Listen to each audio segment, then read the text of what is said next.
Hi, everyone. Good afternoon. Carl Steinbeck here. Decided to jump on and go ahead and cover the closing arguments because if I do it tonight, then we'll already know the outcome. I think the jury's going to come back today. They'll go home, I think, with a verdict. That's my belief. I don't know why it would take longer than that, but if there's a holdout or two for a while, then it could take tomorrow as well. But let's go ahead and dive right into the closings here, and I'll give you my honest assessment.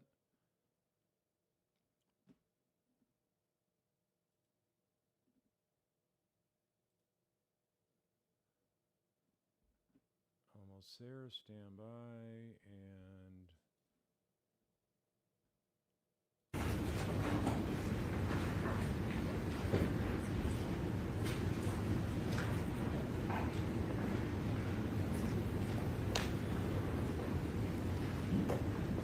you go strong here. You did this so something would happen to the baby. Jade Benning, she did not call 911. She did better than calling 911. Jade Benning called the one person who knew where she was, knew who she was with, would know that she was calling scared and for help.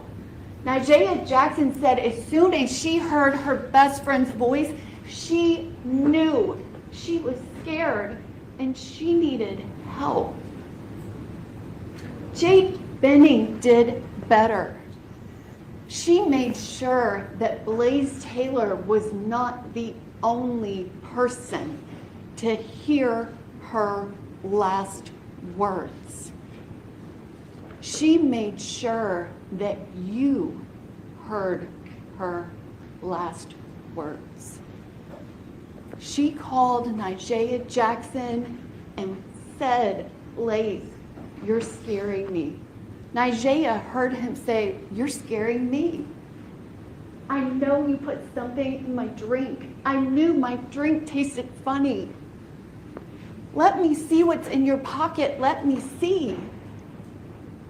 I know you put something in my drink because I can't even walk straight. I can't feel my legs. You put something in my drink. You did this so something would happen to the baby. I think I'm about to pass out.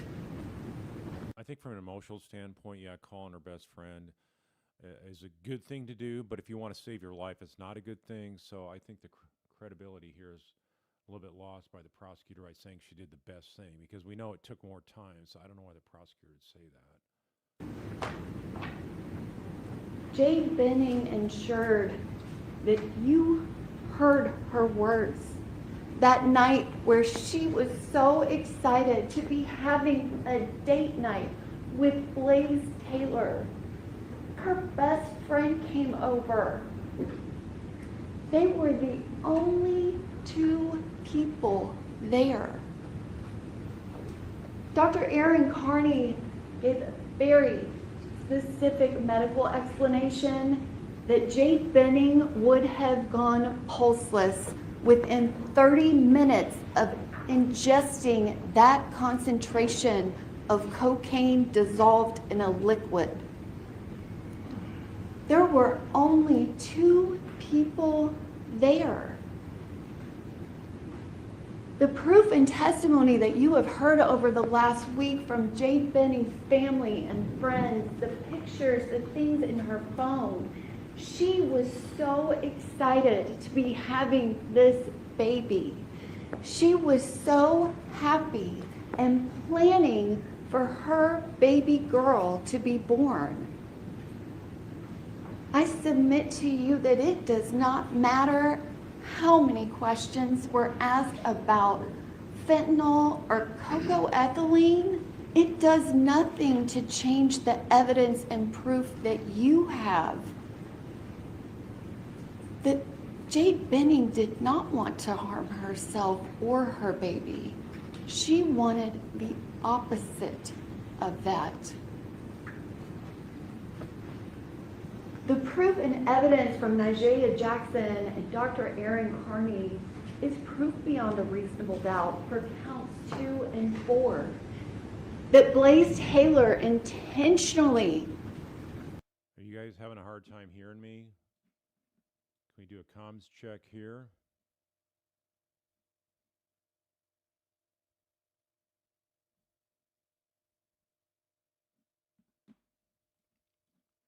Everything's set up the same way as I always do. So, okay, something's wrong with my audio. Let me check this out.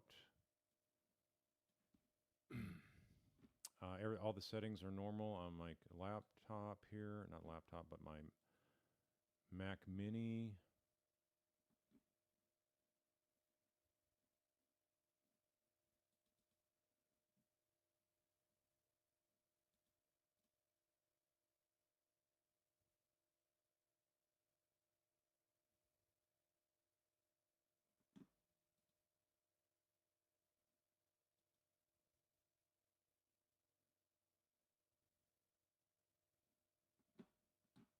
So, not sure.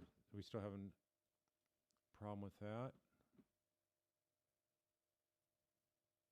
Okay, so some of you. Microphone adjustment hasn't changed since last night, so I think it's maybe something on your end, folks.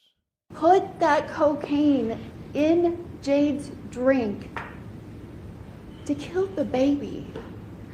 And Jade Benning was killed when he did that. You also have the proof and testimony of Apple Denny. She described to you. Okay, my impressions so far, it's good you have some visual aids. There's a lot of detail, minutia here. You got to really package it well on what the actions of the defendant were. You have someone not reading off a script, so that's good. She's going off of memory tied in with what she's presenting on the screen. What I don't hear, though, is a story. I think telling a compelling story is the best way to get things to connect with the jury. So she's inserting herself in different segments of facts that developed in this case, but going out about it here, jumping around. Now she's jumping to Apple Denny.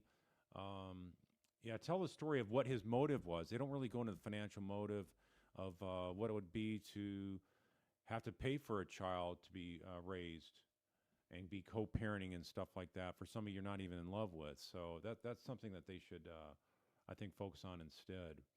Talk about how this relationship dynamic evolved.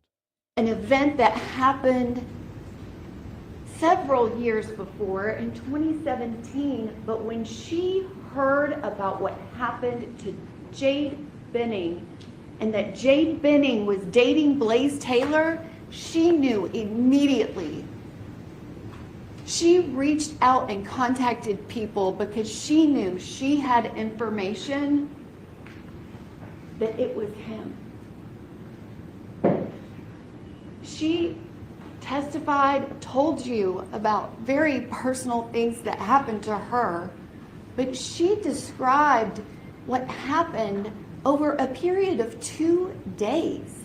Her testimony was she had to talk him out of putting something in another girl's drink who was refusing to have an abortion so that he could cause the abortion without her knowing.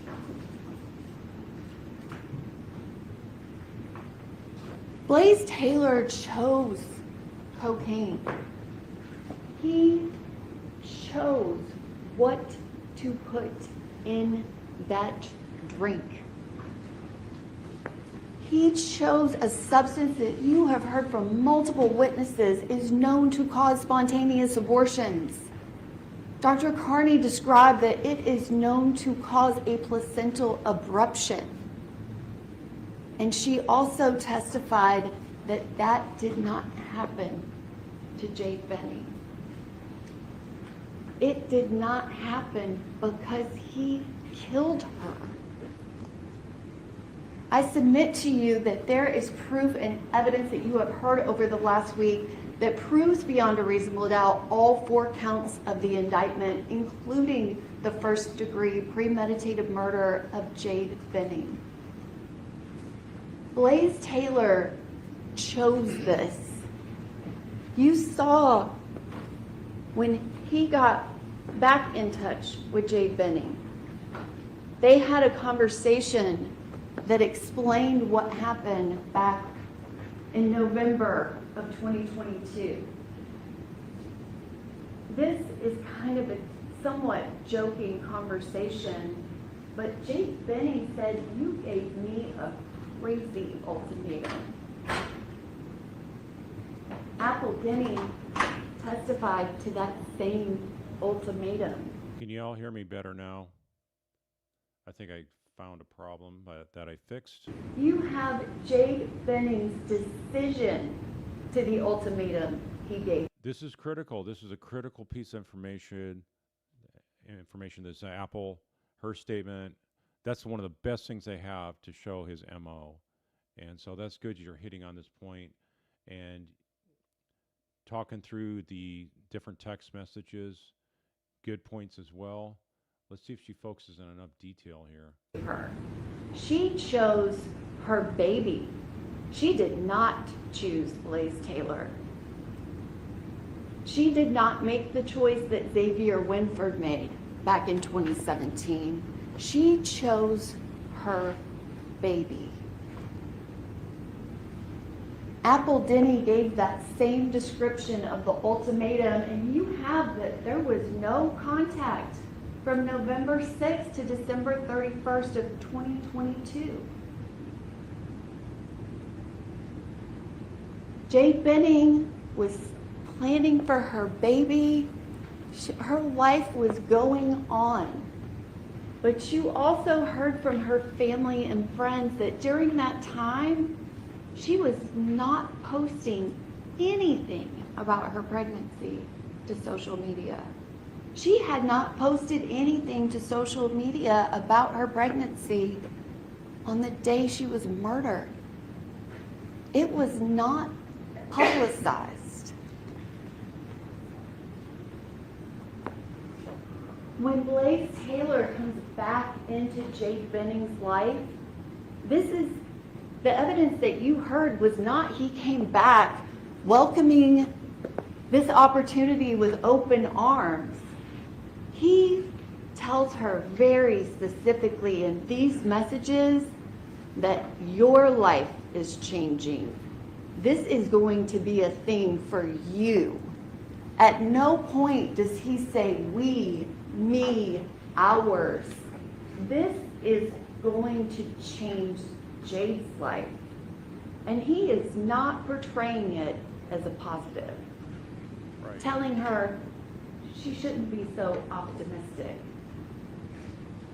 And Jade Benning, just as her friends described her, always optimistic, still said, okay, but I'm going to be able to make this work.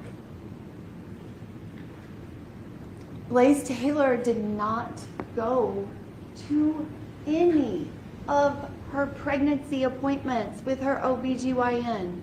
Not one. Not a one. She asked him very specifically, sending him the calendar event. And specifically saying, I really hope you can make it. I would love for you to be there when I found out the gender of our baby.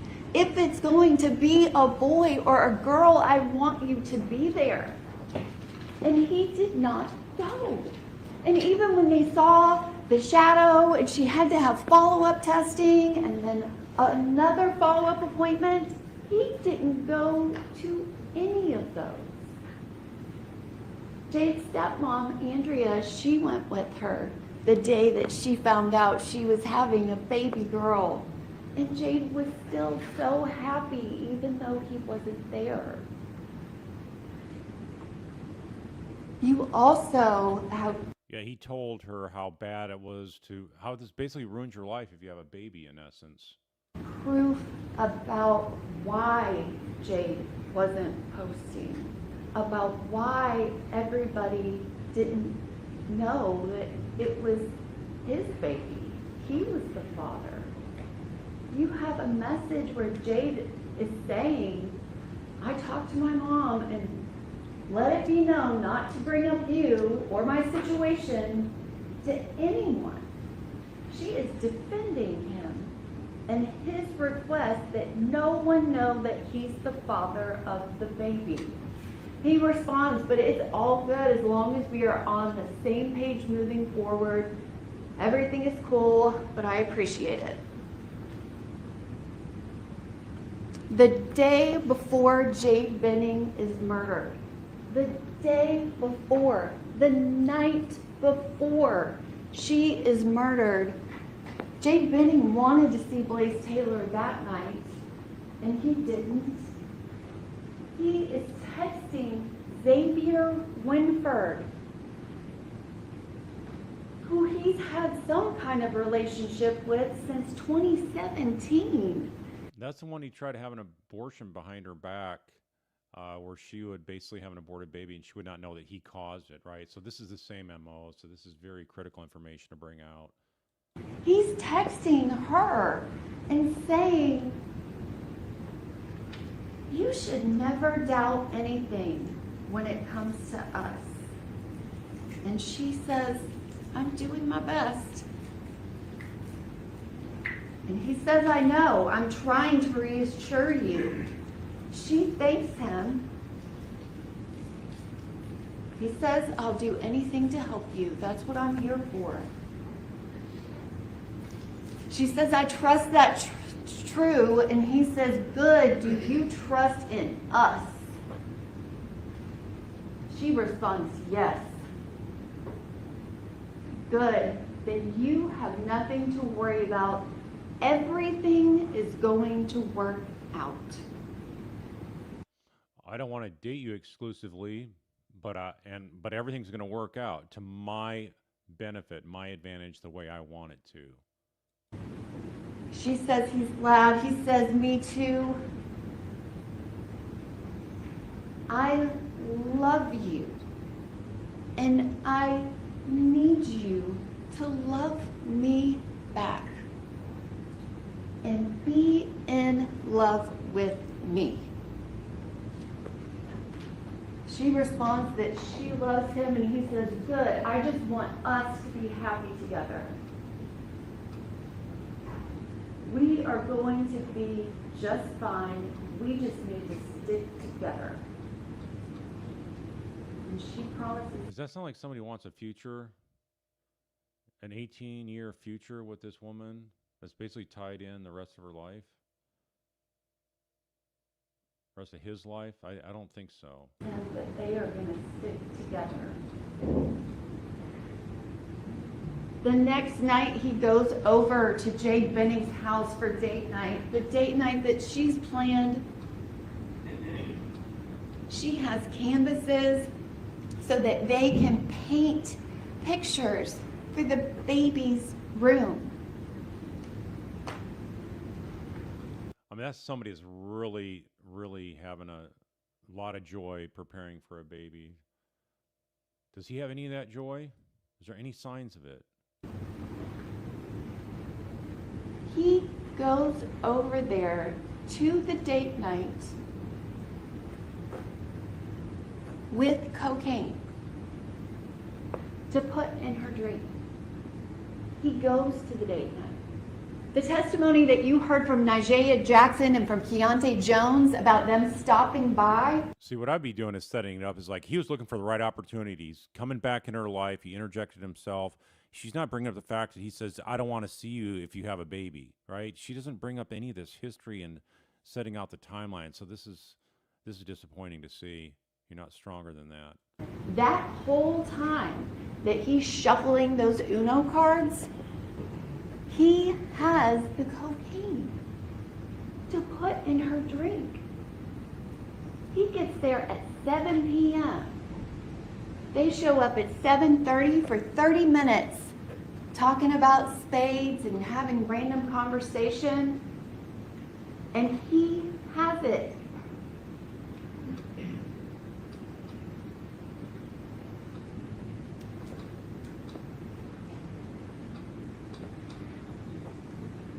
He does not call 911 until 9:29:27.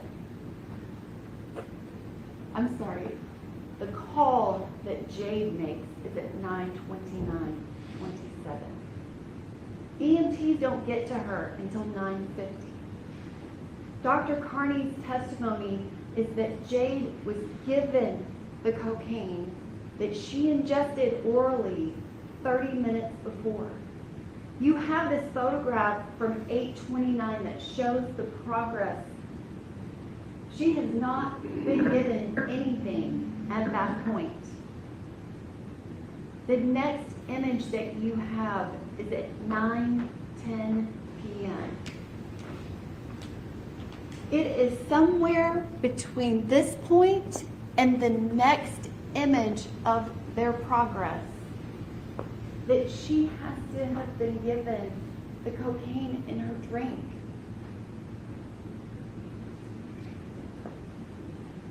"9:24 p.m.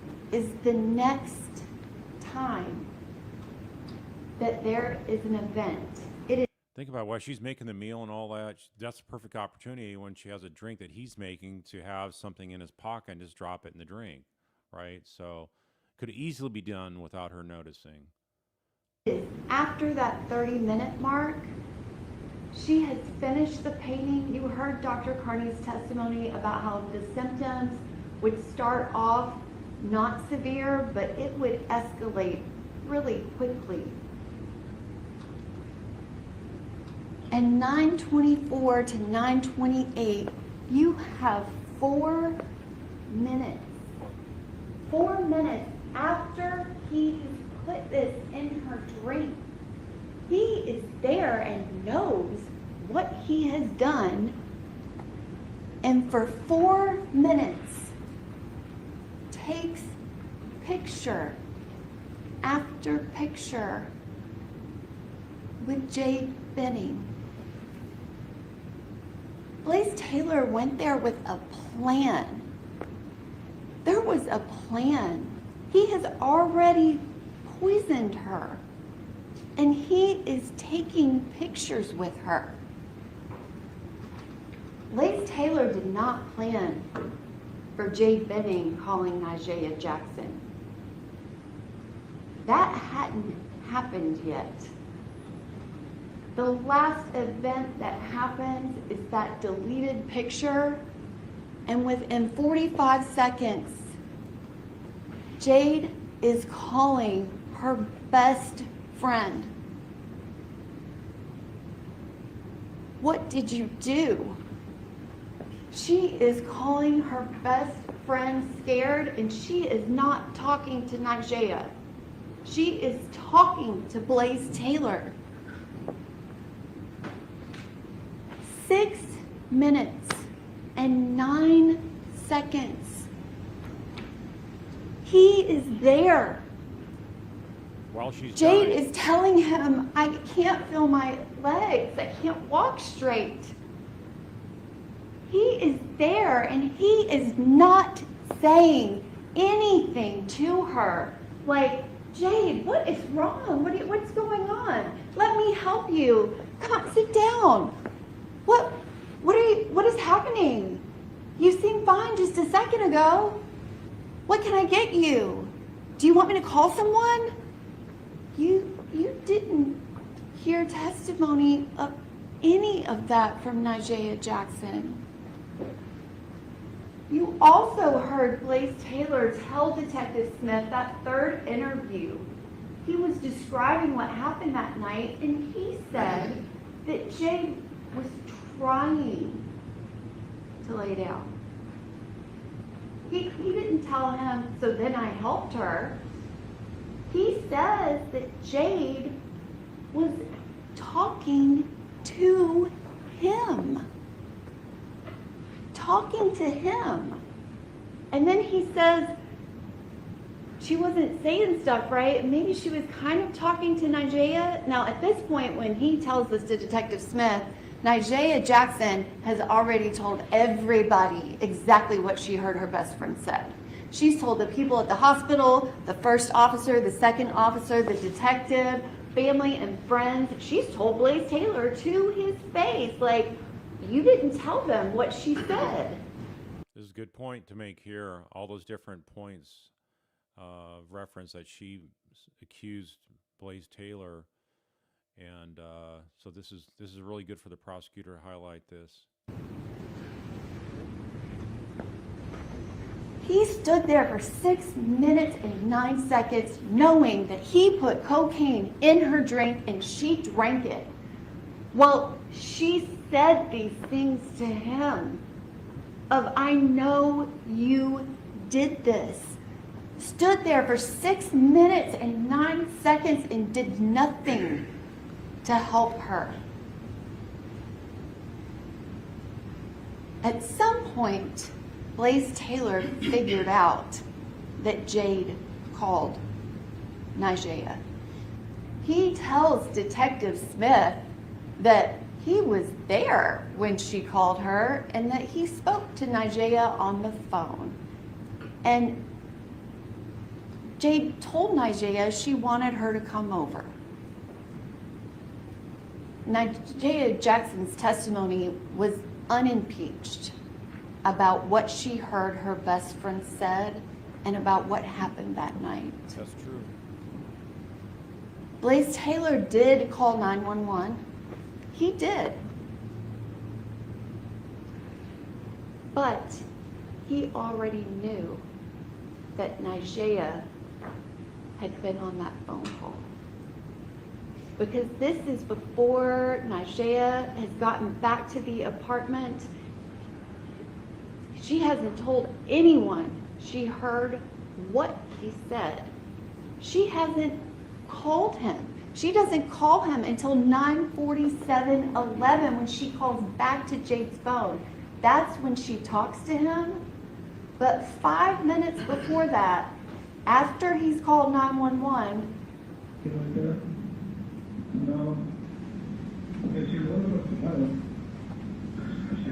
that's good. She's playing 911 calls. She needs to play the entire thing. And I think she breaks it up here in different sections. Not sure if she plays it all. Let's see. I think one of her friends is on the way. Okay.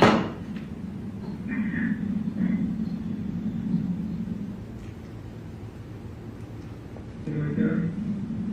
No. Yes, you was.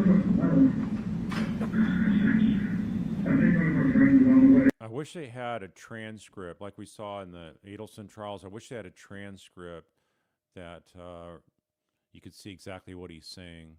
Okay. Blaise Taylor is telling the 911 operator that one of Jade's friends is on the way. He hasn't spoken to Nigella Jackson yet, but he already knows she's on the way. I submit to you that call to 911 by Blaise Taylor is because Jade messed up the plan. He knew Nigella was coming. That's why he called. And even then, after 6 minutes and 9 seconds of Jade Finney's last words on earth, he doesn't even call her immediately. He doesn't call 911 immediately to get her help. He waits 2 minutes and 37 seconds, and then he calls his dad, which that's a 30-second phone call. There was no testimony as to whether or not that call even got answered. It's 3 minutes and 28 seconds after that call with Nigella ends before he calls 911.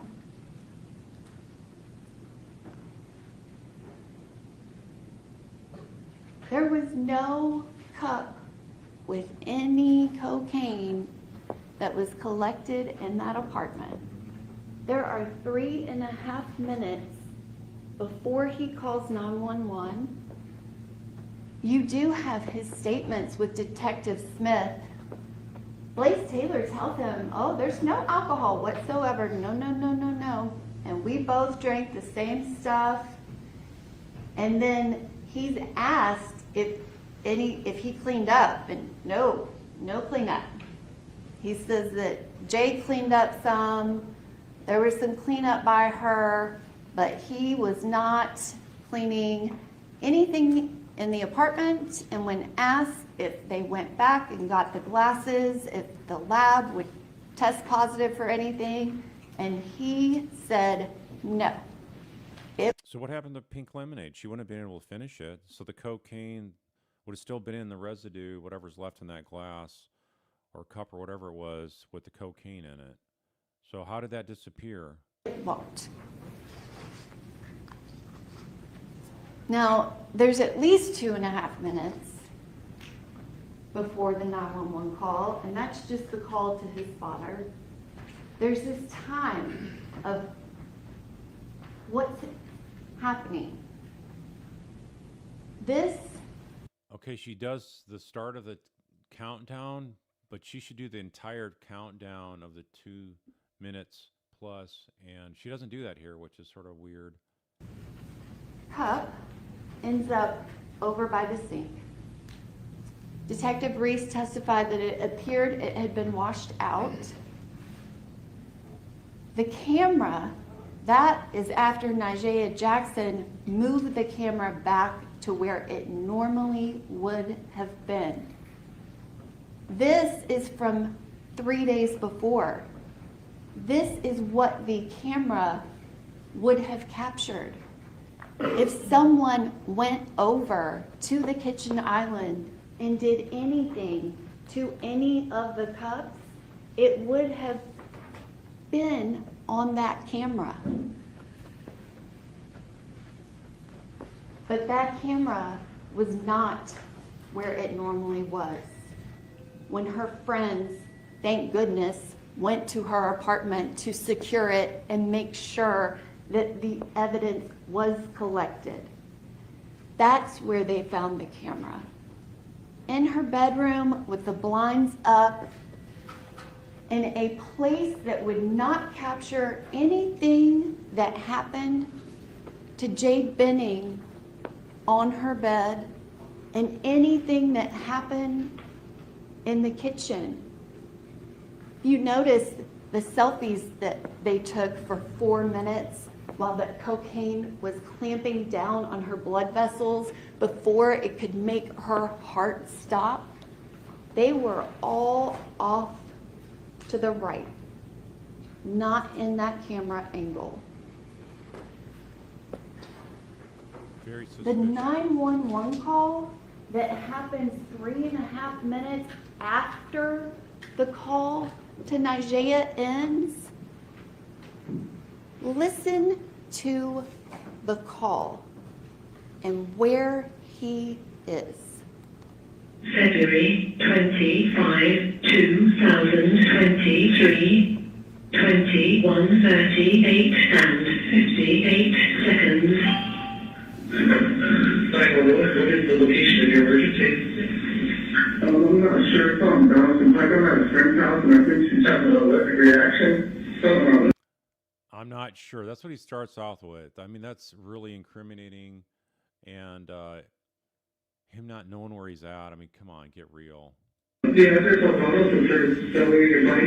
I don't know. It's an apartment complex. Is there a nail with her? Looking at her, I'm looking around. It's just me that I'm looking around. I don't know what's going on. I think she did that.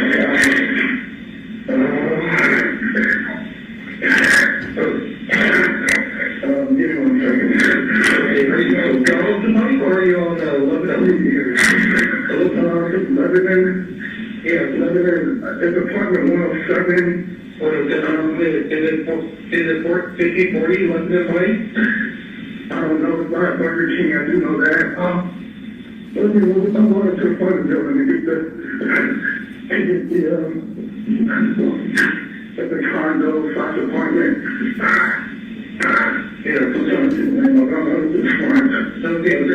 Sounds like fake coughing, like to buy time. Is there a vessel of the corner there, sir? Is there a what? A vessel of the corner? I'm not sure. I just passed it. I'm going to, the Ontario, 1522-1560 Lebanon Pike, the Ontario. 1522? Yes. It's been Ontario 1522-1550 Lebanon Pike. So the Ontario 1522, season number 107 is. You think of one of the main drags of any place you live, a main street, and you don't even have to live there. You know all the main streets in any town you live in, right? Or any big city.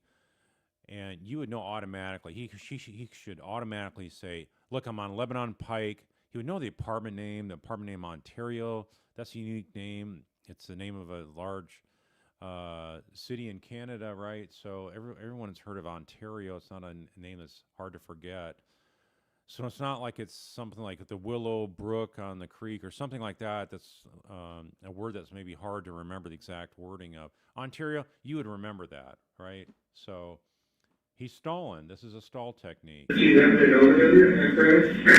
I think you're talking about what reaction we were eating cookies and painting, and she said she was feeling it, and I went back to the room to check on her. I'm running back to the room to check on her. He's outside. Why doesn't she talk about the fact that he could look at his phone? He would know it automatically, so that's a lie. And then if you really wanted to know the address to give to the 911 dispatcher, you would look it up on your phone. It might not be the pink cup by the sink. He's had all of this time. He's running around outside. He's not there with Jade. He told the first officer, the second officer, Detective Smith, everybody. She threw up, called my dad. He told me to hang up, called 911. He is running around outside, not even with her.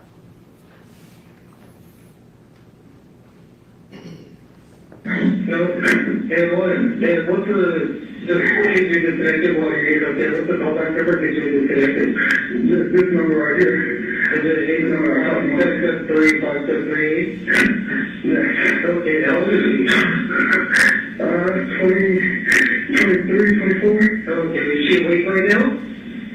Yes. Okay. And you think she's on the allergic reaction to food? I don't know. We got cookies and pasta. I don't know what she's done. If she's done anything today or anything, but everything was fine. And then I don't know what's happening. So we got 600 ounces she's taking. So you think possibly reaction to non-known food? Is that correct? I think so. I don't know. Everything was fine, but then I don't know. Why doesn't he talk about the pink lemonade that Jade told Najaya about? He doesn't want to talk about that. That shows he's consciousness of guilt. He knows what he gave her to drink is what has killed her. That's the only thing that makes sense. I don't think she's allergic to anything. I don't know. I don't think she is or not. It could be an allergic reaction. So are you next door? Next door? Yes, sir? Yeah. Okay. Does she hear me breathing normally? Yeah. Okay. Does she have any difficulty swallowing? I don't know. I'm not a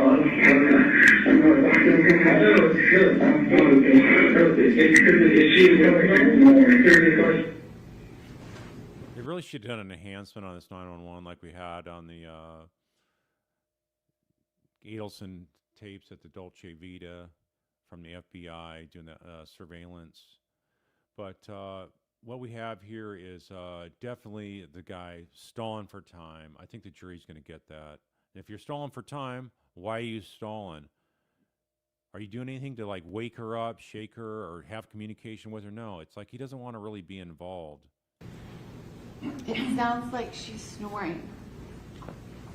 Dr. Carney explained that that's agonal breathing, that she is very close to full cardiac arrest.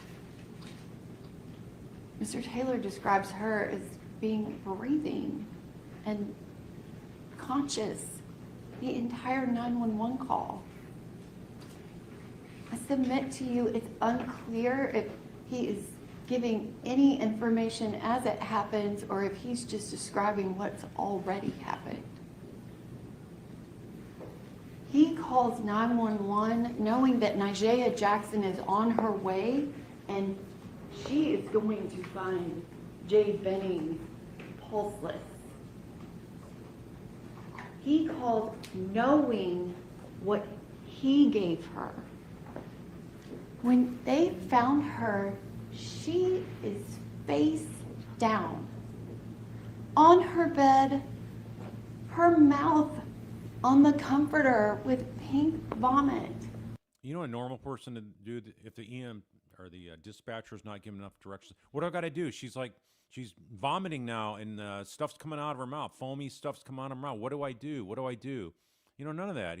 He's making it sound like it's not that big a deal. She had an allergic reaction to something. Okay.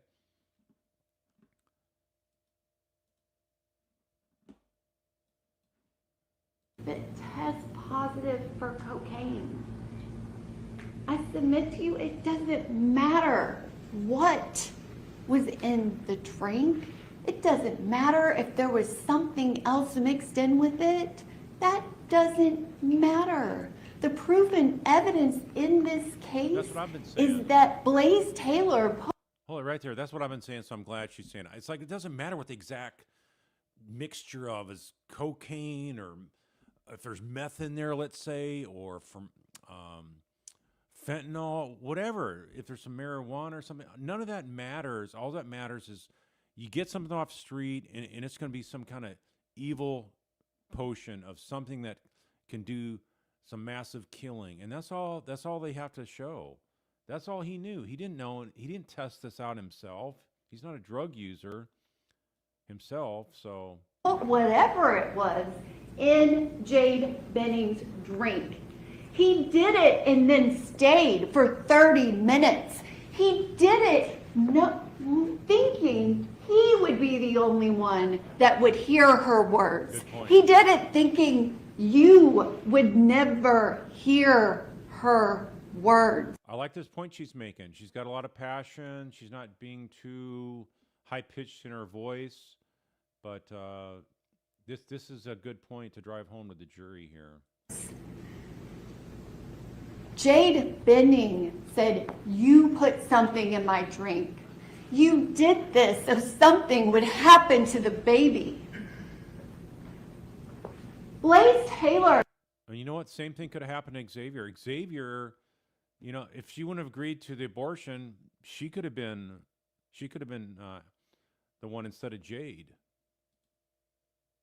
Is guilty of the first-degree murder of Jade Benning. He is guilty for the first-degree murder of her unborn baby girl. The proof and evidence in this case proves that beyond a reasonable doubt. He is guilty of both counts of felony murder because he chose to give her cocaine, he chose to put it in her drink, and he chose to kill both her and her unborn baby girl. And we will ask that you return a verdict of guilty on all 4 counts of the indictment. All right. Gosh, I thought you would have gotten into more detail than that. Or some of the details, like the financial motive. That's the whole crux of this thing. Is what he was trying to do is prevent this from being a hamstring on his life. It's a ball and chain in his mind to have a kid. Why would I want a kid? Somebody I'm not attracted enough to marry, not interested enough to marry. So he wanted to sever the ball and chain, the next 18-year, $600,000+ ball and chain. So it was a financial freedom maneuver here, right? So he's not going to want to be a dad. He doesn't want to be a dad because that ties you down from doing the stuff you want to do. He wants to travel around, wants to go places, and wants to date as many women as possible. So that's not Jade's lifestyle anymore now that she wants to keep the kid, right? So she can't travel like she could if she was single, obviously. So anyway, I think that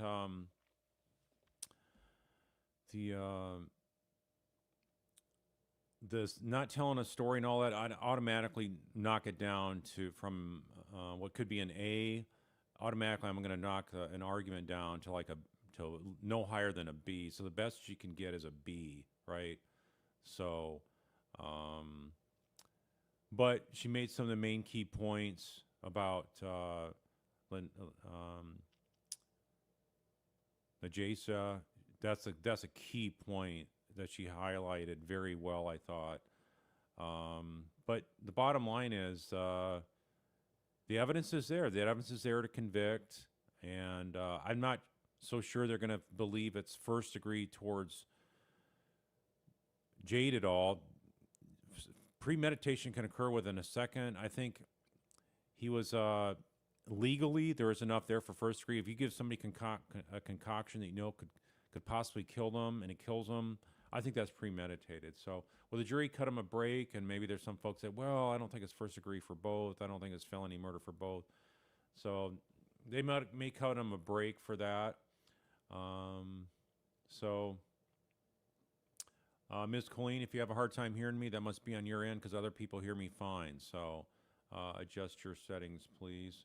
Also, I noticed there can be some trolls that try to say, oh, I can't hear you, I can't hear you. So that's the whole purpose of trying to disrupt the conversation and the points I'm making by having a constant commentary about, oh, I can't hear you, Carl, can't hear you. So if you can't hear me, then it's on your end from this point because got a comms check with Leslie. So thanks, Leslie. It's not on my end here.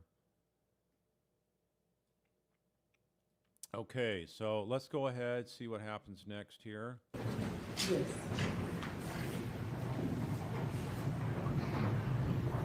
So I'll give her maybe a B minus. Jan, the prosecutor, I don't know her last name, but she's been doing this like 18, 19 years. I would think she does a better job than that. And did she play the entire 911 tape? I don't think she did. So yeah, I give her a B minus.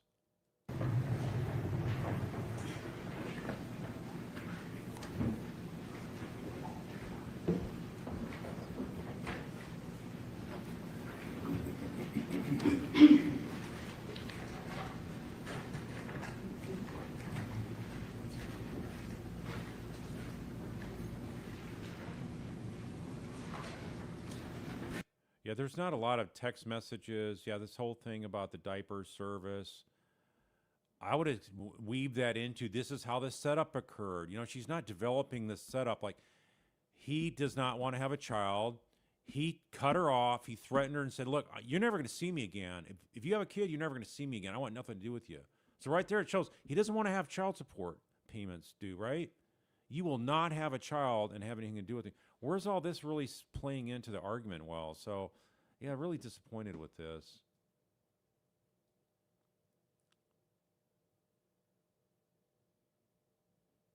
Okay, yeah, okay. I don't know what Sherry Bolts. Yeah, you're not a troll. I recognize you. So anyway, some can't explain it for some of y'all. Anyway, it's got to be on your end, is all I can say. All right, let's go here.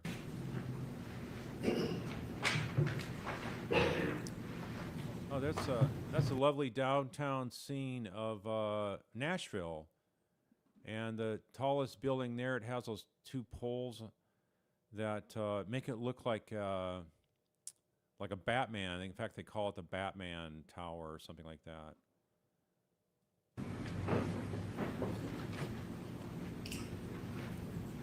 Good morning. And that's the river that runs right through the middle of Nashville there. So let's see how Letitia does here. Looks like she's not going to use the lectern, so she's going to go off the top of her head, which is a good thing. Standing here at the end of the trial and trying to put everything together is always, for me, very difficult. When you have a guilty client. Yeah, I agree. That's a good point. At least she's being honest. It should all flow together. You should just know how your client's innocent and be able to tell the story of how they were set up wrongfully. Because the burden is always very heavy. And your jobs are never, or is then it's just never easy. Never easy. It is if the state's proven their case and you feel confident that this person is a danger to society.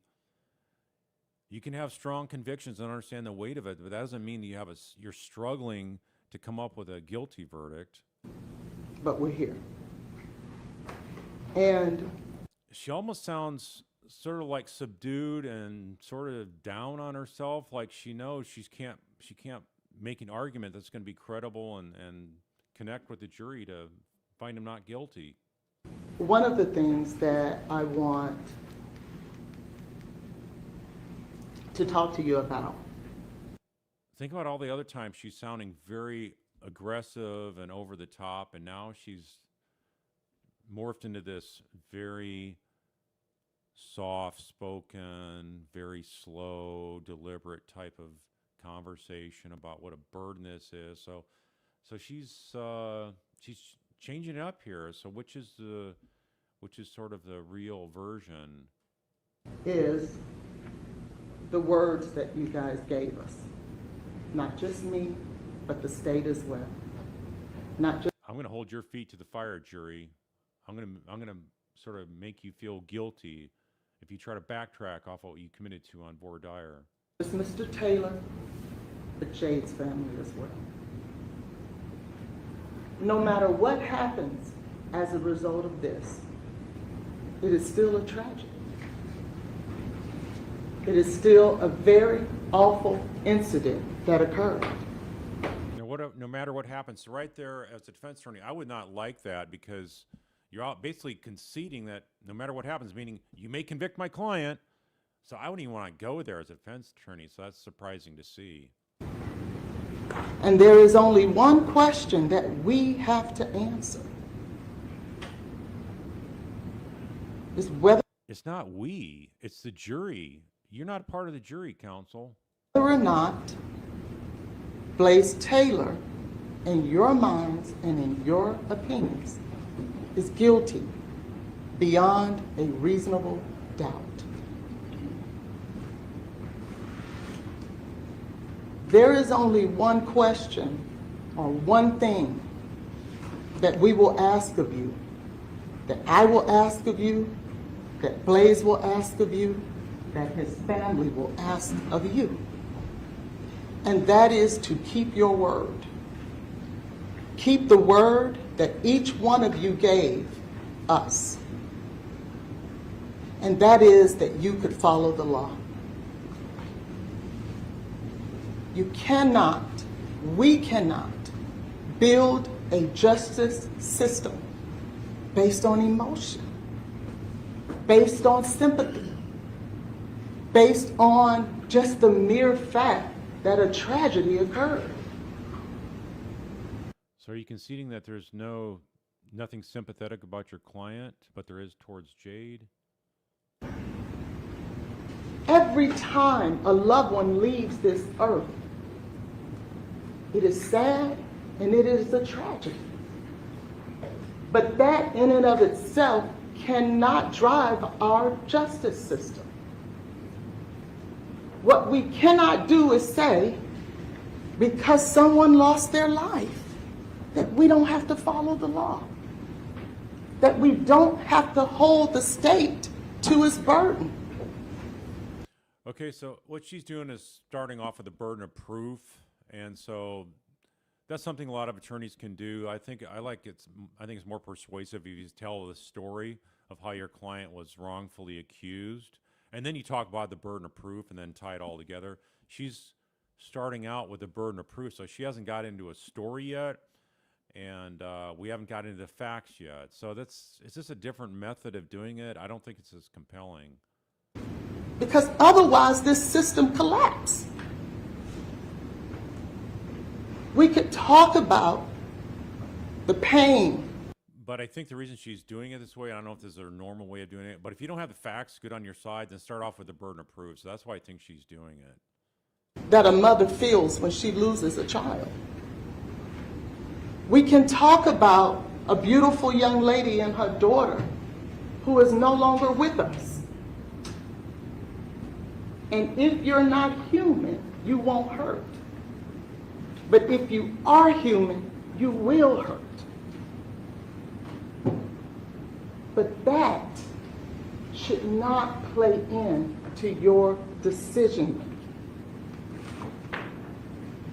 In order for this thing that we call the Constitution to work, you have to set that aside. And that's the word that you gave us. That's the oath you swore to take.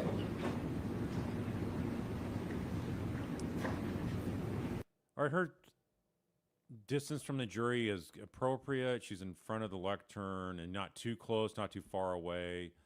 She's not being too loud or too soft. So she's trying to make a good connection with the jury here. I just think a lot of her behavior up until this closing is sort of like negating her effective delivery on this part of it here. So there is a burden here. And I bring it up because that's why we're here. I'm not bringing this up as a facade. I'm not doing that. I'm just reminding you what the law is. Bring up as a facade? I mean, that's not a strong point to make. I'm just reminding you what governs this trial. Every defendant has a Sixth Amendment right to a fair and impartial trial. Every citizen charged with a crime should get a fair and impartial jury trial. That's true. And at the end of the day, when those jurors make a decision as to whether or not he is innocent and or guilty, they must use that burden of proof. Okay, so right there, she's putting a spin on it, innocent or guilty. It's actually not guilty or guilty, so it's actually not a good thing to say innocent. The jury's not there to find him innocent. They're just there to determine whether the government has proven their case beyond reasonable doubt. The option is not guilty, not guilty, innocent for the jury to make. It's either guilty or not guilty of any of the particular charges, and lesser included offenses if they don't believe the main charges written out before them stick in the indictment. So you're actually sort of increasing making it easier for them to convict if you have to say it's guilty versus innocence. They must hold the state to it. Because keep in mind, the jury can think he did it, but think there's not enough evidence there. I think in this particular case, any of the jurors are going to think that, yep, he did it. It's just a question of, have they proven enough beyond reasonable doubt where the jury believes that, you know what, I feel good about it. I don't have any hesitancy to convict. I believe he wanted both of them dead, and I can sleep good at night doing that. What you can't do is say, well, then what happened to her? If he didn't do it, then what happened to her? Well, I don't know. Well, I don't either. Well, then he must be guilty. Because he didn't prove to us that it wasn't him. So you're basically admitting that you haven't proved that it wasn't him. I mean, yeah, okay, the burden of proof is totally on the government, but you're like, this is like surprising to see a defense attorney basically say, you know, what else could have happened? So she has come up with no plausible story that makes sense as to what happened, other than the fact that he spiked her drink. But remember, Think about it. We've had about 10 minutes into it. Now she's only been talking about the law, burden of proof, and all that kind of stuff. So she's still not talking about the details of the case. but we don't have to do that. That's not the burden. They must prove to you what happened to Miss Bennett. Right. You don't have to do anything, but you better come up with a good story if you really want to have a good, effective defense. So, yeah, if you only want to rely on burden of proof and go, hey, we don't have to prove anything, we don't have to say anything that makes any sense about what my client did or didn't do. Yeah, but then you're making the job easier for the prosecutor. They must prove to you beyond a reasonable doubt what happened that night. Not us, not the defense. So then you ask yourself, well, what happened? If he didn't do it, what happened? You're going to say that a million times because that's just a natural reaction to what we're dealing with. But remember, as you are What's a natural reaction? Nothing he's done that the government has proven is natural, is it? going along that journey, deliberating back there, going through the evidence, remember, they must prove it to you. You cannot ever place that burden on Blaise. You cannot. The minute you do that, that Sixth Amendment right to a fair trial collapses. And once that collapses, the system collapses. And once the system collapses, you have people wrongfully convicted and sitting in jail for a very long time, trying to prove their innocence. And that's not the way it was designed to work. That is not the way our forefathers meant for it to work. I think talking about how this is good for society to have this burden of proof is a fine thing to do. Like I say, I just think that she's now almost 15 minutes into her closing argument, and we're still just talking about the law. So with that being said, let's talk about it. Now we're getting into facts. She can have a cogent story, what her client was doing, how he was set up, falsely accused, or she can nitpick a little bit. Remember, as we came in here on June 22nd, 2026,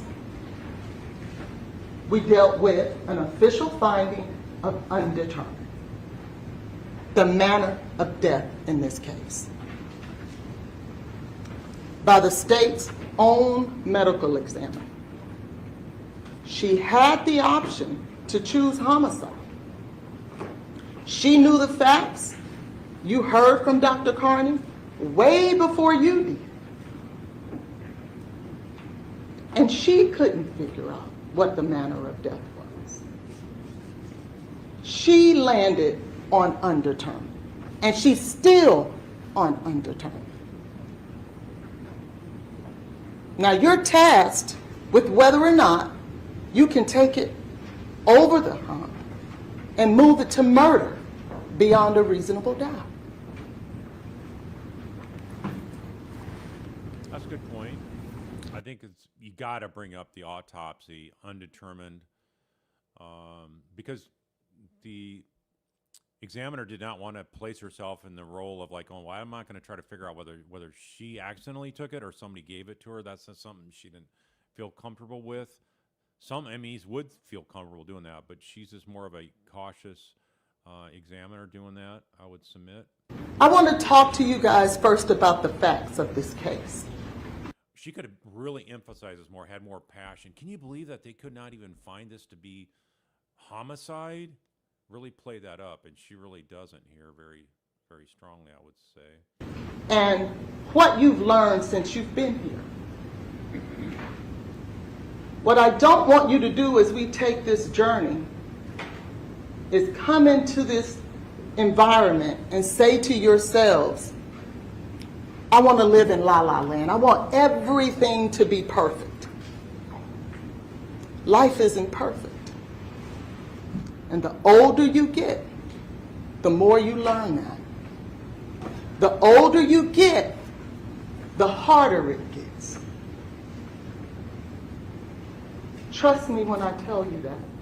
And those of us over the age of 50 can tell you about things that we experience in life that are good, that are ugly, things that we've learned along the way. How we treated people in the past, how we interacted with people in the past, how we respond to people in the past, and how we respond to people now. You learn along the way.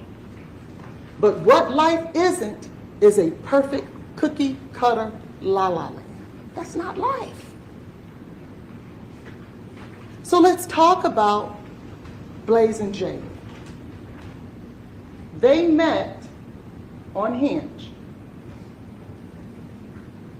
They dated for a little while in terms of, I shouldn't say date, they interacted for a little while, but never really met up. And remember, these are young people. They had casual relationships, not just with each other, but with other people too. Young, you make it sound like they're teenagers. He's 28 and she's 25, all right? These are fully grown adults. And it wasn't just Blaise that dated other people. They both dated other people. They were adults. They were consenting. Nobody did anything wrong because everybody agreed that you can date someone else and you could date someone else. We may not want to live our lives that way, but that's the way. Nashville's a pretty conservative area. Tennessee is very conservative overall. Nashville, of course, being a bigger city, like any bigger city in America, they're not as conservative. In fact, most of the population tends to be more liberal in their thinking. So here, and also you have a lot of influx of folks from the Northeast and California that have moved because they're trying to flee those high tax states. Tennessee has no income tax, so it's a better business climate.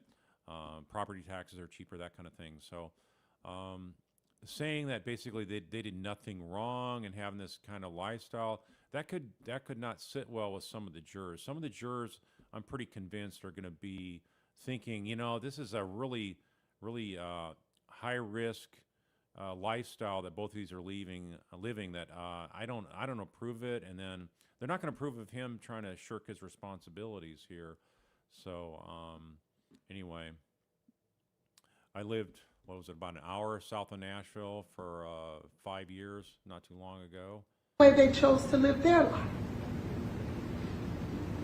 So when you hear the facts about Blaise texting someone else, that was nothing against Jade because she was okay with it.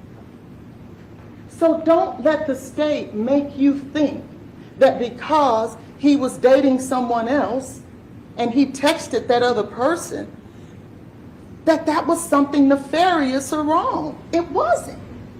He didn't have to hide that. She knew that. Najee told you that. She said it to the police officers. She said they weren't dating like that. They weren't exclusive. So no matter how many times the state tells you that Blaise was texting another woman, there's nothing nefarious about that. And that has nothing to do with whether or not he committed murder. So don't go down that road trap. Stay focused on what you're here to do. And I want to be clear when I tell you that when we are talking about facts, if you remember, in voir dire, I had a slide up, and it had facts and blame.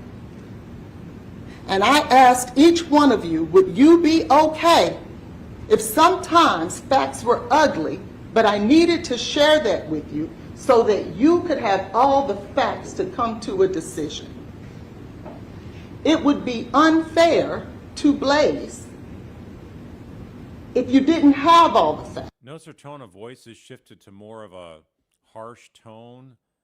I think this turns off jurors more. I don't think she has a very likable voice that the jury's going to connect with. So if I was her, I would keep it more of a tone voice and be softer if you're going to be talk louder. Don't have this sort of like a snarky, angry tone. So don't think that those facts that we're putting before you are there to put blame or shame on anybody, because it's not. But it would be unfair for you not to have all the facts so that you can come to a conclusion, one that makes sense based on the evidence in this case. Because that's how you get to a solid verdict, is because of evidence, not of sympathy. And not of being angry because I want to give you facts. That's all I want to do. So when they're dating in this casual relationship, they knew each other for less than 90 days. That's a fact. They met up in August, and before the end of the month, they were having sex. That's a fact. So yeah, it was just a hookup. So even more of a reason why you wouldn't want to pay 18 years of child support and have that ball and chain.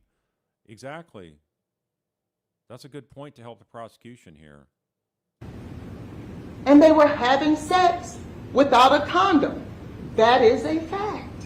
And we know that because otherwise she wouldn't have been pregnant and thought it was Blaise's.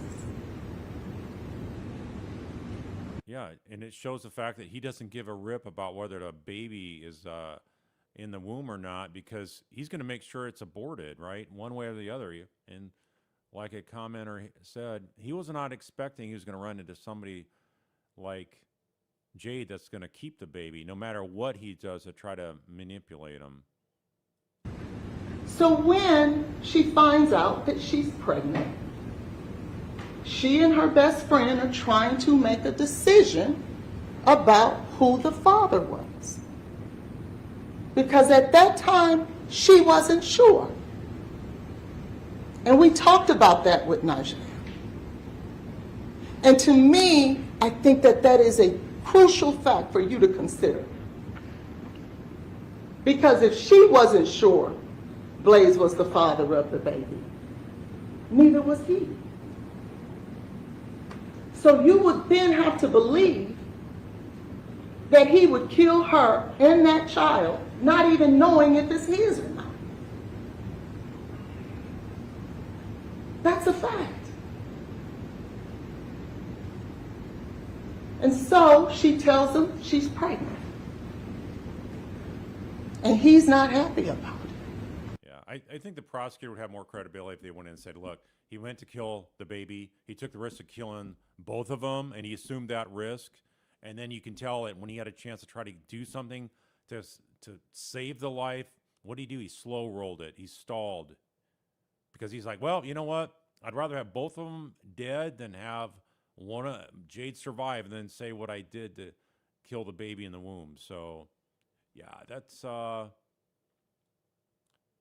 She is. And that's great. There's nothing wrong with that.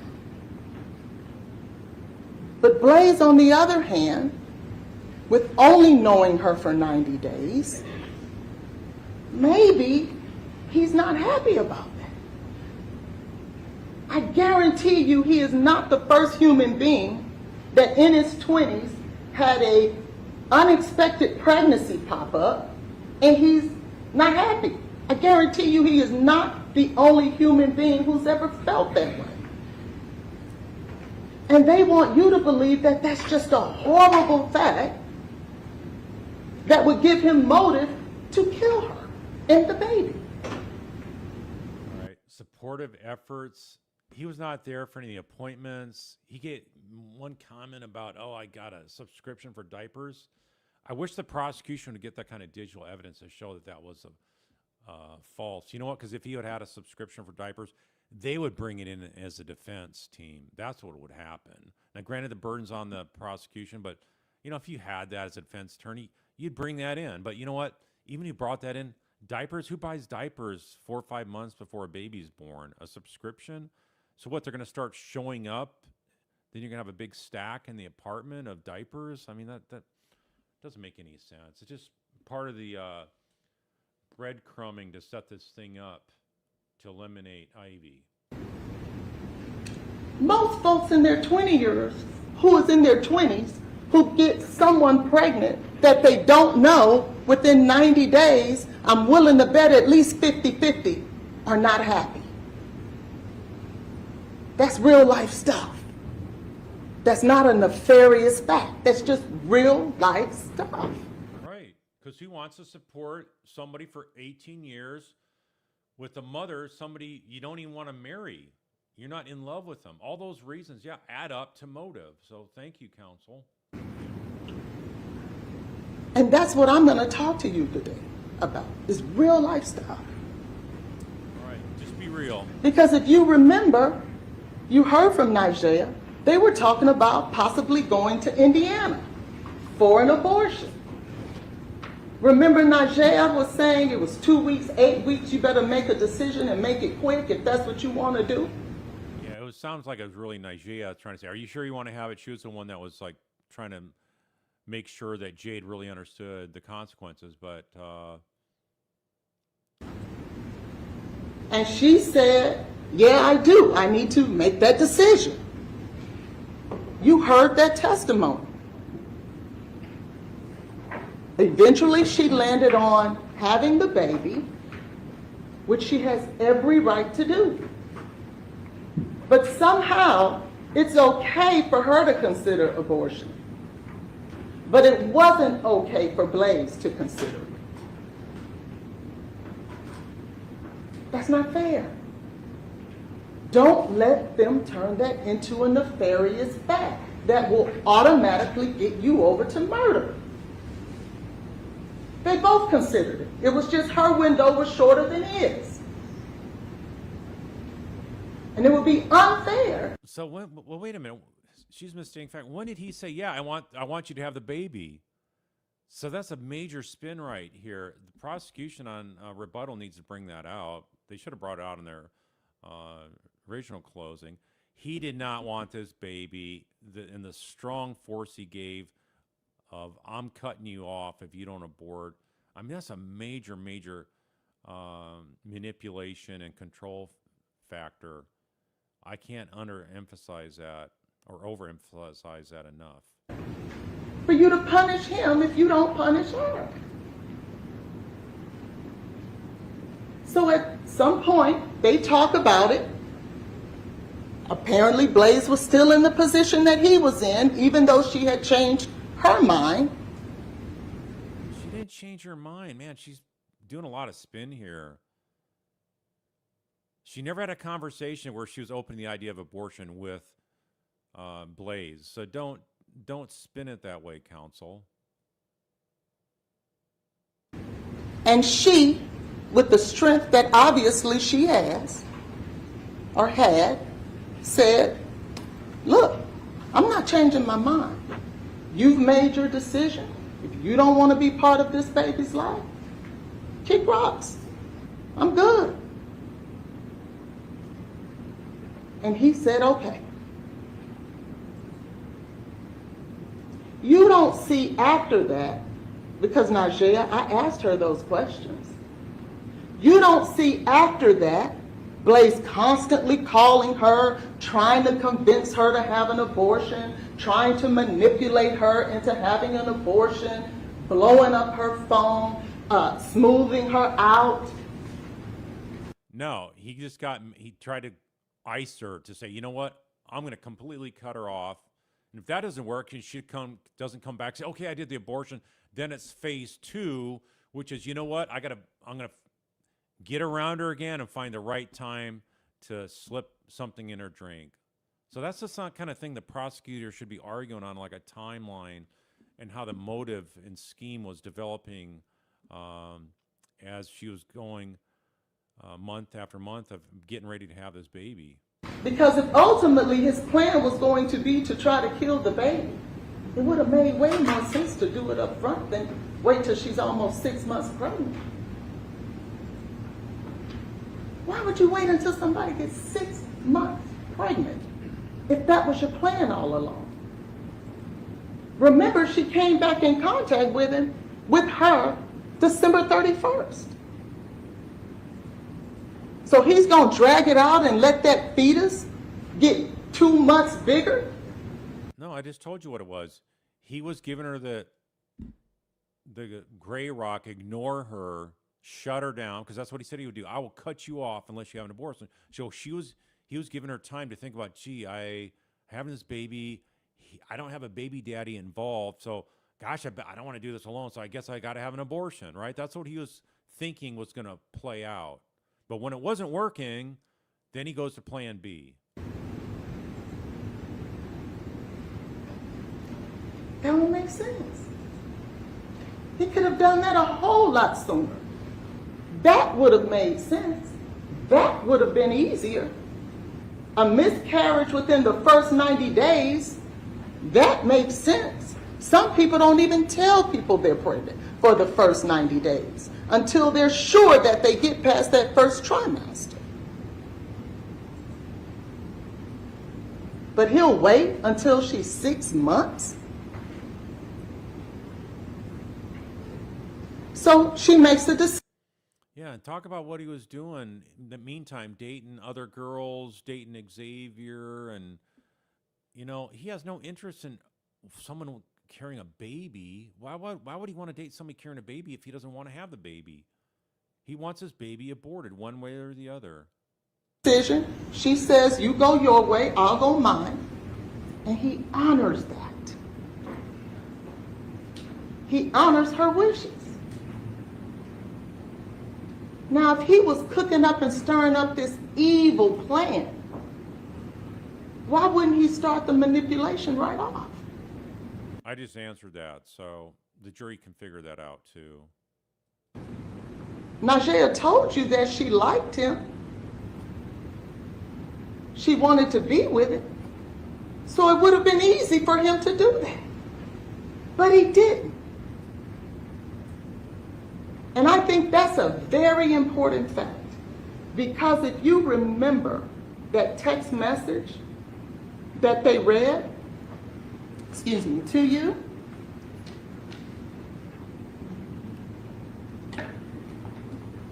I want to remind you of that text message.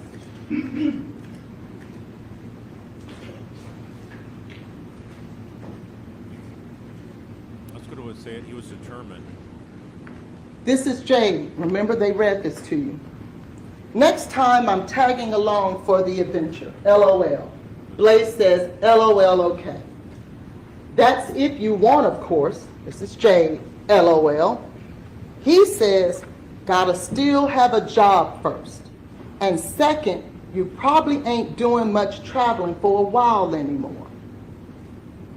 When next season rolls around, I don't think you'll be able to just make impromptu trips on the weekends, considering you'll have other responsibilities. Not trying to be negative or nothing, but just being realistic. I mean, it would be great if you could, but it's unlikely. What does that mean? That means next time this year, you're gonna be a mother. She's 23, 24 years old, 24. You're gonna be a young mother. And that comes with a whole lot of responsibilities. So start getting your mind right. And if that's gonna be the mother of this child, let me give you a little advice. Men who handle their business, they want women, the mother of their children, to handle their business so that they can set a good example for the child that they're raising. Don't let the state turn that into some kind of, oh, he was so mean. No, he was telling her the truth. And those of us that are mothers, we know the responsibility it takes to raise a child. Telling her the truth. Yeah, he did tell her the truth. I'm going to cut you off, have nothing to do with you unless you get an abortion. And when that didn't work, I'll make sure you get an abortion one way or the other. Just like with Xavier. I'll do it behind your back. Make sure you have an abortion behind your back. Child. There are often times you miss trips because you got to stay home with your child. You don't get to go away like you used to when you're single. You need to start thinking about those things. The life you can't trust this attorney, so I think the jury's just sort of checking out and going, yeah, you're really trying to dupe us, but it's not working, counsel. You're misstating the evidence. Style that you live, hanging out with your friends and drinking and having a good time, that's gonna change.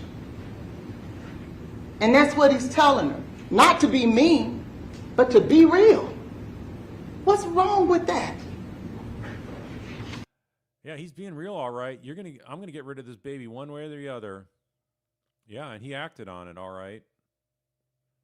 That is real. That's the real truth.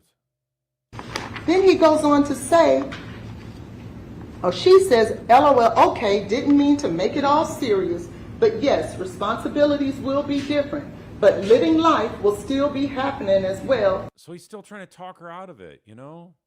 He doesn't want her to have that baby. He's pulling out every stop he can. Just living differently. And I understand the realistic thinking of it as well. It's part of the big change, she says. And he says, yeah, especially for you. I remember getting pregnant. And my mother says something I'll never forget. It goes a long way. She said, honey, that's going to be your baby. Because it's nothing like a mother with their child. Daddies love an absent father, leaving you stuck with everything. Yep. their children, yes they do. But they don't love them the way the mother does. That mother gets up every morning. That mother got to comb hair. That mother has to get that child out there. And yes, the father should participate as well.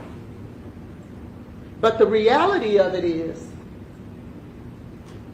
men don't come close on the daily activities that a mother does with their child. That's real. You're going to make a broad brush statement like that? Okay. She's talking generalities here, and this could be offensive to the males on the jury. That could be the case much of the time, or most of the time even, but to say it categorically across the board that men aren't as involved as women, and they're raising their babies and growing them to adults. So she's basically doing time fillers here, right? Look how many minutes she's been on with this slide. Blaise is supportive. He's not being supportive when he's trying to talk her out of it. I mean, it's pretty cringy. It's pretty cringy and laughable. It's probably something he saw every day with his own mother. And she says, of course, wasn't trying to get into a serious talk for us. Sorry. He says, but we don't got to be super serious. I just didn't want to sell false dreams because, yeah, it would be great if you could come on my work trips. But I just feel like it's not realistic from a financial or just a feasible ability to randomly catch a flight and get away for a weekend. We're young. Money's already tight. We can't just spend money on getaway trips on the weekend, and this baby is coming.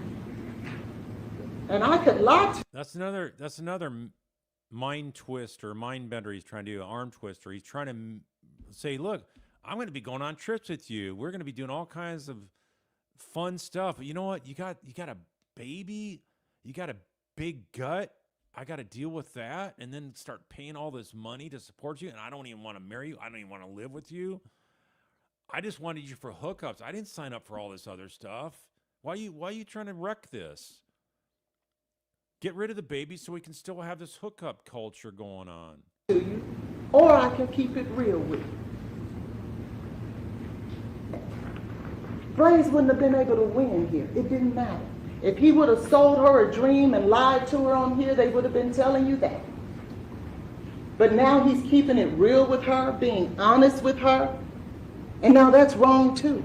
You know, somebody that the jury doesn't trust as a lawyer is talking about being real and honest.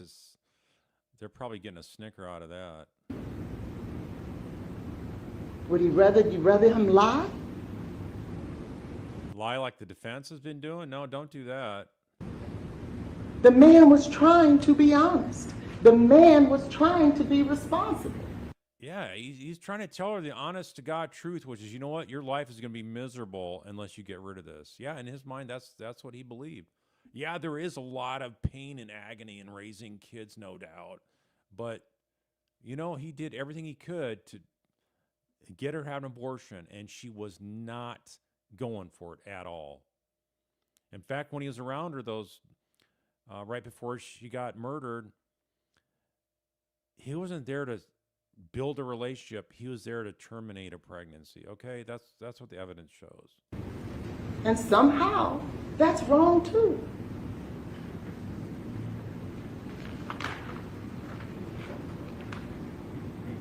It's no big deal. I know you wasn't meaning it that way, but I just didn't want to be like, oh yeah, I'll bring you on the next one, next year, knowing that it's probably a lie. She says, totally understand, babes. It's not like it can never happen because I'm having a baby, but realistic, it wouldn't be able to on the fly. Planning out things will always be an option. Life doesn't just stop because of it though. Laugh out loud, we're still going to have one, just living different.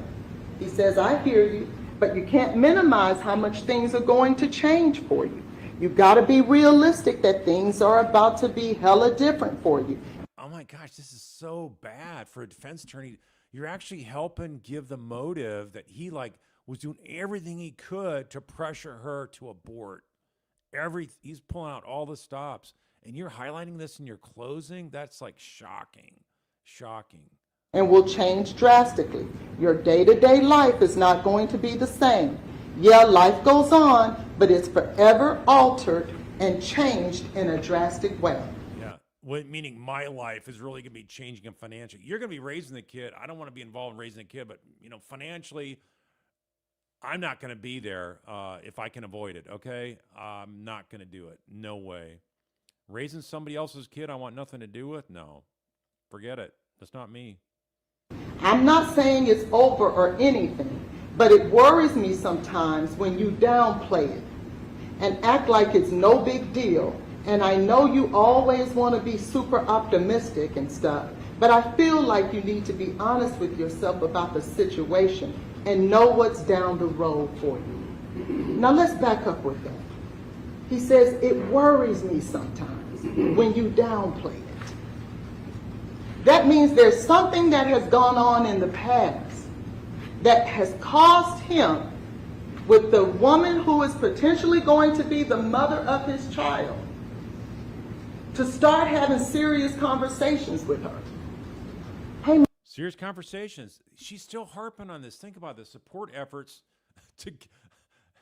You might as well have the title of the slide, Blaise's support efforts to terminate the pregnancy. She's been talking about this for like 20 minutes now, folks. Can you believe that? I mean, this is a disaster of a closing. Absolute disaster. man, let's plan this thing out. Start thinking right. Plan this thing out. Start thinking right of how bad of a decision it is to keep this baby. Don't you get it, Jade? You need to kill this baby, okay? If you don't do it, I will. So there's something going on there that made him feel like he should have this conversation with her. I mean, all this aggravating information against the defendant, defense counsel is bringing out, and the prosecution is going to go into a lot more details, building up this narrative of his agenda to terminate the pregnancy. And so she's actually doing the prosecution's job here. So all good, all good. I'm happy with this. If that's going to be the mother of his child, what's wrong with that? In fact, that might be good.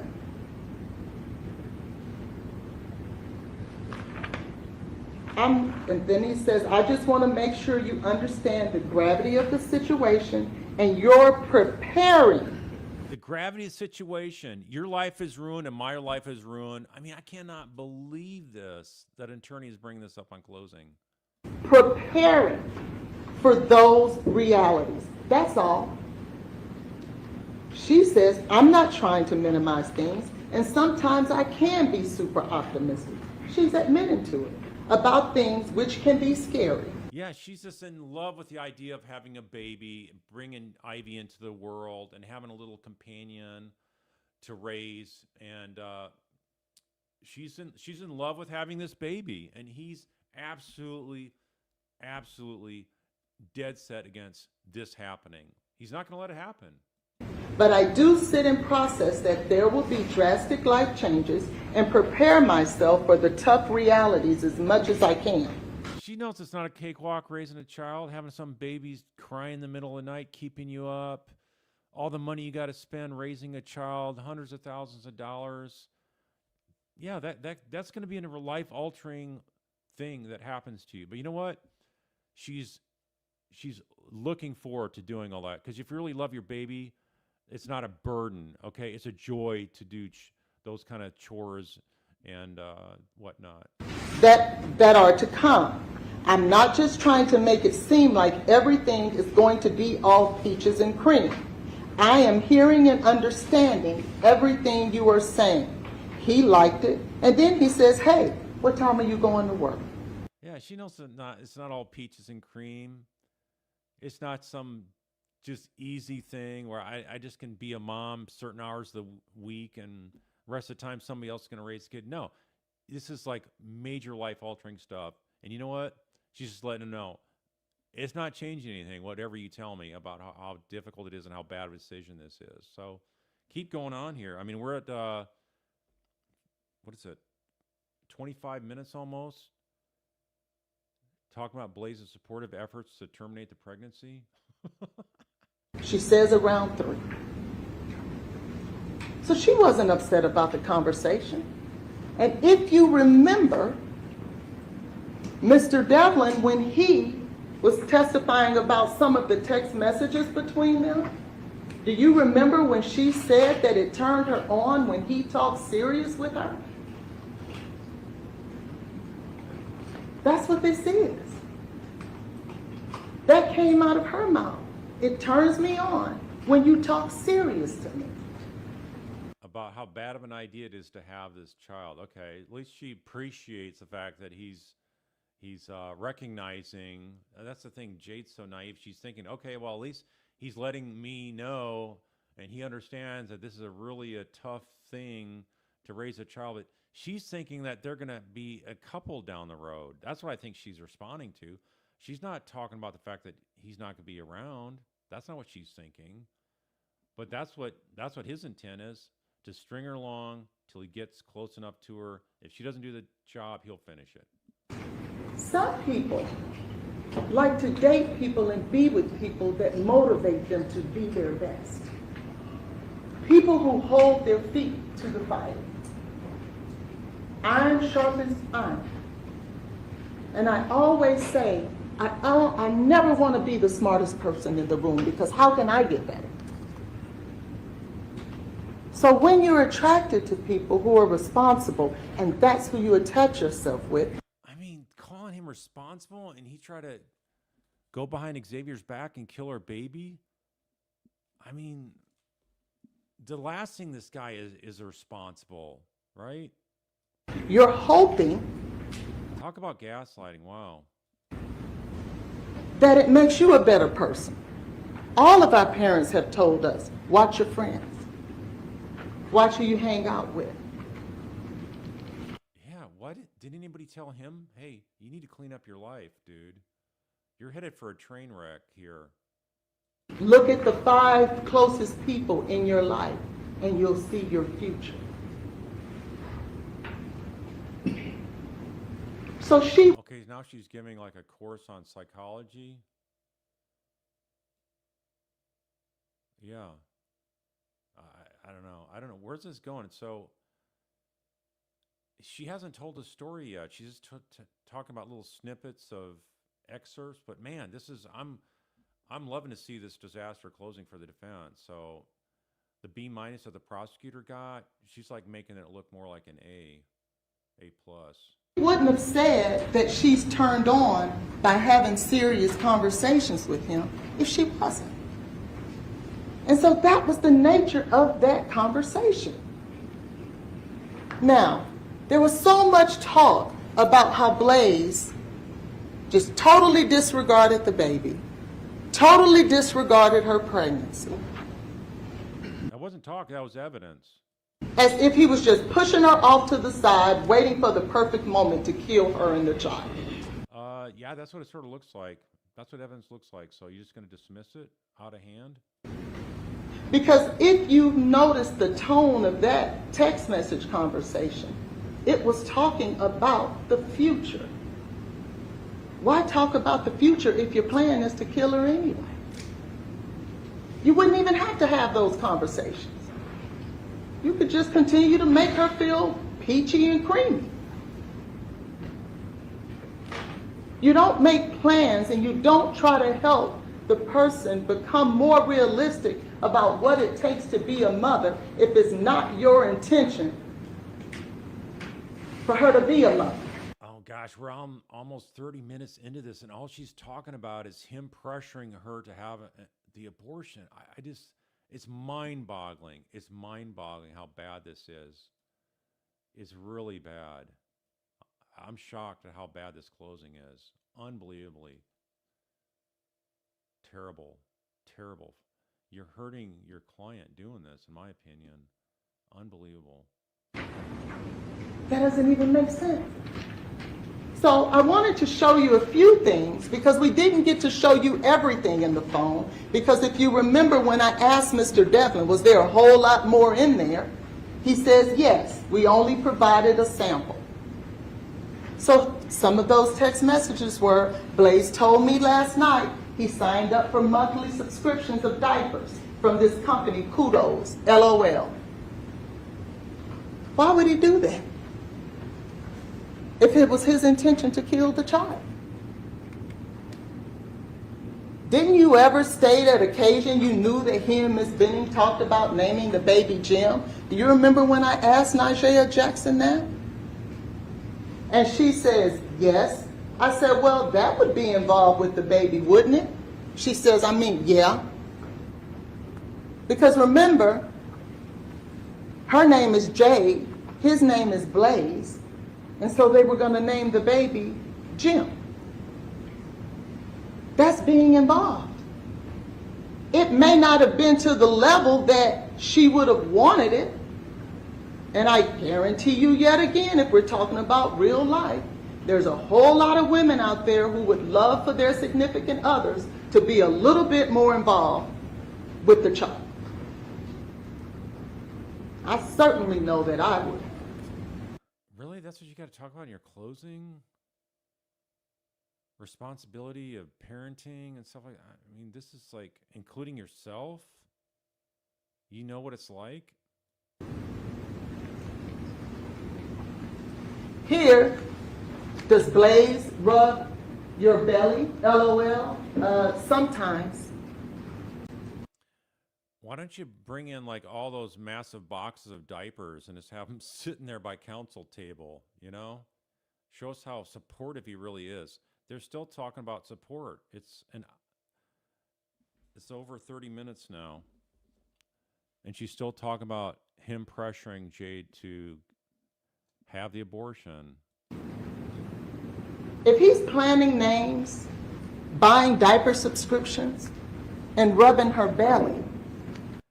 Yeah, it wasn't like she goes, yeah, it wasn't like, oh yeah, he's rubbing my belly, he's so loving to me and he's so looking forward. No, it was none of that. It was like, oh yeah, he rubs my belly. Yeah, okay. Like, no, it was nothing loving. Yeah. It was a grudging, maybe it probably was an embarrassment to think, no, he hasn't touched my stomach at all. He just talks about how I look fat or something like that. That's probably really what's going on. Then what we're really talking about is that he wasn't doing it on the level that maybe she wanted it. Bringing in the diapers, I'm thinking about a case I once had where the cops kicked open a door of a house. It was a drug charge on a client I had, and they denied at trial that they kicked the front door in and broke it off the hinges. So I had my client bring that to the courthouse to set it up in the back of the courtroom there. But anyway. It wasn't that he wasn't doing it at all.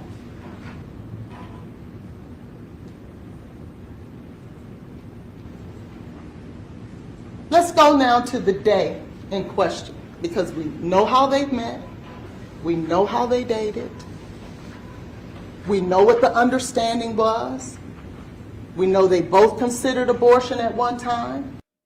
Okay, Orly, you're saying I'm not pro-defense, but Carl, you're shocked how unprofessional you are acting and speaking. You're not the judge. So me critiquing how the prosecutor and defense are doing, and I'm finding faults with both of them, I'm now unprofessional? Okay, that's what the channel's here for. So obviously you're a troll. So I'm calling you out, and I'm going to zap you here. So you are forever banned. So go to a channel where there's no commentary or critical analysis. Thank you. One changed their mind quicker than the other. They got back together. They're having realistic conversations. And remember I told you about before, during, and after. Because no one saw Blaise put cocaine in Jade's drink. Nobody saw that. That's undisputed. Nobody saw Blaise give her alcohol. And we're going to talk about that a little later. Nobody saw that. So what that means is, this is a circumstance. Back up. She said nobody saw that? Like it actually happened. Hey, let's go back. Give her alcohol. And we're going to talk about that a little later. Nobody saw that. So what that means is, saw Blaise put cocaine in Jade's drink. Nobody saw that. That's undisputed. Saw Blaise. And remember one changed their mind quicker than the other. They got back together. They're having realistic conversations.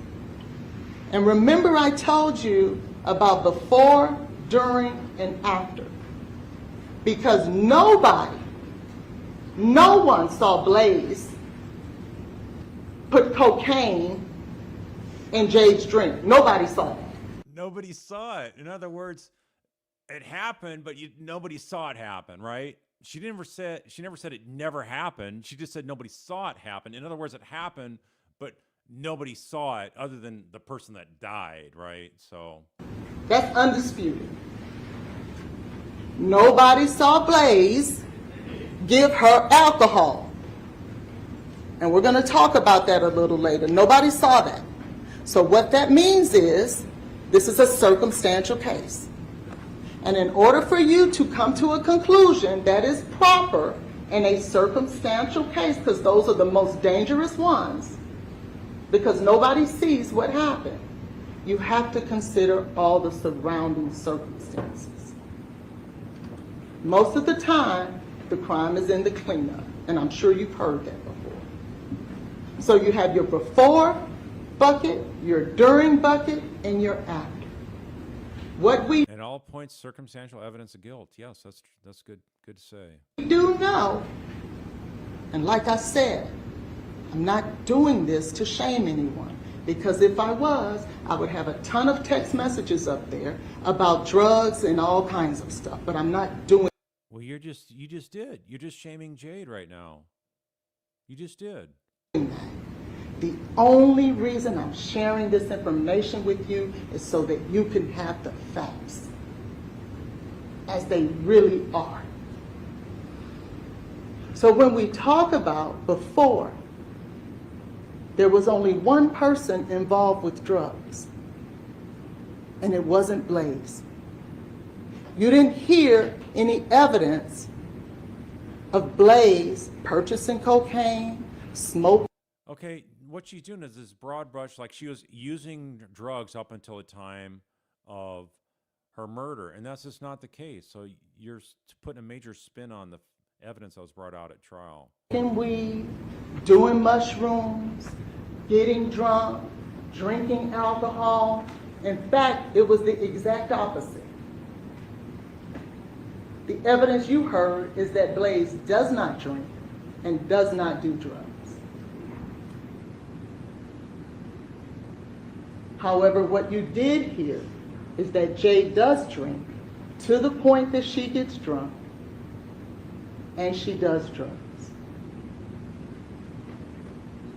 So that's before. Remember, this is circumstantial, so you consider all the facts surrounding it. Jade invites Blaise over. This is important because Blaise didn't know that Jade was going to invite him over that day. He had just seen her the day before. Remember, they had gone to the Waffle House. So he's really aggressively pursuing her now, right? And she's naively thinking, oh, hey, he wants to be more involved. But no, he wasn't being more involved to help raise baby Ivy. There was a different agenda there.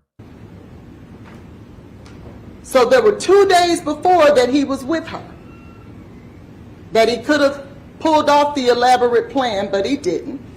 Well, he's not going to do it the first time they get together after December 31st. He's got to make it look like they're having some kind of a more involved relationship. He's not going to do it the first time. He's not that stupid. And so spontaneously she invites him over again. This is the 3rd day in a row now. And so you see here also, will you be free around 7 o'clock? Yeah, I fell asleep watching Outer Banks, then woke up to gun firing on the show. But yeah, I should be. LMAO, woke up confused, ASF. Okay, I'll have plans for us. You can come dressed, comfy to my house. Okay, sounds good. Sweet, I am getting off now, she says. And that is at 3:50. And he says, how was work? So now this spontaneous plan is 3:50. He has 3 hours to cook up the elaborate plan to kill her. Okay, this is not hatched. 3 hours to what? Go get the cocaine and then bring it over? No. This would have been prepared well before this 3-hour window. Because remember, he didn't know she was going to ask him to come over that day. So he comes over. When he comes over, it's 7 o'clock. He's there. And then Nigella and Keontae shows up. He didn't know that, right? Now, if all the while it was his plan to kill her that night, you would think that once Keontae and Nigella showed up. See, what happens, I think, as a trial attorney is if you have all this timeline here and little images of a phone or a figure of a person or a building, if you don't like walk the jury through all that, then what you're actually doing is creating a distraction, because is the jury going to listen to you and be able to interpret what this all means? No, they're going to be listening to you or looking at the screen and reading it. So you're actually just not, you're losing your effectiveness. So if you're going to show a slide up there, you better walk them through all the details. Otherwise, the jury's going to go like, am I supposed to listen to you, or am I supposed to read and comprehend what's up here on the screen? So it's just bad advocacy. If he had any kind of sense, he'll abort the plan. But no, he's brazen, even though her best friend. So you just admitted that there's basically a plan, and he should have aborted it, but no, he's that brazen. Okay, so there was a plan, though. Is that what you're saying? Came over, saw him in the apartment alone with her. Once they left, man, that was a perfect time to slip something in the drink. They had these people around. It's like we're having a good time. It's like that creates more suspects, right? Potentially more suspects. Almost 6 months pregnant, 25 weeks, I believe the autopsy said. Okay, well, that's over what is it, 5 months. So, all right. Did he ever mention that in a 911 call? No. She's not going to bring up the 911 call here, is she? He decides, I'm going to go ahead with the plan and kill her anyway. I know they saw me in here. Doesn't matter. I'm going to do it anyway. And so they eat. Nigella and Keontae, they come, they talk, they interact. He invites them to stay. He invites them to stay. Why? It's not his place. Why is he inviting them to stay? So he likes the fact they're there because his plan's working. Tonight's the night. Why would you invite them to stay if it's your plan to kill her? So you can have witnesses? Obviously, you're not doing it while they're there. You wait till they leave, and then it's like, hey, I'm just one of the other guests that was there that night, right?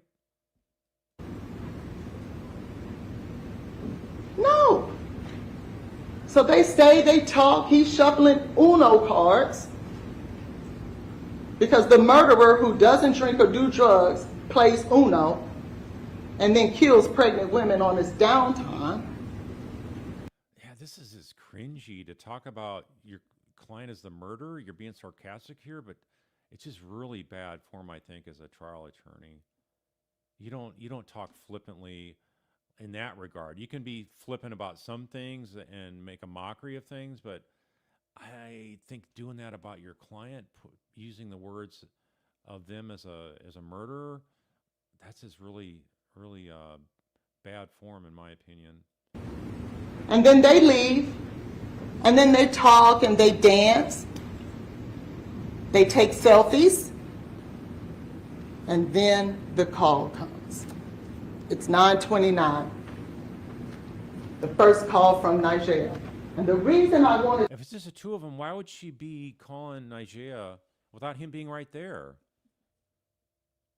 If she's feeling bad, he's the first one to respond. He is the first responder there. It shouldn't be Nigeria being called. To lay this out this way was because there's been so much talk about this elaborate cleanup that he must have done. And I wanted you to see that there was no time for that. Because now we're in the during phase.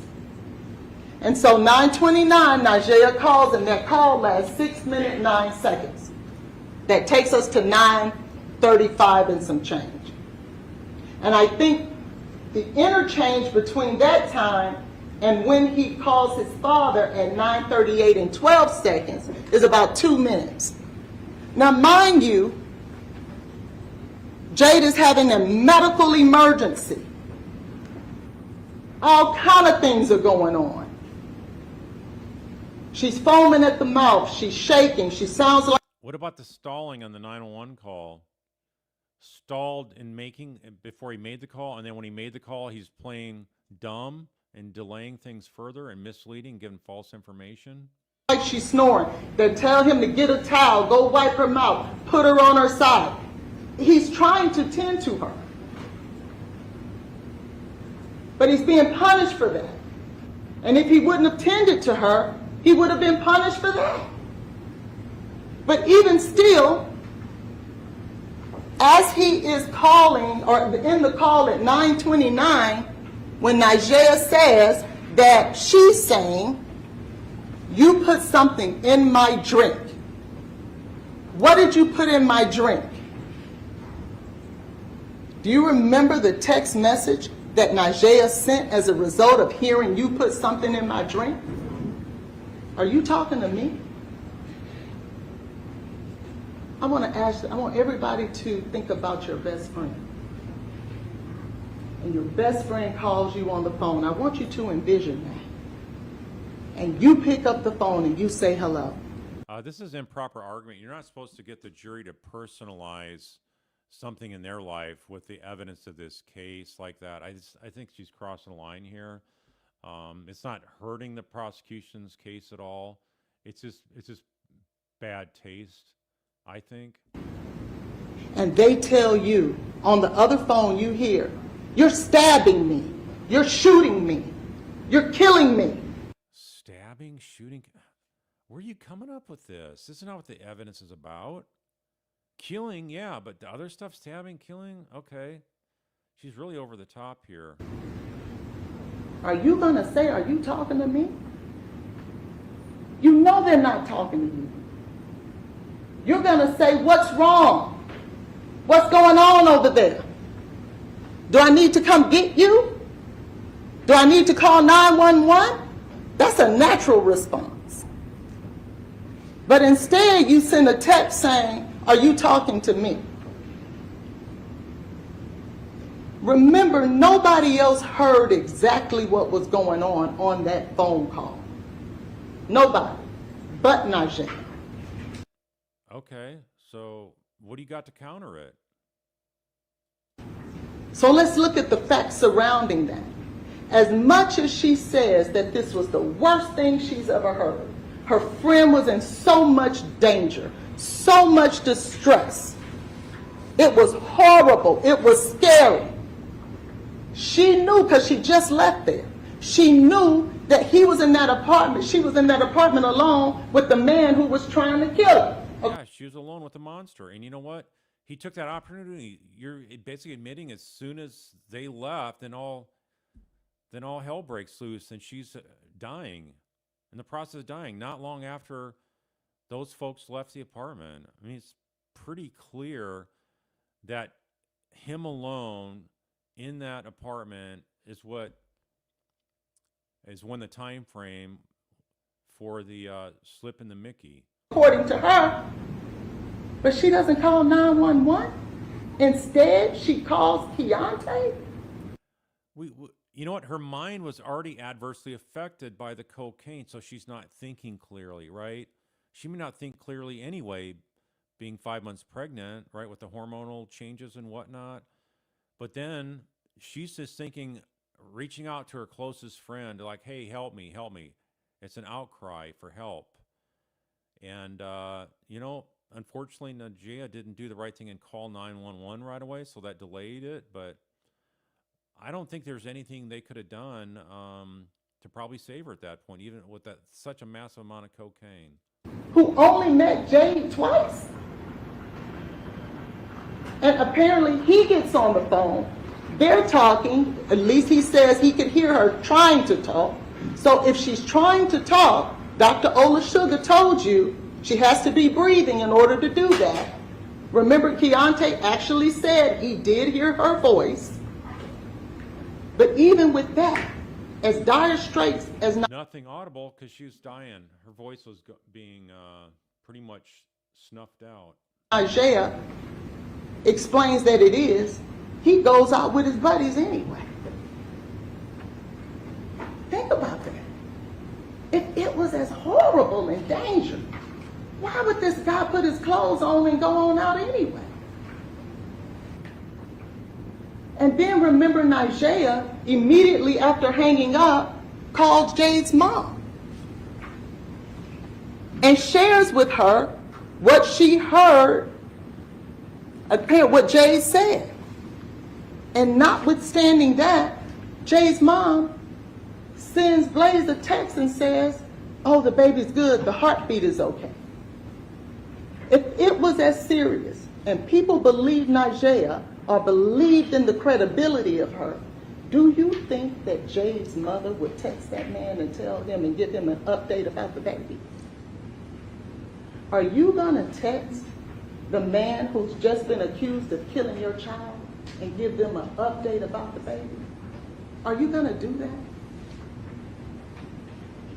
There's something not right about it. But that's what happened. Hard for her to believe. He was the only one there to do something immediately to respond. So, right after that phone call, he calls his dad on the phone with him for 30 seconds, because that's what he told the police officer, that he talked to his dad, and his dad said, call, son, hang up with me and call 911. What are you doing on the phone with me? He does that, and within 16, so if that call lasts... How's his dad going to save him? Is he asking his dad, should I call 911? I've created a mess here. I didn't mean for this to go this bad this fast, but, you know. Yeah, very strange calling the dad. 30 seconds. That takes us to 9:38 and 42 seconds. And at 9:38 and 58 seconds, Blaise is on the phone with 911, and you heard that call. You heard the desperation in his voice. He didn't know the address to give the man. You remember that interchange. So the only way to get the address would be to run to the front to get the address. And if you remember what he says, I want you guys to pay attention. Columbia Pike. Everyone knows it in Nashville. one of the main arteries. Ontario, super easy to remember. You see the sign every time you go by there. He helped pick out the apartment, from what I understand. So he knows it's like the back of his hand, and he could look digitally to see where he's at. He's not going to have to walk all the way from the back of the apartments, all the way passing all these other apartments to go up to the front of in front of the sign to see where he's at. Really? No one would do that unless you're trying to stall. That's as idiotic as all get out to think anybody's going to do that. Attention to this. He said the address is 1522-1550 Lebanon Pike. Most of the time when people give an address, it's only one numeric value. It makes sense that he ran to the front of the apartment or the condominium complex. Yeah, right. Sorry, jury isn't buying that.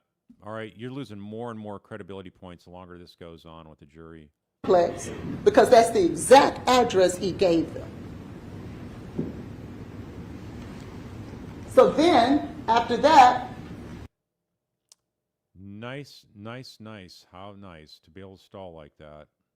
Mm-hmm. No sense of urgency. I went the wrong way. Then he gets off the phone with 911, and she calls back. So if it was 6 minutes and some, I'm sorry, the 911 call was almost 9 minutes. So that would take him right around to 9:47, and Nigeria calls back to Jade's phone. And he answers. He didn't have to answer. It was Jade's phone. He could have said, I was dealing with an emergency. But he picked up the phone and gave her an update. Doing the Looking to create a cover story like he's trying to help. Hey, I'm here. I'm trying to make things right. responsible thing. Then after that, that call lasted about 2 minutes, she says. That takes us to around 9:49. EMS arrives at... You know what? I'd be curious if they had his phone, they could see, you know what, this apartment, it's so easy to find. You wouldn't need GPS. You know, for him to drive there and everything like that, you wouldn't need GPS. Because once you've been there, you would know, oh, you just go on this major artery, and it's the Ontario. When I see the Ontario, you're going to know where it's at. You're not going to even need GPS. 9:48. And if you look at that slip from the EMS, because you'll have the right to look at the evidence, it's going to show you that EMS arrived about 9:48. And you heard him say, I can hear the sirens. I think I can hear the sirens. And then he goes out and runs to get them. Remember, on the call, the man says, put her on her side. So he did that. Then if you remember, as much as she didn't want to, she told you that Blaise ran out to meet them, at least at the door. So perhaps she rolled over while he was gone. We don't. That's not likely.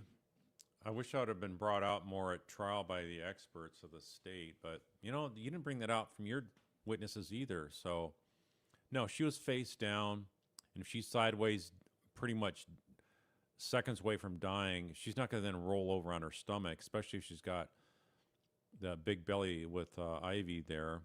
No. But nobody's calling 911 and doing all those things to help, only to put her on the side and try to kill her. So by now, EMS is there, so the time for cleanup is gone. Where was all this time for him to clean up? How long does it take to get rid of a cup? 10 seconds? Rinse out a cup, throw it away in the trash, or just leaving him back on the counter? It's not there because remember, those selfies was less than 60 seconds before the emergency call. The time just isn't there. So that's during. So when we think about during, there was only one person who called 911. Only one. As sick and as dangerous it was. She's been going an hour and 22 minutes here. Described to be. Only one person called 911. Frantic, running to get the address, doing everything that He's not frantic. Come on. he could do. That's during. Now let's talk about after the investigation. Listen. Oh, no, not the puzzle pieces. What's unfair is 3 years later, Blaise is now held responsible to try to prove himself innocent. When one, that's not the law, and two, a lot of the evidence. What do you mean he's there to prove himself innocent? Who said he's got to prove himself innocent? Has the state said that? Are you saying that the judge gave him the wrong, is going to give him the wrong instructions? Where are you coming up with this? This is a real spin. Evidence is gone. That's unfair. How can I prove my innocence when Detective Reese said he let the video surveillance camera get erased? How does the lead detective not get that surveillance camera that would have showed Blaise coming and going, Najee and Keontae coming and going? If he really ran to the sign, we would have seen that. If he came there with something in his hand, alcohol and or cocaine, perhaps we would have seen that on the video. If somebody else showed up there that day. He moved the camera, so guess what else I would have shown. But yeah, it's a very upsetting thing to have cops destroy evidence, but it wasn't intentional, and it would have been incriminating if they did have it. Incriminating to your client. Perhaps we would have seen that. But they allowed it to get destroyed. Blaise didn't know that. Remember, he didn't get arrested for a year later. If he knew the burden was going to be shifted from what the law was, then maybe he would have done the investigation himself. But he was trusting the police to do the investigation because that's their job. And we know that she met with the drug dealer that day, albeit it was for Mario or whoever it was for. We don't know for sure that she met. We don't have those details, do we? If this is a drug overdose, I really want y'all to think about this. If this is a drug overdose, why wouldn't the police officer go talk to the drug dealer? If it was a financial crime, you chase the money. How in the world, in a drug crime, you don't bother to speak with the dude who sold her drugs that day, whoever it was for, whether she met up with him or not? Okay, so now you're admitting she didn't meet up with him. Okay, so right there. And it wasn't the kind of drugs that would kill, so completely off the rails here, going down some other rabbit hole. That's not for us to have to figure out. But he didn't. So now you don't talk to key witnesses. And there were other drug dealers in her phone too. They didn't call any of them. You let the surveillance video get destroyed that possibly could have exonerated him. But we'll never know that. And now he will be punished for it. Now he will be punished for it? So you're conceding that he's going down. Okay. That's a really bizarre comment to make. What's she doing?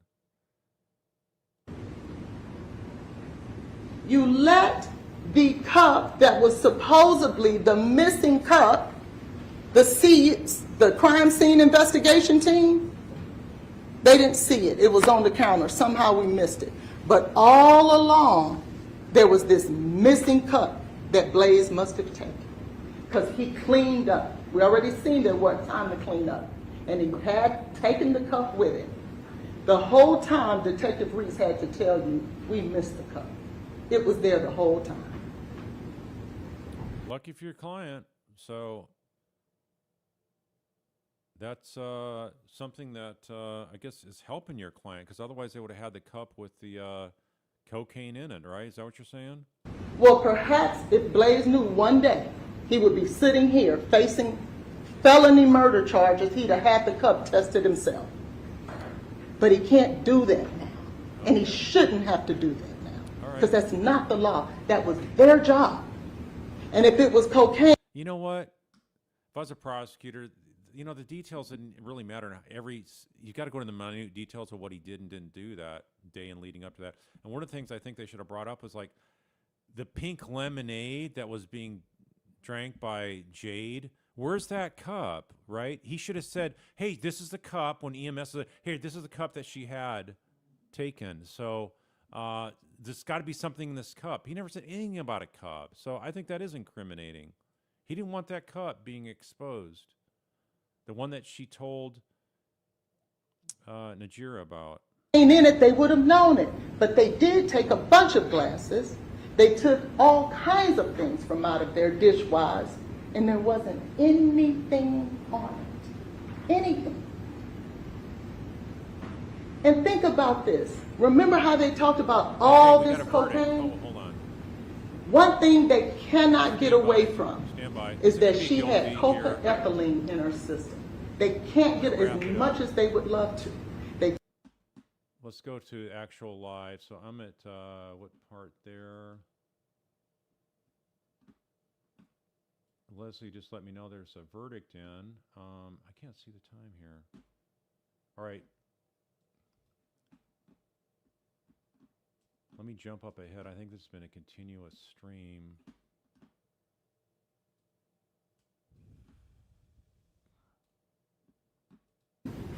Guilty of first-degree premeditated murder.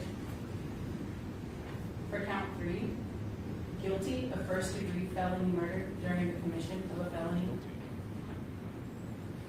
For count 4, guilty of first-degree felony murder during the commission of a felony. There we go. All right, if you'll turn that document in, please, Lynn. He knows it.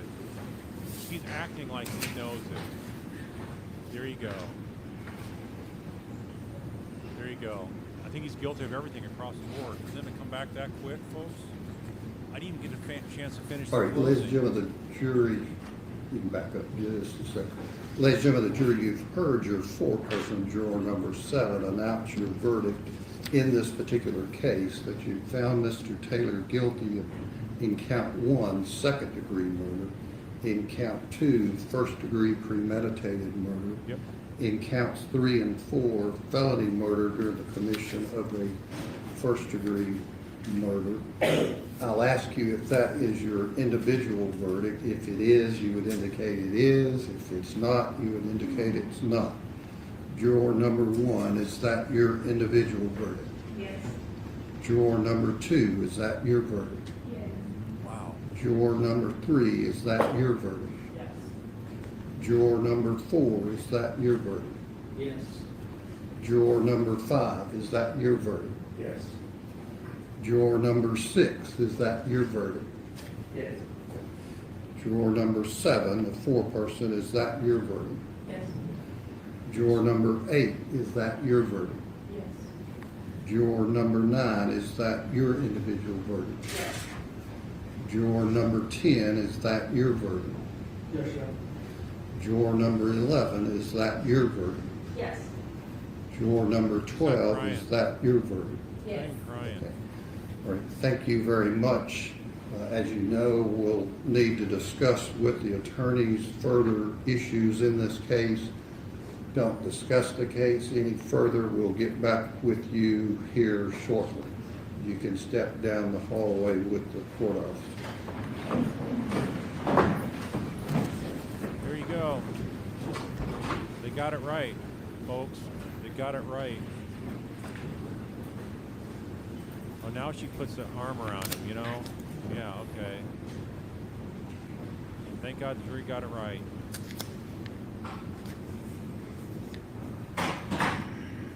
Yeah. All right, Mr. Taylor, you've heard the verdict of the jury in count 1. They found you guilty of second-degree murder that'd be that towards J. verdict as well as the other counts, guilty in count 2 of first-degree murder, counts 3 and 4, first-degree felony murder will become the judgment of the court. In terms of counts 2, 3, and 4, will be the need for further sentencing hearing. Does the state contemplate introducing victim impact statement? Yes, Your Honor, upon the court finding that by the jury's verdict that we would be entitled to do that. Okay. We'll take just probably a 15-minute break and let everyone settle down in terms of the initial verdict. Come back and hear that proposed testimony under State versus Nesbitt, and then see Mr. Brand, Ms. Hollins, Mr. Joyner, what mitigating factors you want to submit or find that's necessary to submit to the jury. So, The state's position is that Nesbitt only applies in death penalty cases. what, As far what I'm as talking doing- about as far as victim impact 403 analysis. Under Nesbitt, if it's life without parole, there is no analysis. So you That can, is, there's no dry run unless it is a death penalty case. you can just have whatever that may be overly prejudicial. No, it will be victim impact under pain. Okay. And does Mr. Brand, Ms. Hollins, you have prepared proposed mitigating circumstances? Yes, Your Honor, I think there are mitigating circumstances, mitigating factors we would argue to the jury. Okay, all right, if you'll get those, I think we need a minute probably. okay, like I said, we'll take a short break, but let me ask the state this, there are cases with obviously with the finding in count 1, that wouldn't be considered by the jury, but there's also, I think it's Hargis versus State, that does apply to any felony murders that your notice that you submitted, the felony murder portion, I think it's your number 2, wouldn't apply in counts 3 and 4. Disagree, Your Honor, because it is Middlebrooks, it is not a Middlebrooks situation. It is within the legislation that amended the statute post-Middlebrooks, so that is something the state submits the jury can consider in a felony murder sentencing, That an aggravating factor is the felony murder. which is based upon that aggravating circumstance, which is above and beyond just the definition of felony murder. What do you mean by that? Well, that the jury would have to find the aggravating circumstance that, again, that it is not a Middlebrooks situation, so that the state's position is the jury can consider that as an aggravating circumstance. That was the whole issue in Middlebrooks. But there's some that would only apply to certain counts. Yes, Your Honor, the age of the victim, certainly. Right. All right, we'll take 15 minutes and then come back and hear from the defense in terms of mitigation. Yes, Your Honor, the state would like to be heard or see that. And Yeah, let's then we have an argument about it. Taylor, and by law, Mr. Taylor's bond has to be revoked, so if you'll step into the back and talk with your attorney. He's handcuffed now, put in shackles. He's a convicted felon. Murder.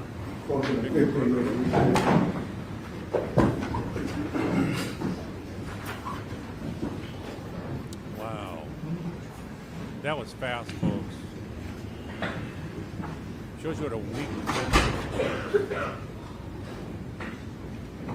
Doing all that victim blaming and saying you got no proof that he handed any drugs to anybody. Terrible, terrible defense presentation over the trial. And terrible argument.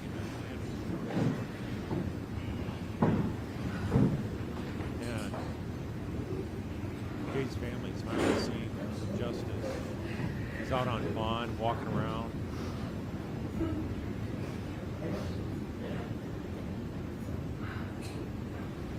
Prosecutor Shane Huggins, the family.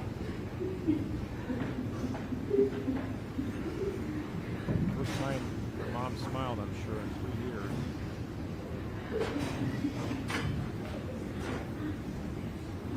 3 years. So basically, they didn't go first degree on the first charge, I believe it was, for Jade. It was second degree. Because he didn't go there planning to kill Jade, but they're planning to kill the baby. So she was just, like somebody said, collateral damage.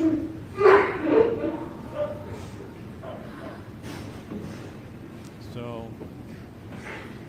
on that side of the courtroom is all of Jade's family. On the other side is the defendants.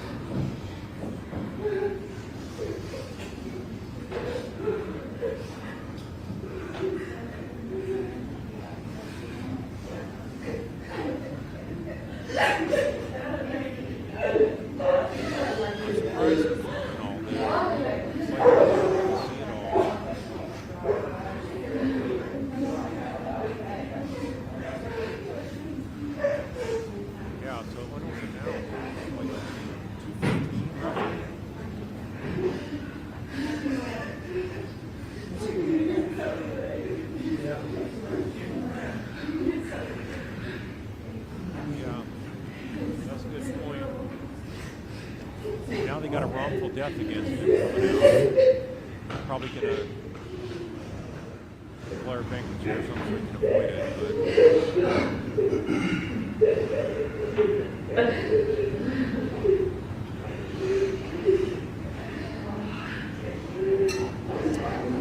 matter of fact, yes.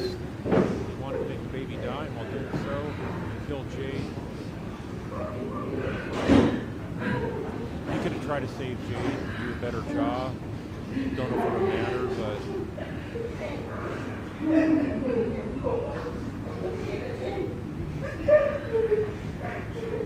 all the hash and trash defense, all the Texas twister defense, as I call it, bringing in all these experts. The entire team was from Houston area. I think every single person that they had testify in the whole defense team, all from Houston. It's like,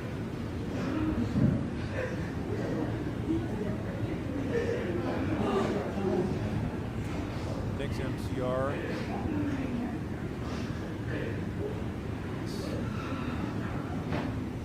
Where's all those naysayers now saying, oh, they got no evidence? Where are y'all now? Huh? Where are all you guys? Why don't you come on board and say, hey, look, we got this wrong. You know what? All those naysayers, they all scatter like roaches. So they're probably all trolls, bots and trolls.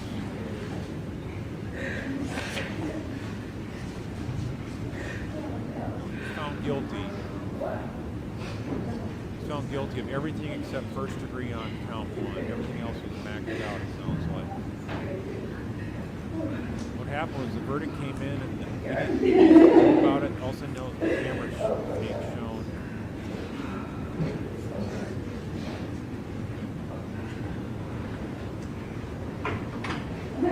Thanks, Bill.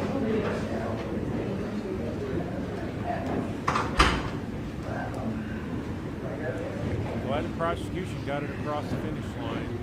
I had some worries. They weren't detailed enough. Presenting evidence, the argument wasn't the strongest. They didn't bring up the fact that they should avoid the financial angle of it. It would be nice, but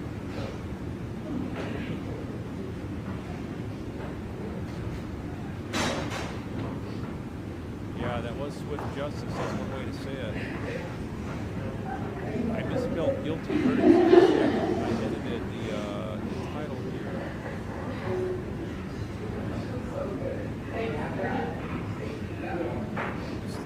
Guilty. So are we going to go right to sentencing? Like in Texas, they go right to sentencing. Florida, they don't.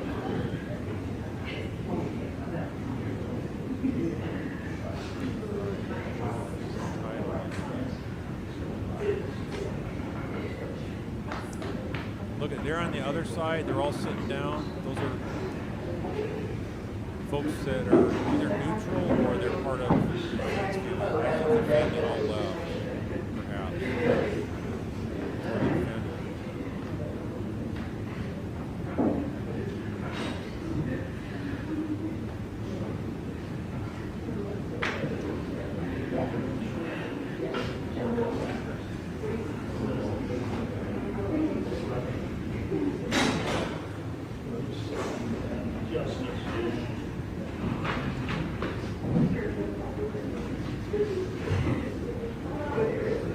There's a detective.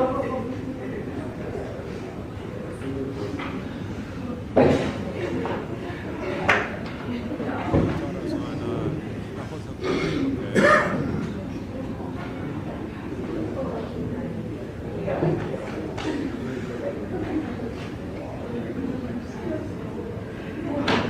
Yeah, I missed the rebuttal, so we didn't get to that, but yeah, I don't have any mods right now, okay? So thank you all for being a class act. I did not have to strike anybody today except for that one jury.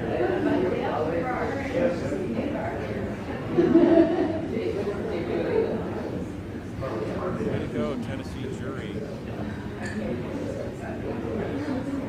So on a short break here, that's why I'm continuing the live stream.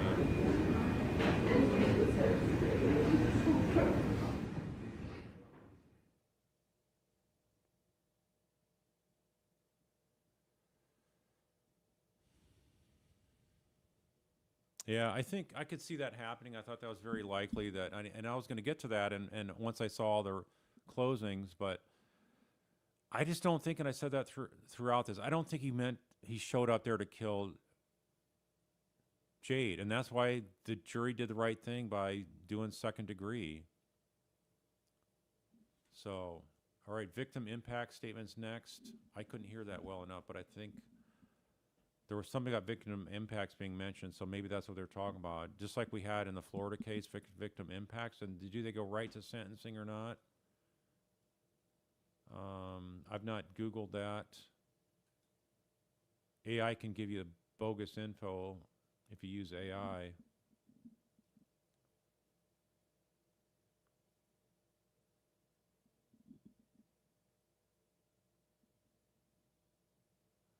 Yeah, think about where we would be if it is so much a critical thing. If there would have not been that call that Jade was able to make to Najee, I don't think we'd have a conviction. All right, thank you. 20-minute break and then victim impact statements. So, yeah, Najee was critical. The fact that we heard the outcry from Jade. If we wouldn't have heard that outcry comment, if she wasn't physically, mentally able to make a call and explain anything as she was dying. So, all right, thanks, Dreamscape. Don't know why there's been some of you can't hear very well. I don't know if I got some equipment failing me or what, but I'm going to try to prevent that from happening. Yeah. Jury saw through the defense desperation. Great job. Again, huge credit to Dr. Carney, who was a critical force, and to Jade quick thinking in her final moment. Rest in peace, baby Ivy and Jade. Yeah, how sad this whole thing is. Wow.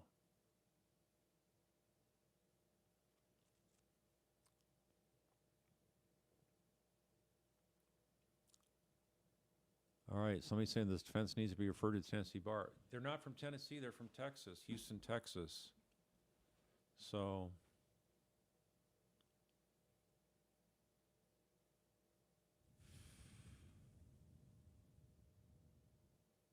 I don't mute the court. The court is on full volume, so, and mine's on full volume as well.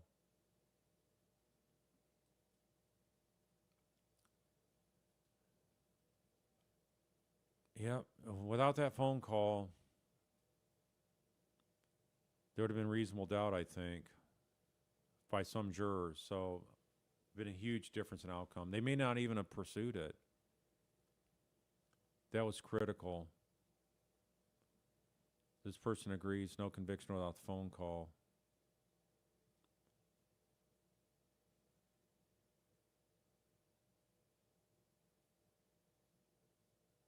Thanks, Tallahassee Legal.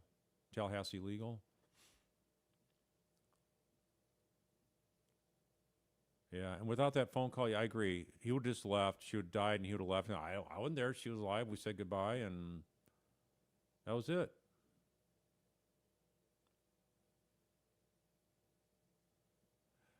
Yeah, Trisha Stargirl, I pined from the end of the state's case. If he didn't testify, he'd be cooked. He would have been cooked even worse, if there is such a thing. There's no way they were going to put him on the stand. You don't put a guilty client on the stand.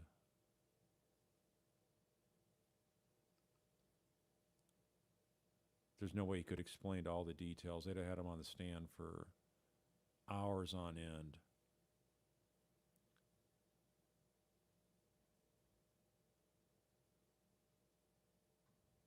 This is, we're going to hear victim impact. Normally, if you hear victim impact, they go straight to sentencing. So let me do a search here.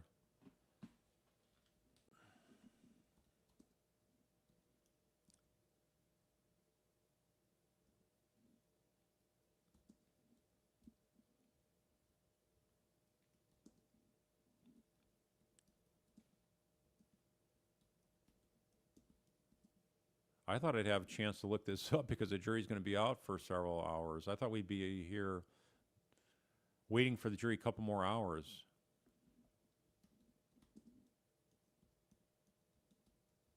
So I'm doing a Google search right now.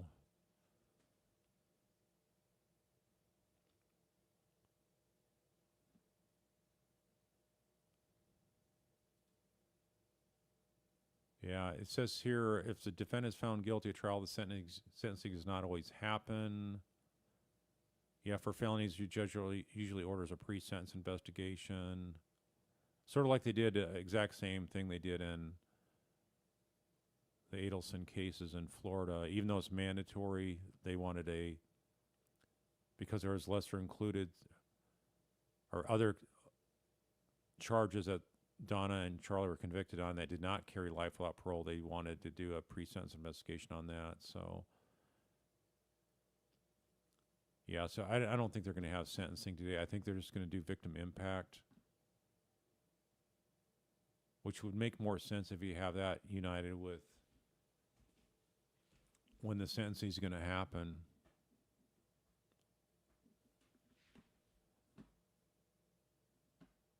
So for Tennessee, okay, you think the sentencing will be later for the lesser counts other than the murder. So the felony murders maybe. I don't think they're going to have two-part sentencing, though. See, my computer's acting up now. The screen's flickering. So maybe that's why I have a sound problem, because my laptop is crashing and burning.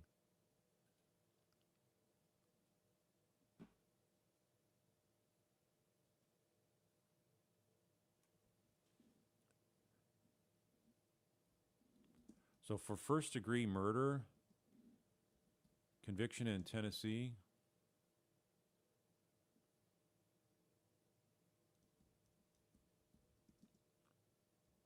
I would assume it's life without parole or an option of parole. Let's see.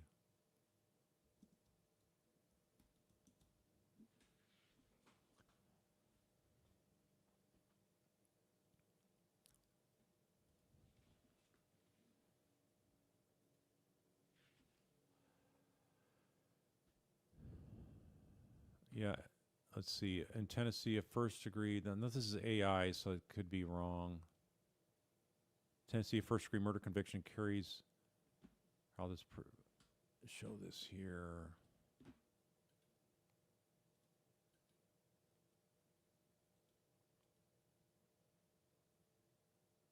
Well, I don't want to cut the screen off, so I won't show it. Okay. A life sentence in Tennessee requires a minimum of 51 years in prison before becoming eligible for parole. The specific sentence is determined by the judge or jury following a trial and depends on a few special factors. If the prosecutors prove certain aggravating factors such as prior violent felony convictions or murder was committed during another felony or terrorism, the sentence is elevated to either death or life without the possibility of parole. So they have a felony murder conviction on here, so maybe they'll bump it up to life without parole. They didn't. This is not a capital case, though.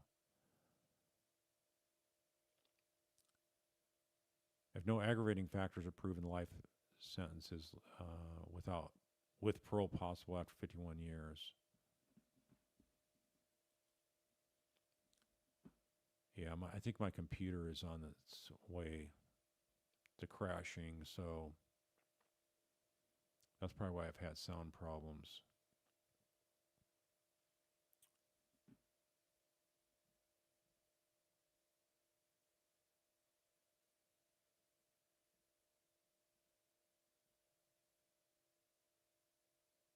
Yeah, if you're an adult, life without parole. So there's a good chance he's doing life without parole. I'm going to not make a definitive comment on that.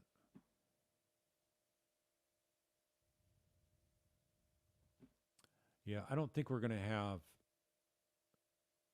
sentencing today on anything. That's my guess. I think they're just going to have mitigation. The prosecution may try to argue how there's aggravating factors.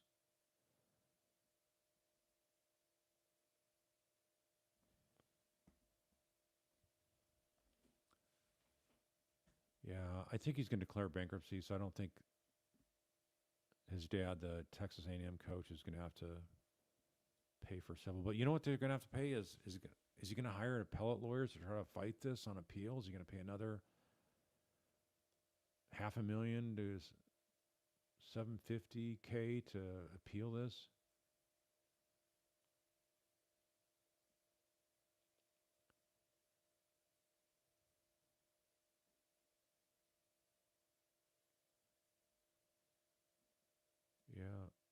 Yeah, I don't think it was premeditated on Jay, just the baby.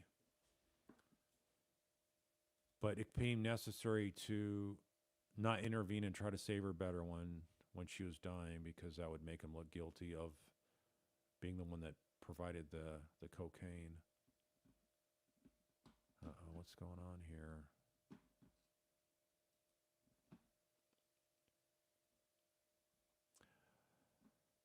His family, his dad is a coach at Texas A&M, the football team there, and the team is highly ranked, and so he makes around 600,000, 650, something like that.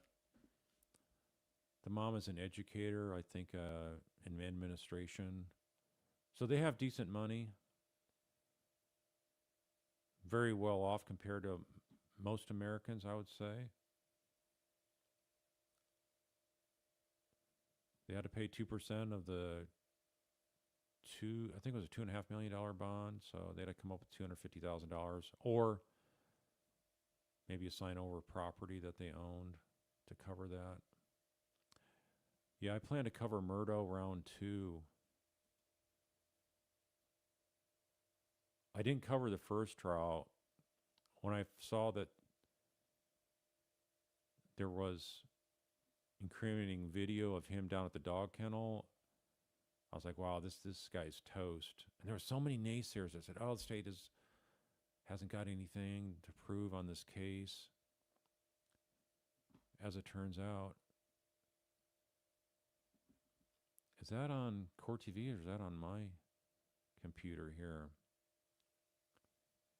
Yeah, I think it's on Court TV.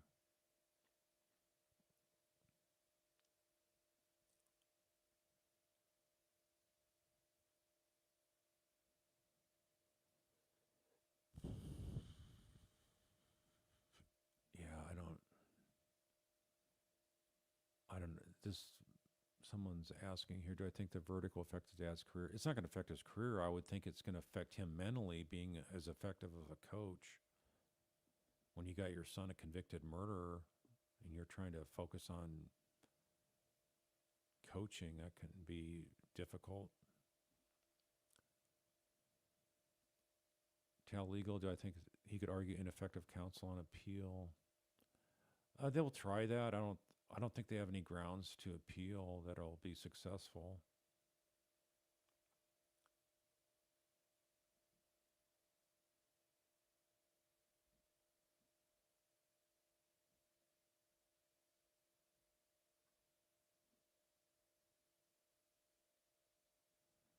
Okay, thanks, Rebecca. I'll try to put it on pause if I want to say something while the court's live. All right, so the mom has a PhD in social work, somebody's saying.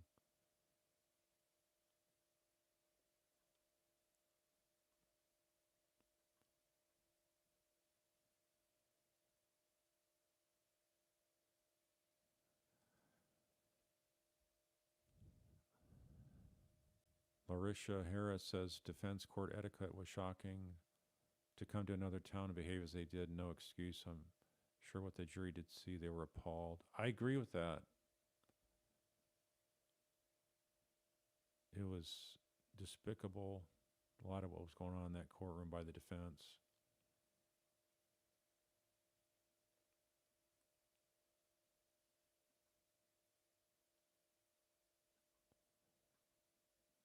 Trisha Stargirl, is it just me or did Jaya seem a bit theatrical with the loud crying without tears? I actually missed her reaction to the verdict. Carl, can you play it? I'm not going to play it back because I want to stay live here. There's some issues with her credibility, I think, but I think that part about what Jade's words were are truthful. So just think, Blaise has got some leg shackles on him. He's being handcuffed now. Yeah, it's been 3 years since he's been handcuffed.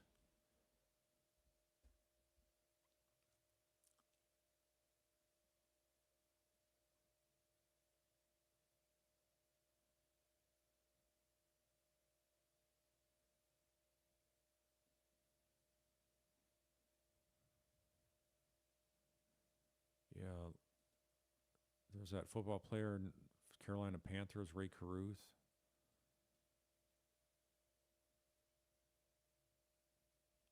I remember that one had to do with him driving up alongside his baby mom's car and then shooting into the car and killing the mom. And I think the baby survived but is crippled, paralyzed.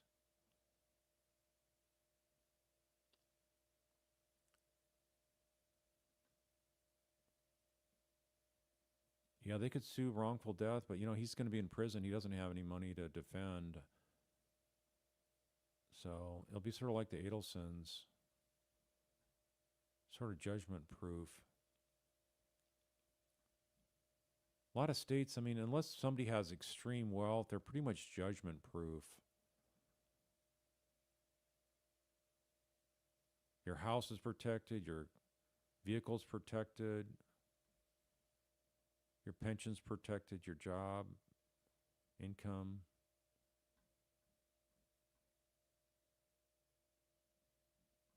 All right, I think that's court TV. I don't think that's on my computer.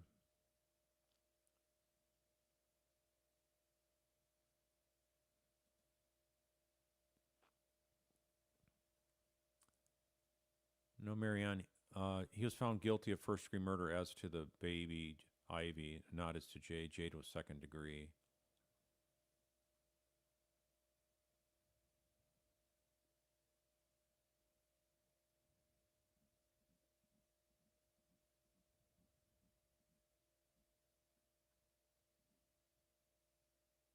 At least we don't have a conflict of interest issue to raise here.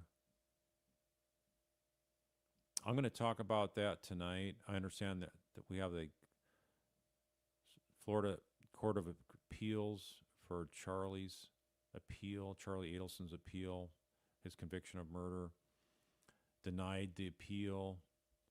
But that's not the end of the story. There's more bites at the apple he gets.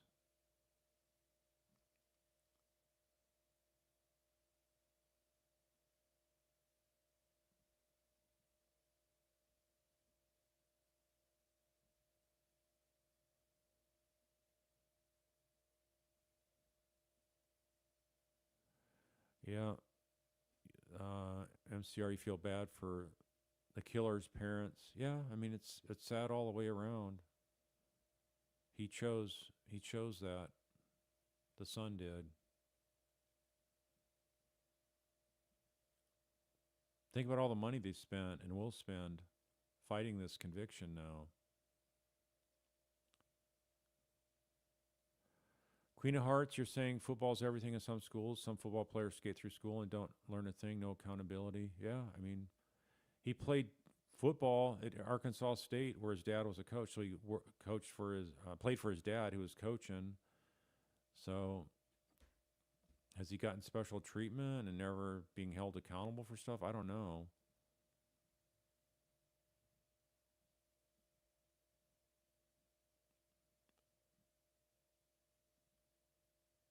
Could he have strict parents and turn out this way? It's possible.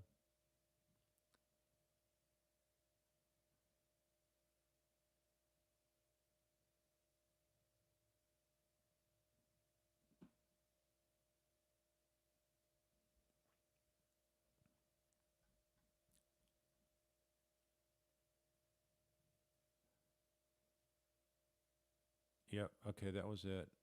He had someone else pull up behind them and the baby lived. Yeah, he hired a hitman. Like the Adelsons hired a hitman. The baby lived, but the baby is crippled.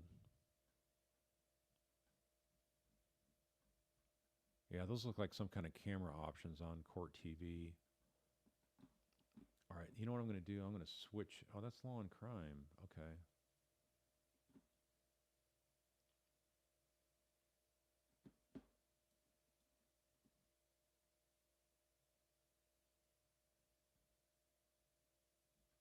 Let me go switch it to court TV.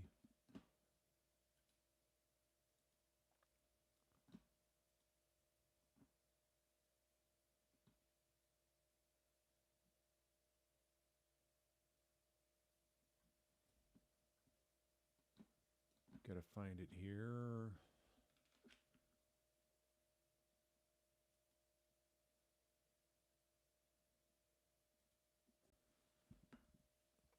We're at day 8.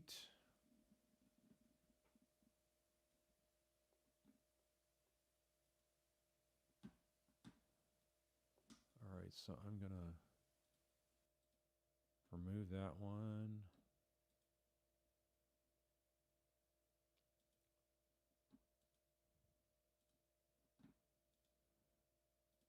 Add court TV back in.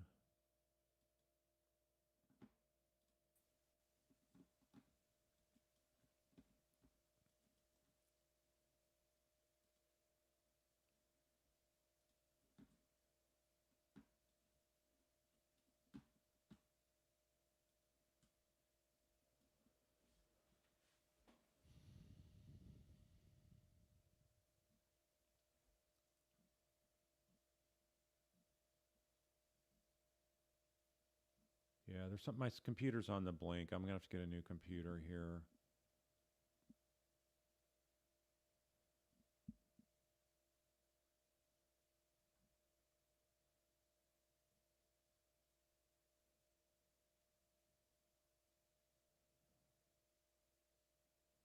Yeah, okay, so the baby survives disabled. Yeah, that's what I'd heard.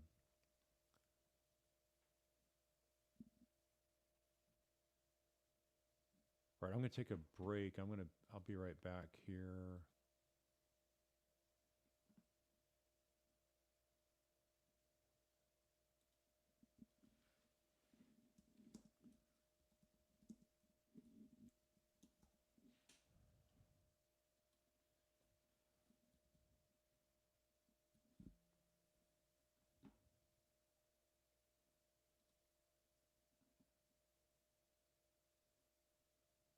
camera's moving around, so hold on.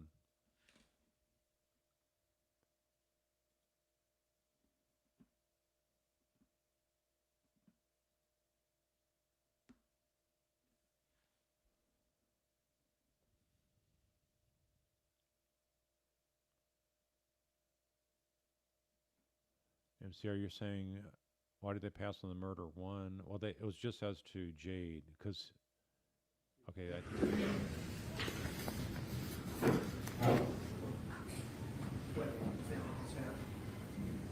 Yes. I was just saying, when the defendant was out, that matter. Okay. Well, yeah, you can bring him up.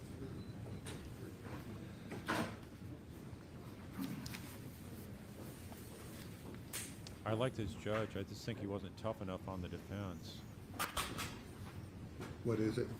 Your Honor, on the notice that the state filed to seek imprisonment for life without the possibility of parole, based upon the jury's verdict in count one, the state would move to basically strike our number 3 and what would be in the code section number 16, because that requires an intentional. As to The the, murder was committed against a pregnant woman. Right. And the defendant intentionally killed the victim. The jury's verdict of a knowing killing, I think, removes that as an aggravated. from what would be, if it had been instructed at all, in count 3.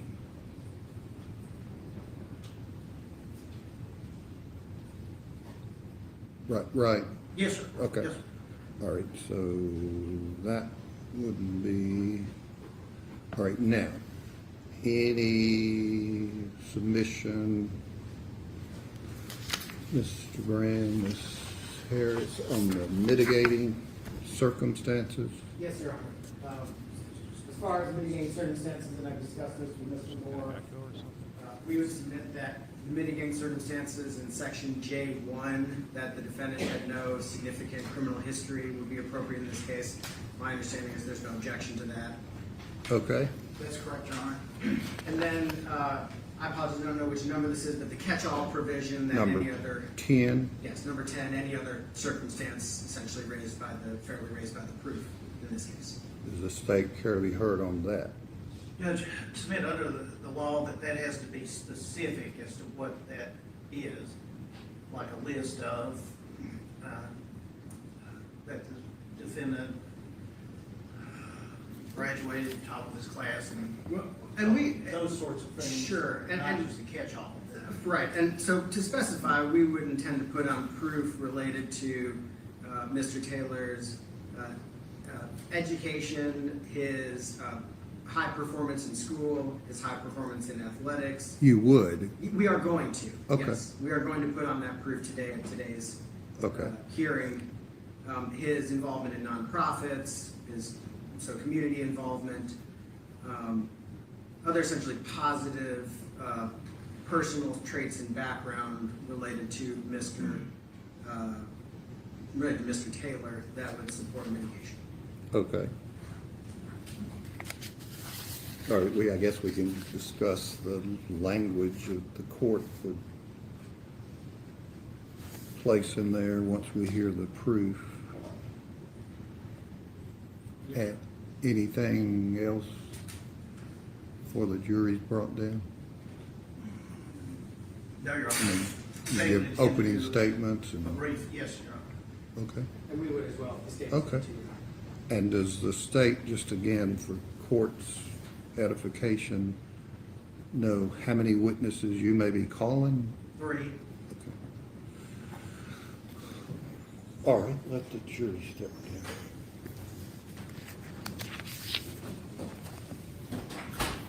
All right, jury's coming in. Jury's going to decide if there's aggravating factors. He's not so quick to stand up now, is he? He doesn't seem shook up at all. Bummed out a little bit, but But General Moore, the states, are you in agreement that the jury would be instructed in terms, well, I can ask this later. Dealt with victim impact statement not being aggravated circumstance. Certainly. Yeah. And the jury can only consider that after they have found the existence of at least one aggravating circumstance. And just before we get into an issue, the victim impact statements are not going to include any statement of what they want. to happen. No, we've discussed that. Okay.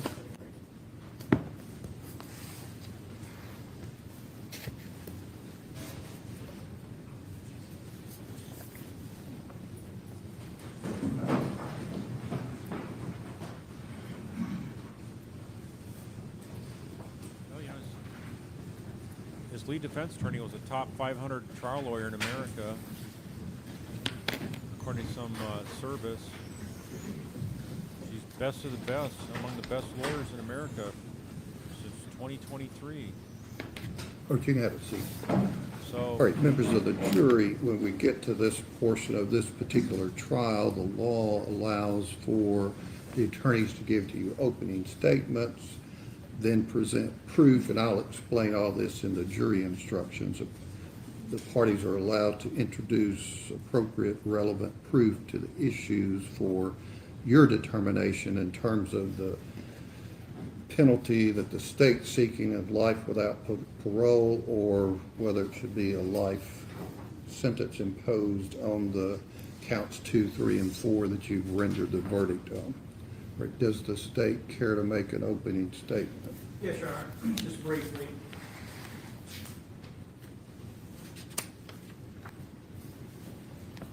Members of the jury, because of your verdict, we are now going into the second phase of this trial.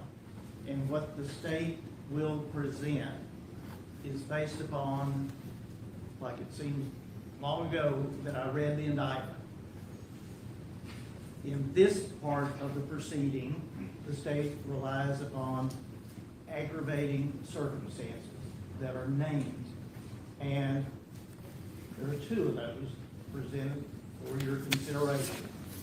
Number one, the murder was committed against a person less than 12 years of age, and the defendant was 18 years of age or older. So referred to Ivy.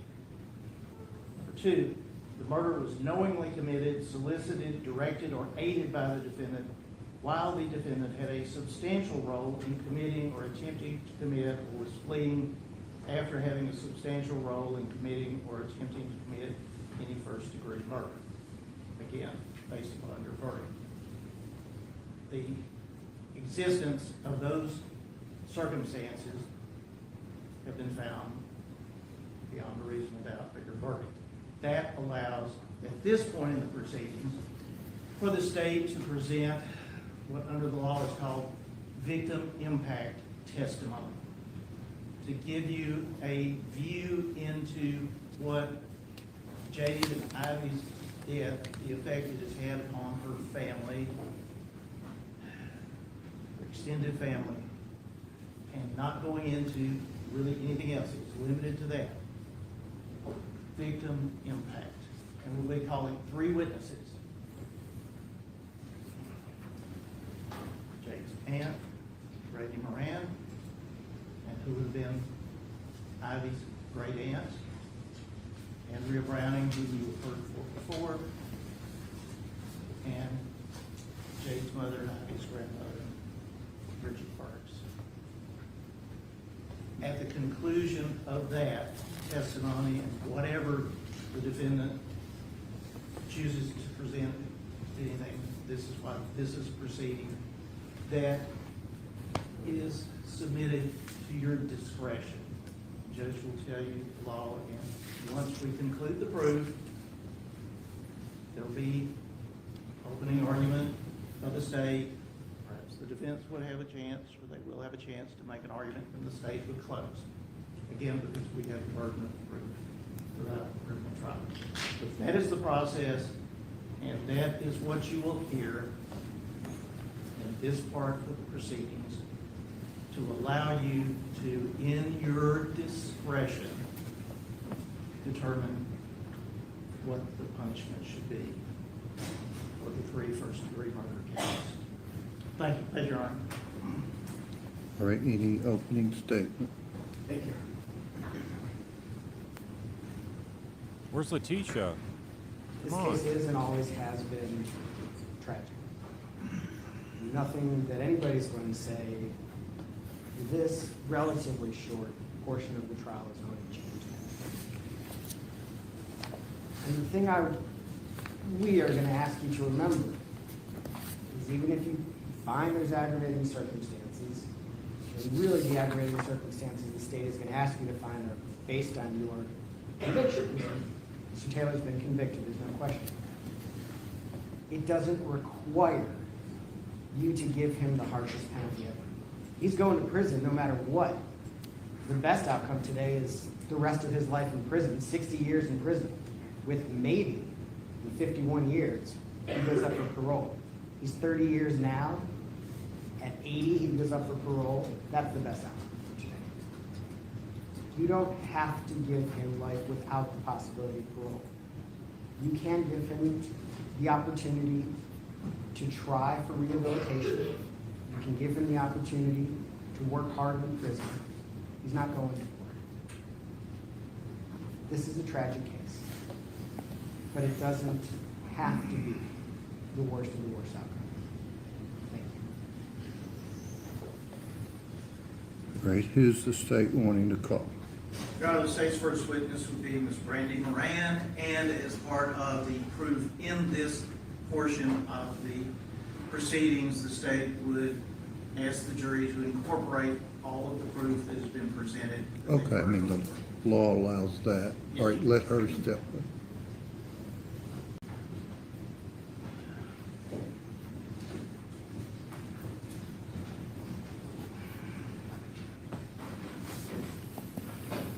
Do you swear the testimony you're about to give to be the truth, so help you God? Yes.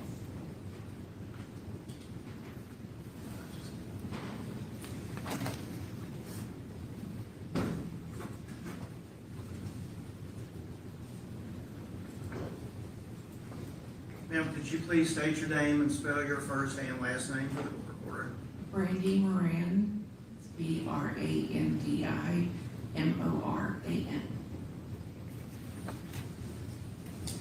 You heard me say a few minutes ago that you were Jade's aunt and would have been Ivy's great aunt, is that correct?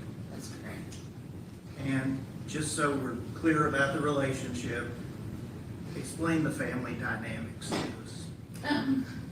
Well, she was my niece, but I was there with my sister the day she was born. I was in the delivery room when she was born, and for lack of not having children of my own for many years, she was like a daughter to me. My sister and I are very close, and so she was more than just a niece to me, and the same with my husband. And just to be totally clear, who is your sister? My sister is Bridget Benning Burks. And so you have known or knew Jade from the moment she was born, is The that first correct? breath she took, I saw. And throughout her life, did you remain in her life? She, like I said, was like another child, or like my only child for a long time. In fact, she was 13 when I finally had my child, and she was less than thrilled that I was bringing someone into the world to take her place, which he never did. But we took her, my husband and I took her to Disney World for the first time. I took her on her first trip to New York. She loved to travel. She was full of adventure. We traveled Europe together, and we were in each other's lives when she went to culinary school. She lived with my husband and I, so we were very, very close. And where were you when you learned about the February 25th, 2023 incident? I was at my home in Northwest Arkansas, and I was actually folding laundry. My sister called and said something's happened with Jade. I don't know what's going on, but we're heading to Nashville. And I immediately we talked for a little bit. She was in the car, and in the meantime, my husband was in the background. Northwest Arkansas doesn't have a ton of direct flights, and it's a good 10 or 11 hours from here. So he was getting flights for me the earliest that we could get in Kansas City. And we actually drove all night so I could catch a first 6 a.m. flight out of Kansas City to get to the hospital. Did you know before arriving at the hospital that Jade was expecting? Oh, yes. I learned that Jade was expecting on November 9th, 2022, because it was my son's 10th birthday. And she had actually traveled to Arizona. I was in Scottsdale for work, and my work was wrapping up, and I was flying out my son, and Jade flew out, and my best friend, so we could celebrate my son's 10th birthday together. And so she arrived at the hotel, and I was extremely excited that my event was over with, and was ready to, relax, and, wanted to have a cocktail with her, and she kept refusing. And so she finally had to tell me without everybody being there, but she had gotten me a little bag that said only the greatest aunts become great aunts, and it had a picture of the ultrasound inside. So from then on, if you look at our text, every single communication after that was about this baby. And so it would be fair to say you were looking forward to being a great aunt. Oh, yes. I had already asked off work I didn't have to ask off work, I work remotely. I'd already informed my boss that from middle of June through when my son had to go back to school, I would be working remote in Nashville, helping her learn how to become a mom.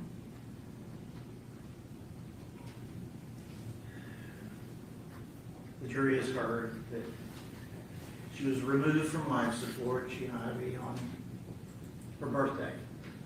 Is that correct? That's correct. What was that like for you, yourself, going through that time? It was probably, I thought, when my mother passed away a few years prior to that, that was the hardest thing I was ever going to go through. But nothing prepares you for what you see as your family's future going away. And although she wasn't physically my daughter, it was like losing a child. And not in a way that was fair, and especially at a time when my very last text to her was, "I'll see you on your birthday to celebrate." And that's what I was expecting that weekend before. I didn't expect to be driving to Nashville to experience what we experienced. From the moment you heard, got to Nashville, saw what was happening, has there been a day that's gone by that you haven't had this on your mind? No, it's completely changed. We have a small family to begin with, and it's taken away I won't say it's taken away happiness, and I've done a lot with therapy and grief, and it's never going to go away, but there's never going to be pure joy in the celebrations that we have, because there's always going to be one of the big pieces of our joy missing. So And with respect to the family, your sister, Brownie, people we have heard from, have you seen how this has affected them? Oh, it's everything. It's how we operate in life now. It's even how I allow my son to do things, because we are a normal family. This isn't anything you ever think you're gonna talk about. When I say we were boring people, and we liked it that way, and you can't let go of the fact that this type of thing now, really happens to other people. It happens to you too, and it can happen to you. And so it impacts every decision, every thought. There's just across the board with my sister, with, our father, with my husband. My son was 10 at the time, and just trying to explain to him why somebody that was, just like a sibling to him is no longer here. I was going to ask about that. Was Jade and your son would be cousins, They were cousins, but they were, closer than that? they fought like brothers and sisters, and she was 13 when he was born, and then she turned into his babysitter, and then, you know, she hit adulthood, and he had a little bit of a problem with her being an adult and not just his cousin Jade. So they fought like brothers and sisters, and there's just, it's really hard for me, like I said, because we have a small family, and my husband and I had our son late in life, and we don't have a lot of other relatives, and she was his only cousin, and he's not gonna have her now later in life the way I've had my sister. Like, I relied on, you know, and she watched out for him, she could put him in his place like no other, and just, it kills me that I know that he's not gonna have that anymore. And have you seen that actually affect your son? Oh, definitely. I mean, our entire family has gone through therapy. He had a lot of problems right when everything happened in school, just with behaviors. And, I mean, it's impacted every single day since it happened. Prior to this, was your sister family unit happy? Oh, yeah, definitely. I mean, we were, you know, my husband and her husband are good friends. She and I are best friends, and like his children, like we all were just beyond just a happy, like I said, happy but boring, normal family.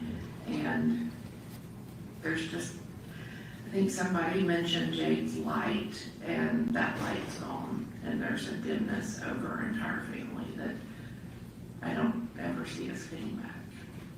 Can you describe, put in words, what you have seen this do to your sister, to Jade's mother, Ivy's grandmother?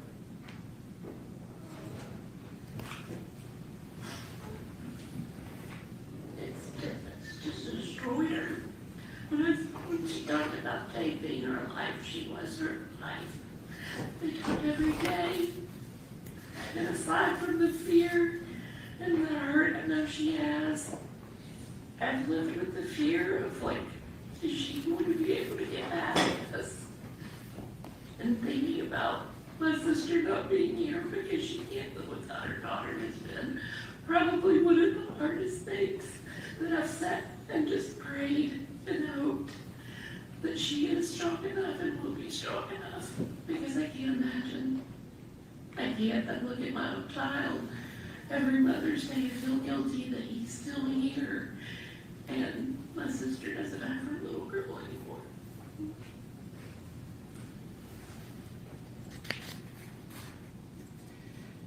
Thank you, Ms. Moran. No further questions. Hang on just a moment. Question? No question. All right, thank you. You can have a seat. Who's the next witness? I think the jury's going to be looking at the defendant and see if there's any emotion, any remorse from him. And if there's none, max him out. Should be a no-brainer. I don't think he's got any emotions to give here to these people that he's destroyed so much of their lives. Do you swear the testimony about to give to be the truth, so help you God? Yes, sir.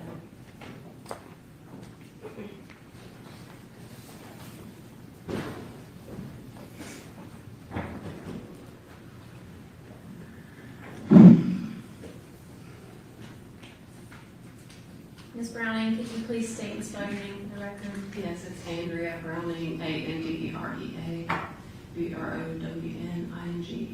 Ms. Browning, what was your relationship to Jade? She was my bonus daughter. When did you and Jade's dad get married?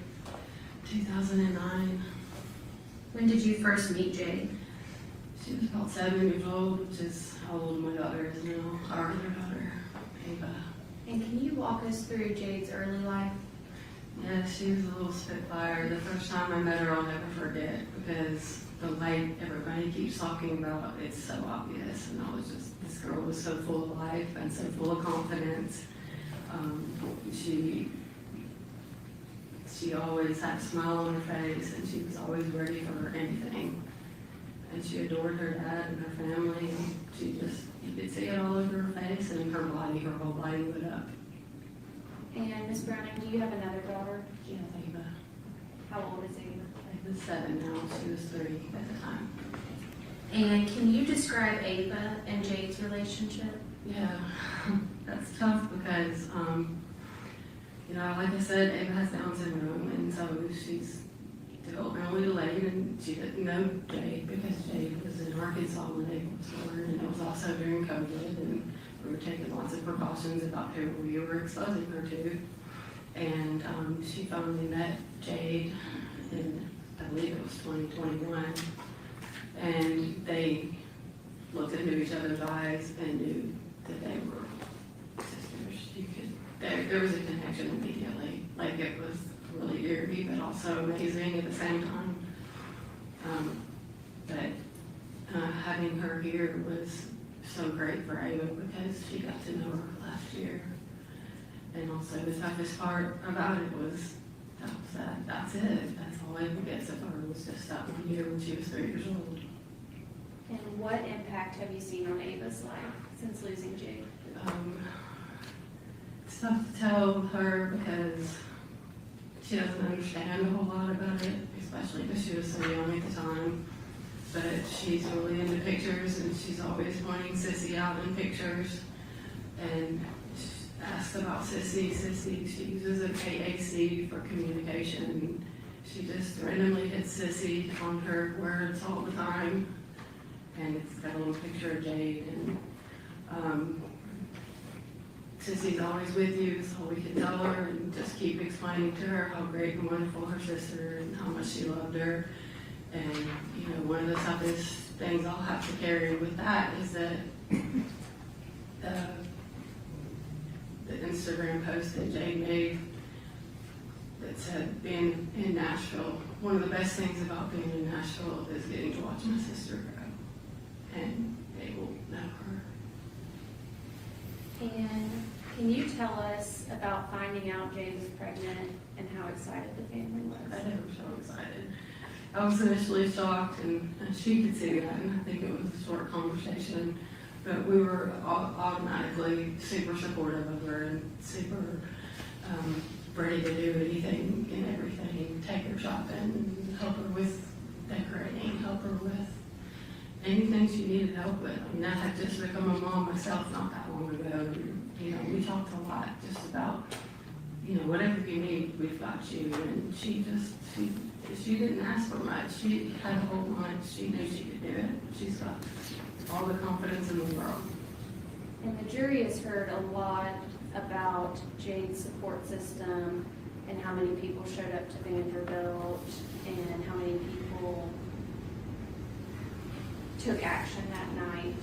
Can you describe for the jury Jade's support system, how many people she has here today, and what it's done to her friends? I can't even begin to describe it because, like I said, she had only been here a year, and she was surrounded by people that were local. Like, at the end, I mean, obviously everyone from Arkansas came down, but the amount of people that came there that were not from Arkansas, that were there because she made an immediate impact on them, and they loved her so much, and they knew that this was going to be a huge loss to everybody. And can you walk us through that night of February 25th and how you found out and how Jade's dad found out? Yeah, I was actually asleep. I had a young child at the time. I had put her down a couple hours before, and I knew she was going to be up early, so I was sound asleep. And once I woke up, I saw the missed calls, and I was in such shock. I honestly don't remember a lot of like who called when, where, how. And I know Bridget had several missed calls from her as well as Dennis. And as soon as I talked to Dennis and got to Vanderbilt somehow on my own, that drive was awful. I could barely even operate my legs because I knew there shouldn't be anything wrong with her. And Jade was working at your brother's restaurant back in early 2023. Right. Can you describe the impact that her and Ivy's death has had on your brother's staff, your brother, just the restaurant as a whole? Yeah, it was devastating. It's been really hard to watch my brother because he hired her. I mean, he didn't even hire her. He recommended her to the head chef, and it was a no-brainer for her to hire Jade. You know, he just got her the interview. But everyone at that restaurant, and that's the biggest thing is they knew Jade was not doing anything she shouldn't be doing. And they were always telling me that. Yeah, How great she was taking care of Maybe all a the Julie things. approach, I'm sorry. Okay.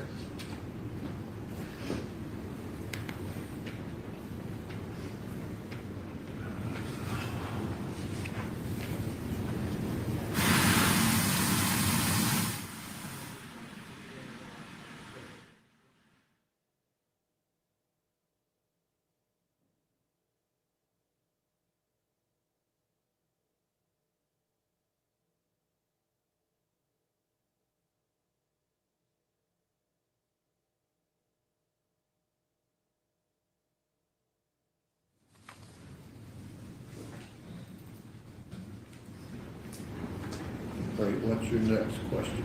It greatly devastated them. I can just say that. And Ms. Browning, is Jade's dad Dennis Browning? Yes.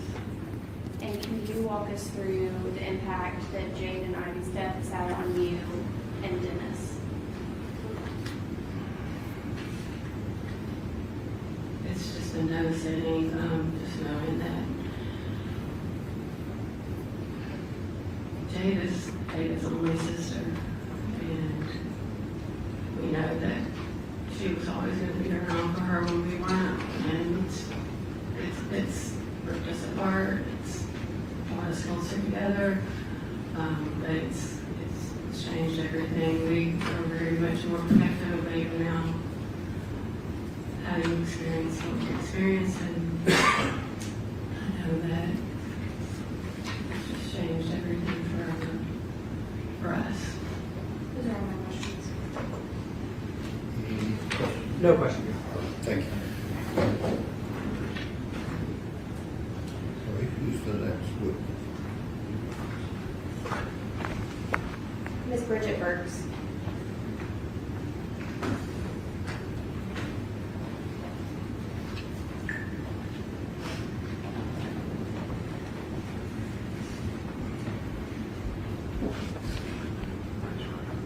You swear the testimony you're about to give to be the truth, so help you God.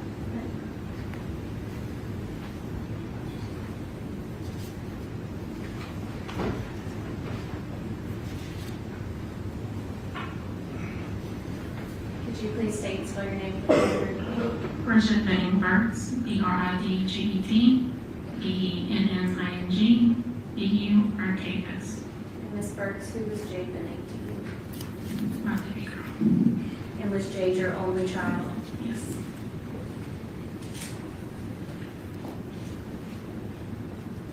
How can you describe Jade growing up and her light?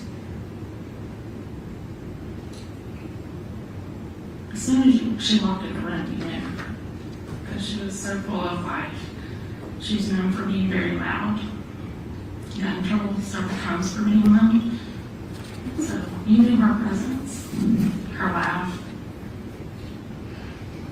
And Ms. Burks, does Jade have a stepfather? She does. Okay, and what's his name? When it works. And when did Lynn Burks come into Jade's life? She was 6. And can you walk us through the impact that Jade's passing and Ivy's passing has had on you and Lynn?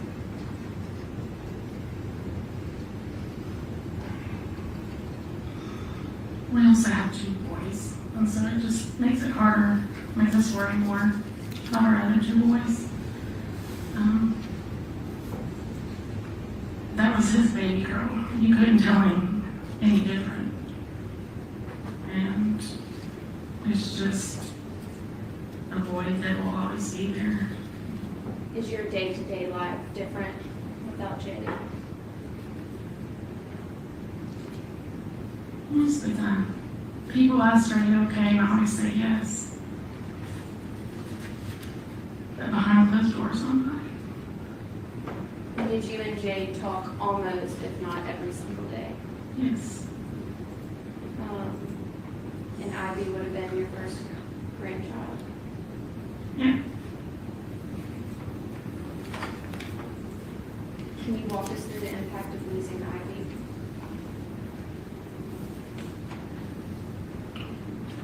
Well, I'm the youngest of all my friends, and I'm the only one that didn't have a grandchild. So I was excited to be able to say I'm a grandma now. I'll never get that opportunity because it was taken from me. And is there a day that goes by that you don't think about Jade and Ivy? No, every day.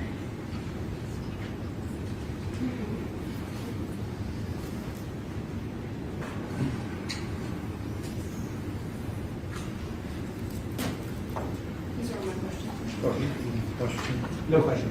Thank you. Have a seat. Any other witnesses from the state? No, Your Honor. Any proof on behalf of Mr. Taylor? Yes, Your Honor. Very, very briefly, I would actually call Detective Adam Reese, who I believe is in the court. Okay.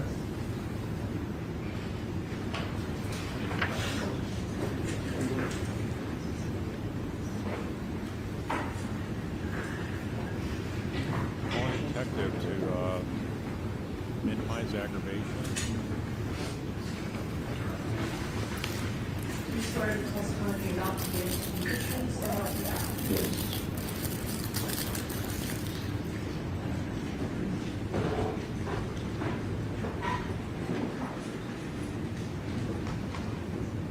Detective Reese, as part of your investigation in this case, did you pull criminal history reports on Mr. Blaise Taylor? Yes, Do those include NCIC sort of nationwide background checks? yes, In your investigation of criminal history on Mr. Taylor, did you find any prior criminal history? no, I did not. Thank you, that's all. Any That was questions? quick. No. Okay. All right, who's the next witness? Your Honor, we would call Evie Taylor. Okay.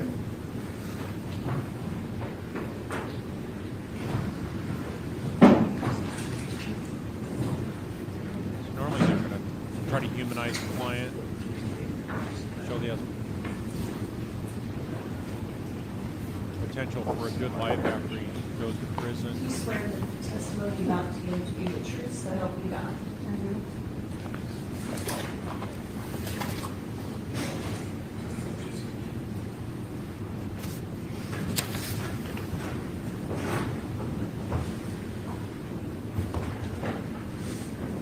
It's Dr. Taylor, right? Yes, Dr. Taylor, can you please state your full name and spell it for the record? it's Evelyn Taylor, Evelyn Taylor. And Dr. Taylor, what is your relationship to Blaise Taylor? He's my son, And how many children do you have, Dr. Taylor? too. And is Blaise your older child or younger child? He's my oldest. And how old are your two children? 30 and 28. So, Mr. Taylor is how old? He's 30. Where do you live, Dr. Taylor? I live in Texas. Can you tell us a little bit about who Blaise Taylor is? Yes. He's the best son I could ever ask for. He's a loving son, a loving brother, a loving grandson, a loving nephew, a loving friend. He's never given me any problems. All throughout school, he was an A student. He was always the teacher's pet. Baptist kindergarten teacher who still keeps up with them to this day. He liked to help other children with their schoolwork because it just naturally came so quick to him. And the teachers would always comment about that.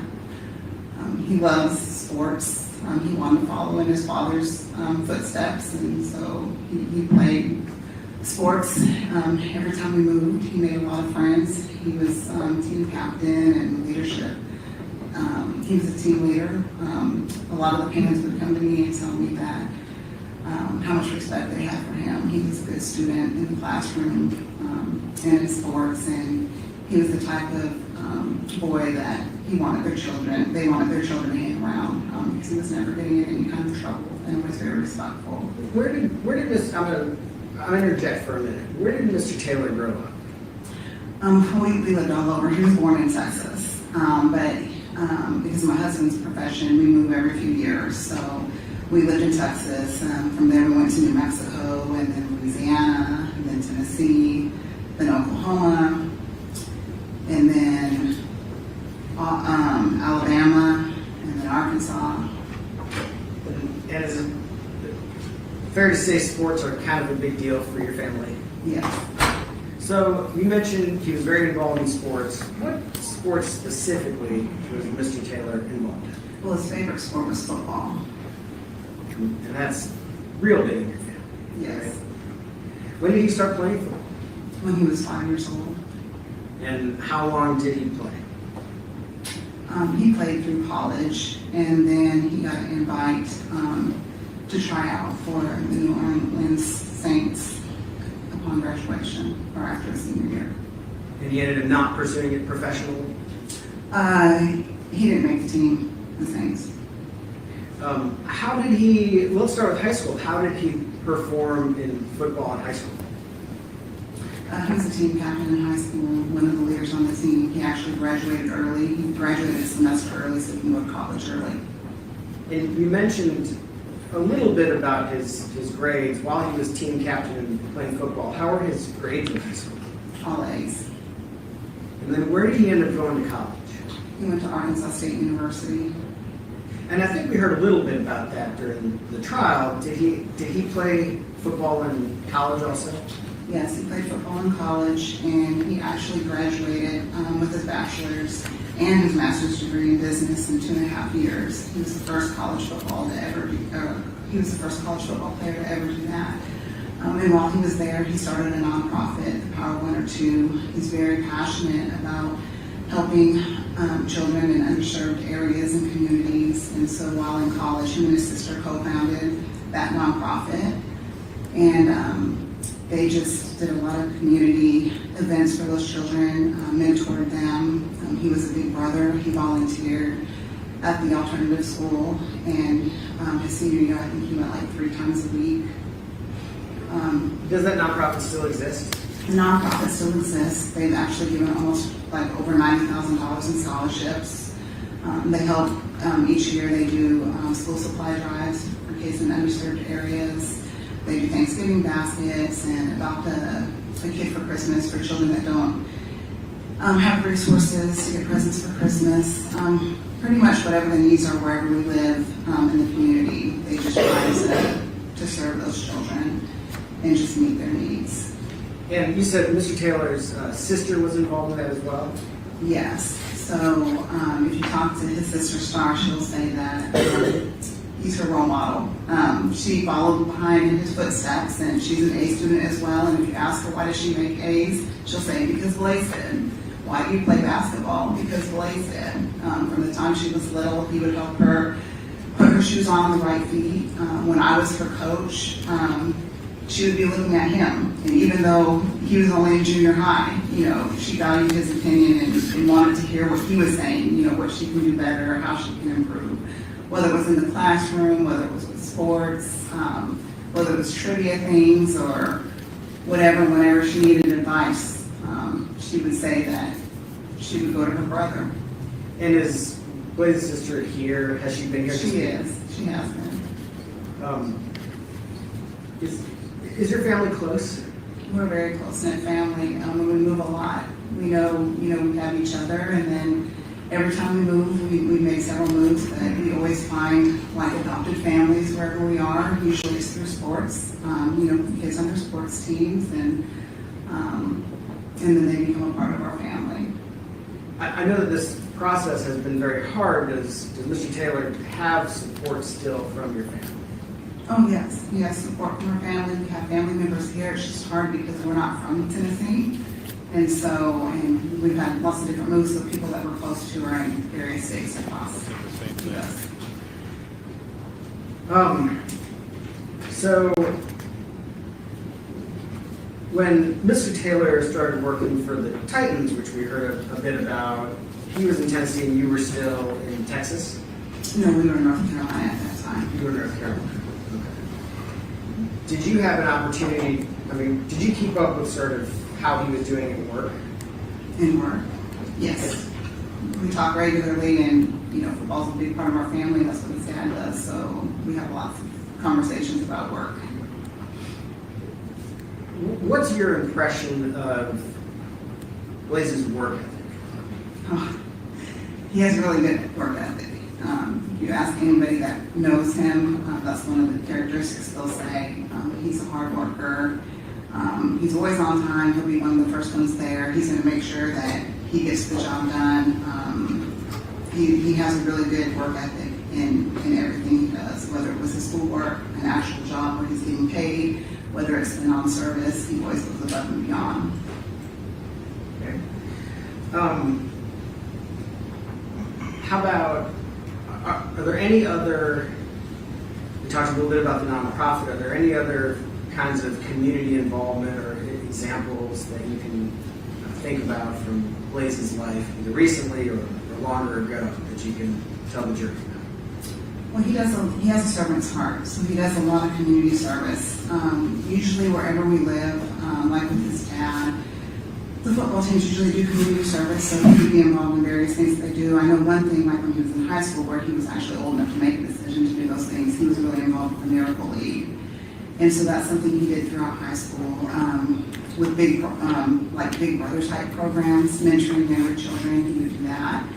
And then when he was in college, he just did a lot of community service, like I was telling you about, like for his nonprofit. But it was primarily through being a big brother and volunteering at the alternative school. So being a mentor, he had a little brother that was assigned to him, and he would bring him to football practice and let him watch. He would go to school and help him with his homework and do things of that nature. And then when he volunteered, I believe it was the 3rd grade classroom at the alternative school, he would just encourage them to do their schoolwork, to respect their teacher, and if they made their points for the week, he would come and he'd bring teammates, and then they would play dodgeball and things like that. And if they had a good week and a good report, he would let them come with him to, or he'd get tickets for them to come to the football game.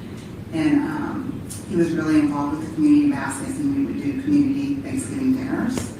I think one of the things that I'm most proud of Blaise for was one time when he was in college, we were in church, and they were doing baptisms. And I didn't know this because, he didn't tell me this. I'm just watching the baptism, and all the people come up and give testimonies, and it was a young college girl. And she said, I just want to thank Blaise because he really shared about the Lord to me.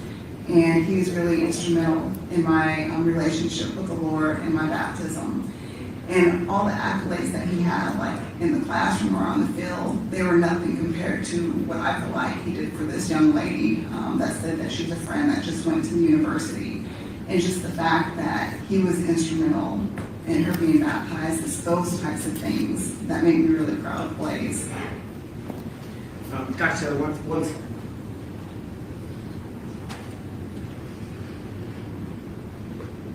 Thank you, Dr. Taylor. I think that's all. Well, let me ask this. Is there anything else you think you want to share with the jury that I haven't asked you about?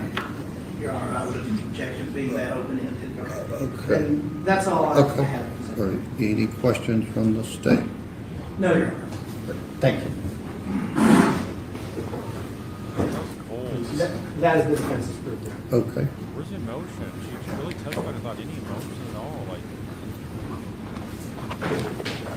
That's it. All right, ladies and gentlemen of the jury, if you'll step down the hallway just briefly, we'll talk with the attorneys about legal issues and then get you right back.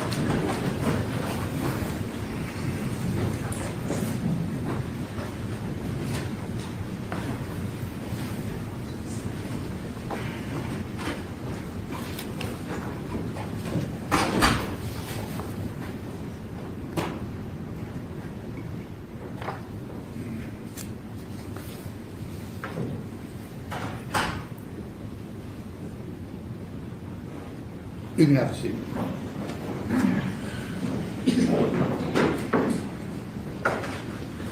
And just for the record, Mr. Bland, like we did the other phase of the trial, let Mr.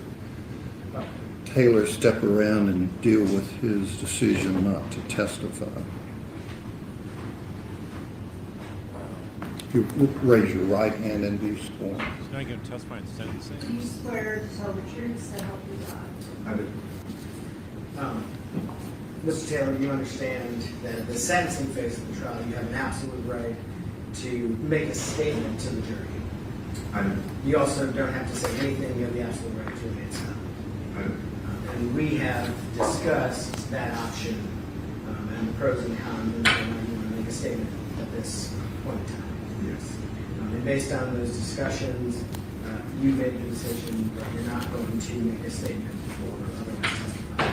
Yes. And that's your own decision. Yes. All right, he can have a seat. And then, Mr. Brand, in terms of the mitigating circumstances that I'd instruct the jury would be the defendant has no significant history of prior criminal activity. Set out the other mitigating factor raised by the evidence consisting of, and what do you contemplate the court instructing the jury there?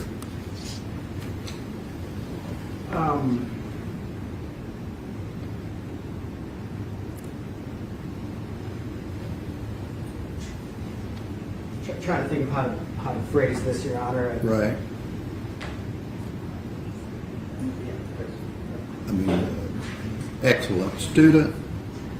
I might.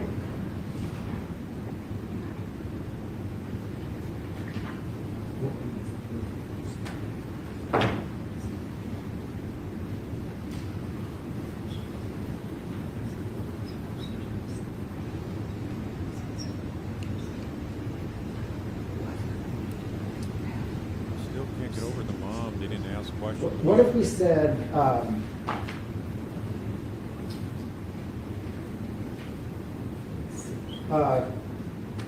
community involvement, prior acts of service, support system, and educational and personal achievements? That may be in the ballpark? Don't sound very sure.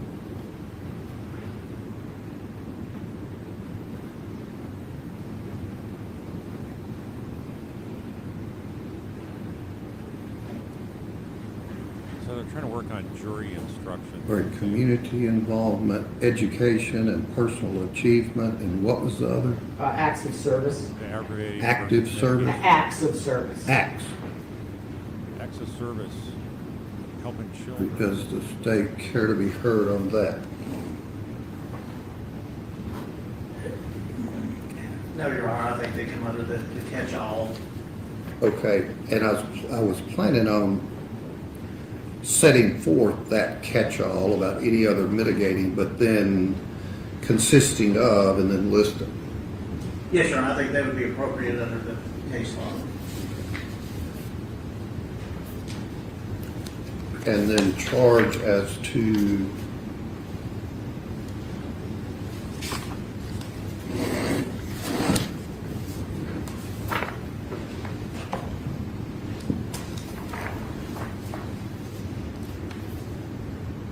in terms of aggravating circumstances in counts 2, the murder was committed against a person less than 12 and the defendant was 18 years of age or older, and the murder was knowingly committed, solicited during the commission of the language there about any other another first-degree murder. Yes, sir. Accurate. And in 3 would just be that felony murder type language. Yes, sir. And 4 would be both again. Yes, sir. Well, not, yeah, both Yes, again.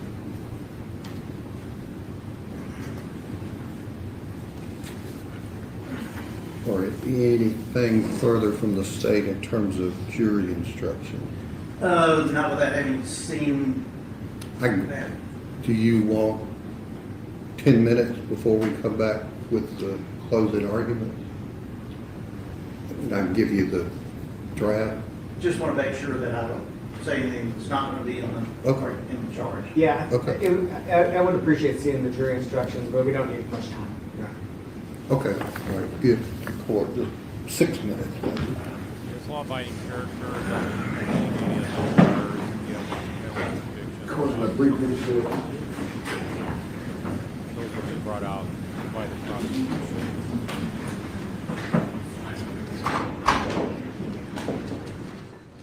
Law and Let even Charlie Adelson made a statement. So,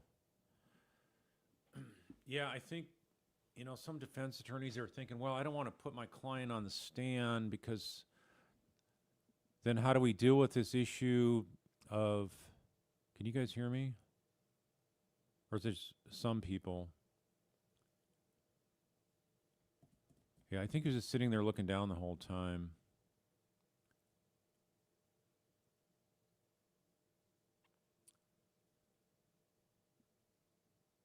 So they're going to come out, they're working on instructions, they're going to come back, and then they're going to make arguments on what the sentence should be. So, but as I was saying,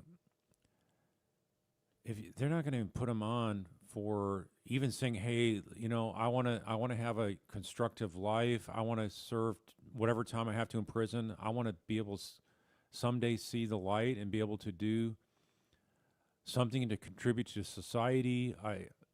I have to accept the conviction, and prison's going to be completely a change of life for me. I have no idea what to expect. It's going to be horrible and miserable, and I'm going to do everything I can to follow the rules, and I'll be in a position of trying to make myself better without admitting any kind of guilt, because you don't want your client to admit guilt if you're filing an appeal.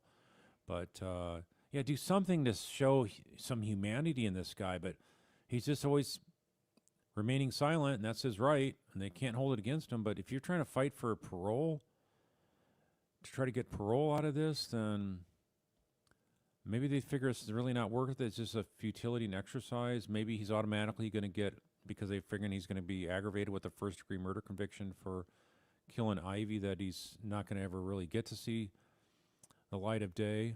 But I don't understand their tactics here. But then again, most of the defense tactics I don't really understand too much.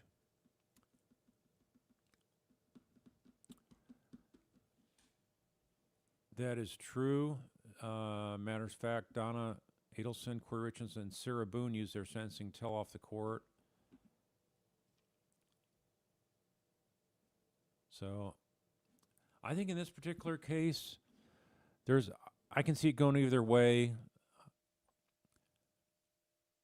I think because he did not show up there intending to kill Jade, that he only wanted to kill the baby, and if Jade wanted to have the abortion, then there wouldn't be this issue, right, at all. He wouldn't have to come there to do that. But so he became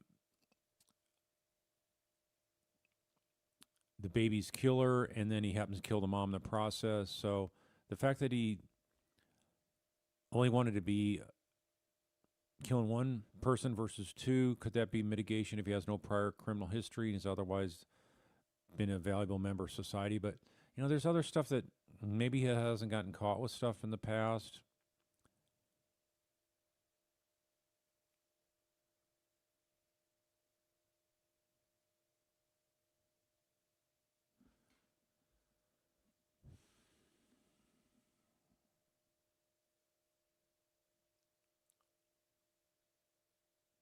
Yeah, Groovy Cheryl, you're saying I don't want him out until he's 70. Who would drug someone's drink to force an abortion without somebody knowing what's going to happen to them? That's diabolical.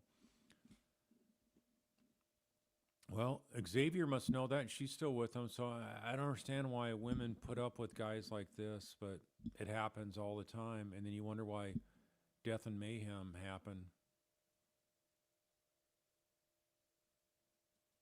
Yeah, he's had a cushy life.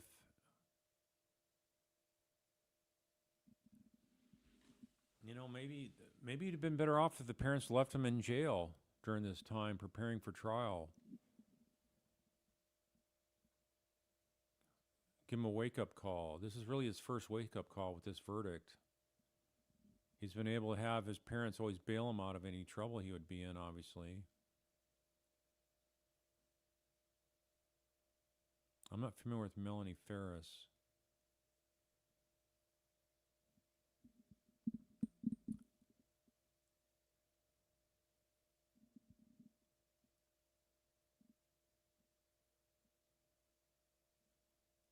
Lee Saloni, we're now this entitled type. We're all happy to see justice for them.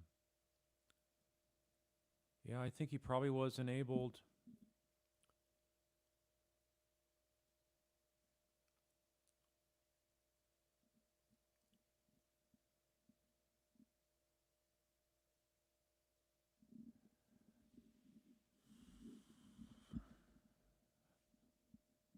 Oh yeah, the burn pit murder, isn't that involving some kind of soldier?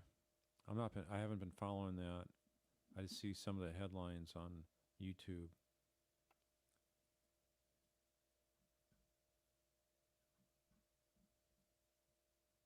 So he just threw his life away for this. All for not paying child support.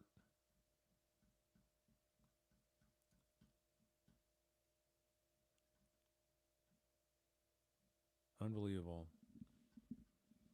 He was in Utah. He had joined the staff there when he got arrested.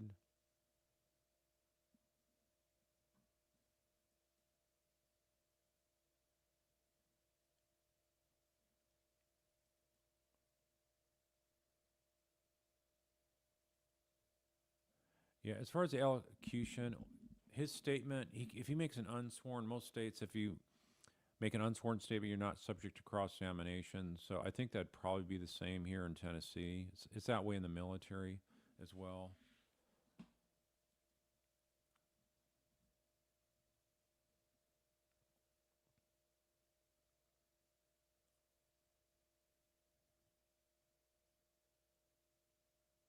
All right, so that's a different. You're saying it has to do with a female killing her husband, set him in a burn pit on the farm. Was a year or so ago. Not familiar with that one. Is that going to trial right now?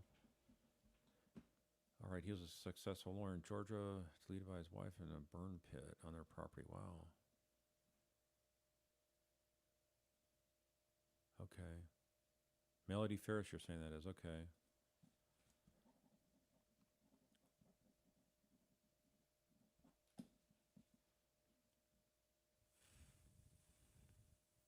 Okay, it's already been to trial, convicted.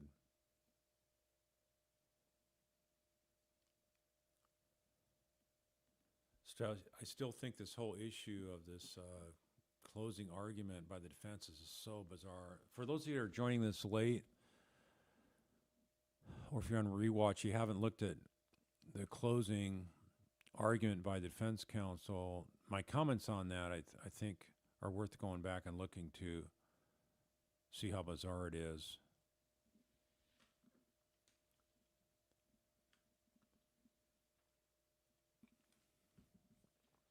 It's very much,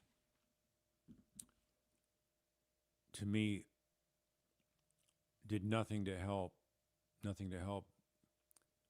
counter the strong argument by the prosecution. Yeah. Defense closing was a win for the prosecution. I agree. It was really bad. Spending 40, it was over 30 minutes just talking about efforts her client was making to try to terminate the pregnancy, to talk Jade out of keeping the baby.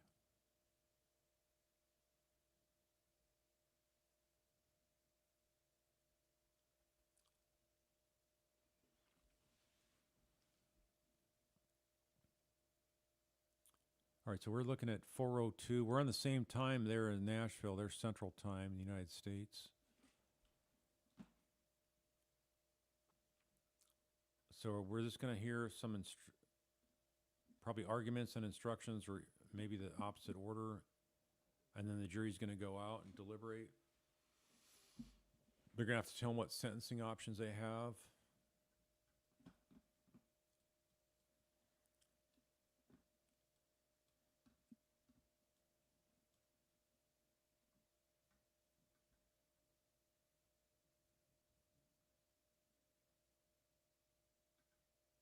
All right, I'm looking at the criminal code for Tennessee.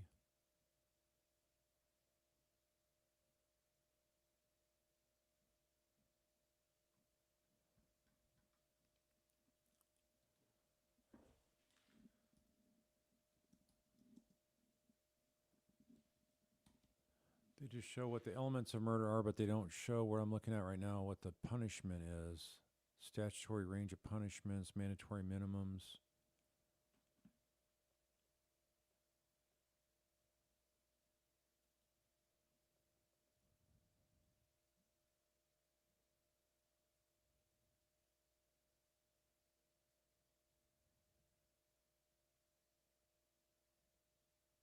Just looking this over now. Yeah, I don't see. They don't have any sudden passion type of thing. I know they went with second degree, but there was really no adequate provocation. If you read the jury instructions, they talked about, or heard the jury instructions, they talked about adequate provocation. There was no adequate provocation to justify killing Jade, but I think they just decided, look, premeditated to us is more than just something that happens on the spot with minutes to think about it. Baby Ivy, on the other hand, he long thought about it. He was trying for months to exterminate Ivy, trying to get Jade to do it. So that's where the difference lies. Very, very predictable and understandable that jury would do that.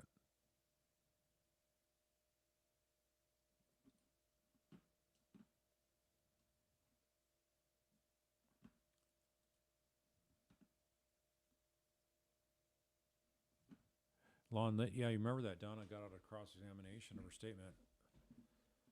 Her ranting about the criminal justice system.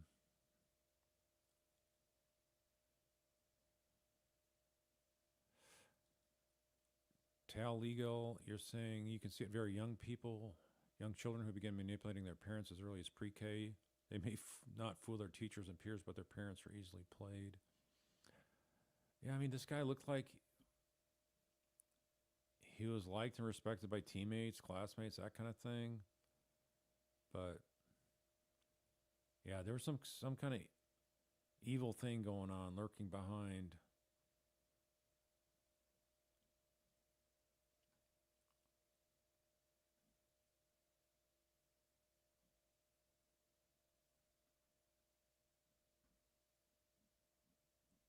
So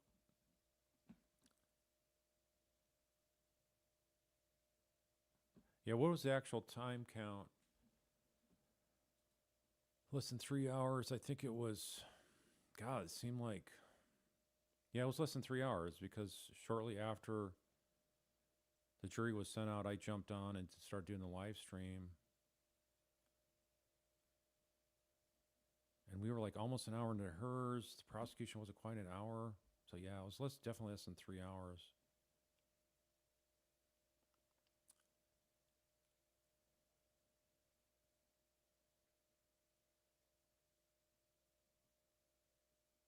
Two hours and 15 minutes. Okay, wow, that seems more like it. That's the fastest yet of any of these trials I've been covering.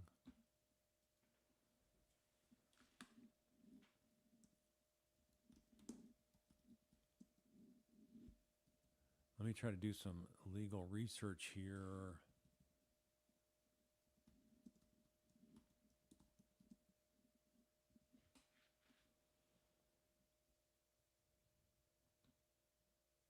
They already have it in the news.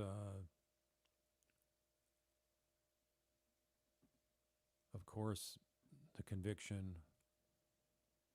USA Today says former Titan scout Blaise Taylor guilty of murder. Others say former Arkansas State University football player. So that's probably a Arkansas newspaper there.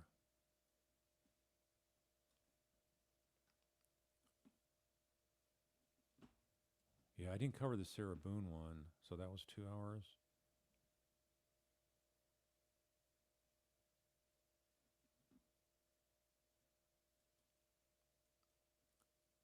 Wonder what the parents think of all the money they spent on this Houston team.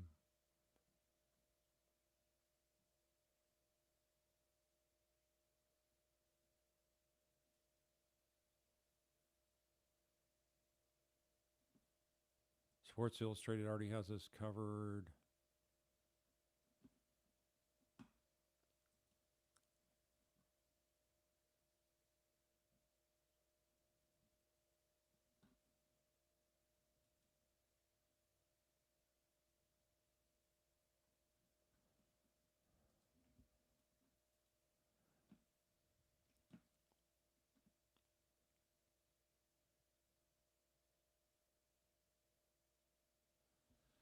So I still don't know exactly what he's facing. Is he facing life without parole? Otherwise, he's still facing life. I believe that is the case. The DA's office is pursuing life without parole. So is the only thing they're fighting for is parole? Here we go.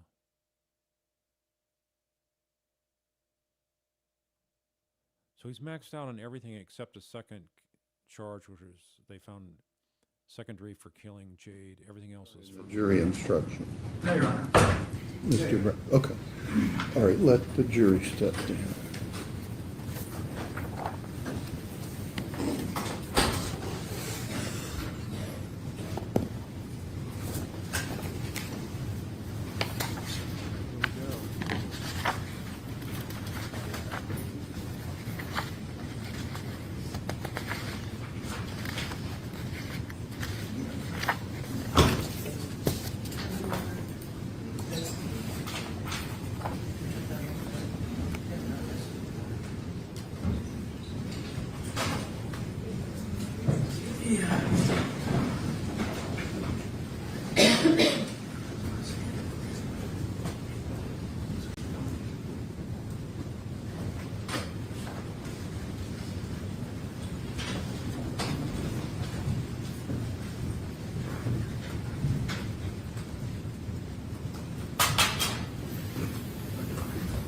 All right, you have a seat.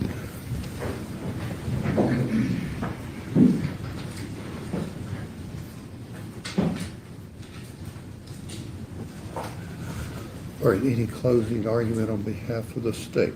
Yes, Your Honor, thank you.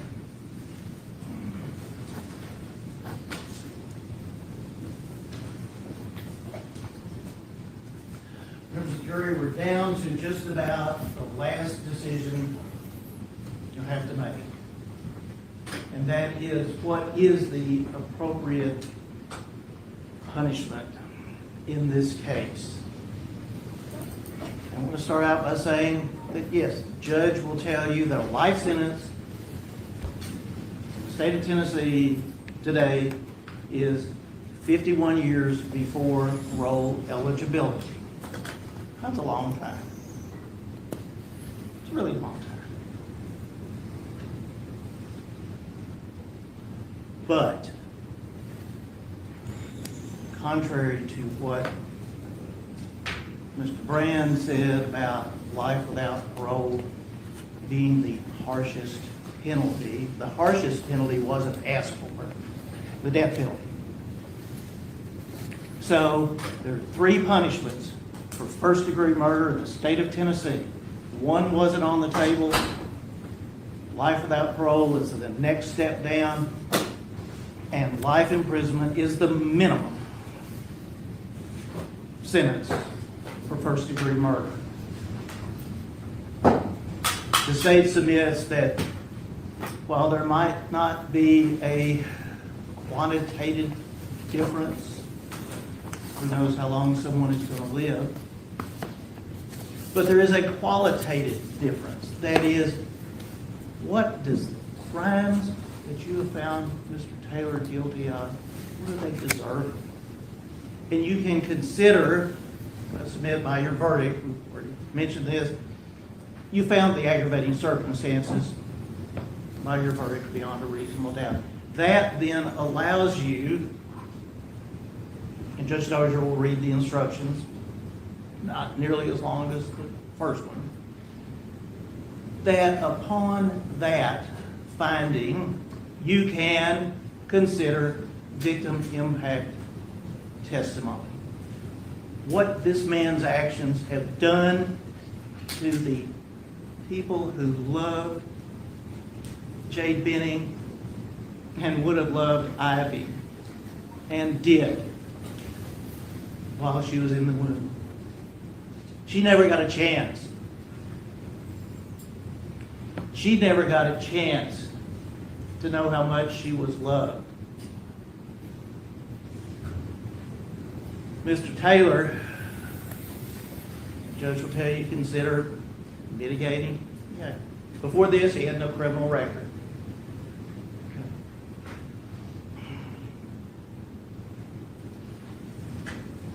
That doesn't mean he is not deserving of life without parole under the facts of this case. And again, going back to everything that you heard during the trial, Apple Denny. Apparently, Mr. Taylor was fine with helping out other people's children. He was a good student. No doubt about that. Very smart man, comes from a very well-educated family. A good athlete. Community service. And like I said, good to other people's children.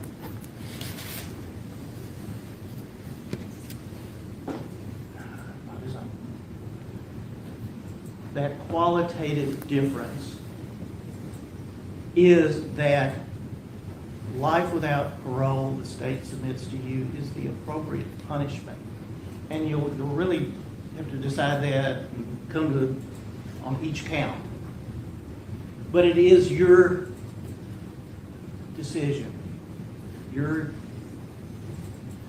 collective judgment. There's no, oh, we have to prove this, we have to prove that. Once the existence of an aggravating circumstance is before you, and here we have two, then it is your call.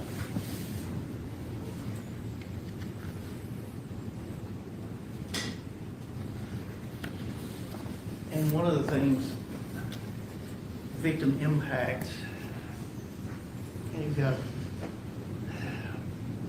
certainly, his parents didn't raise him to be like this.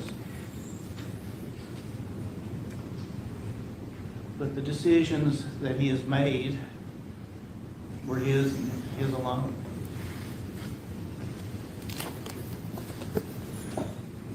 His family choose to do so. Visit him. So long as they and he are alive. Talk, communicate, whatever. Because there's a saying, where there's life, there's hope. He's going to be alive. He's going to have hope. He's going to have that sense of living and associating and being, granted, not an environment that any of us would want, but it's of his own choosing, his own making.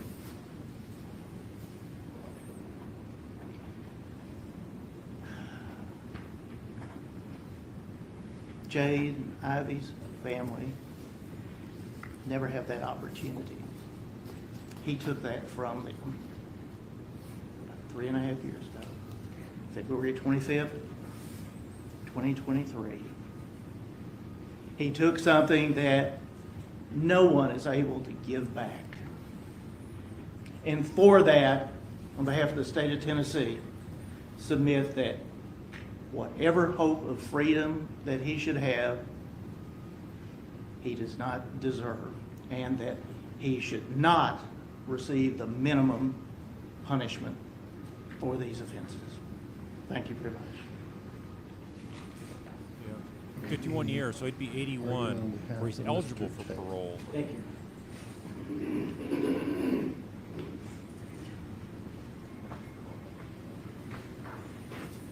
Life imprisonment is an appropriate punishment for Mr. Taylor.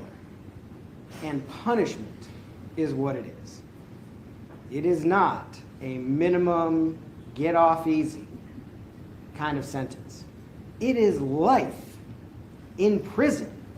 51 calendar years at best. That's if you make parole at 80, if he's 30 right now. Yes, in opening I said it's the harshest you have is life without the possibility of parole, and there is death penalty, but this isn't a death penalty case. We knew that at the beginning. It's the harshest option you are considering today. And life imprisonment is incredibly harsh. Living in a concrete box for the next 51 years, that is punishment. He's not getting off. He's not getting off easy. You're not letting him go. He's not walking out of this courtroom. Likely for the rest of his life. Now,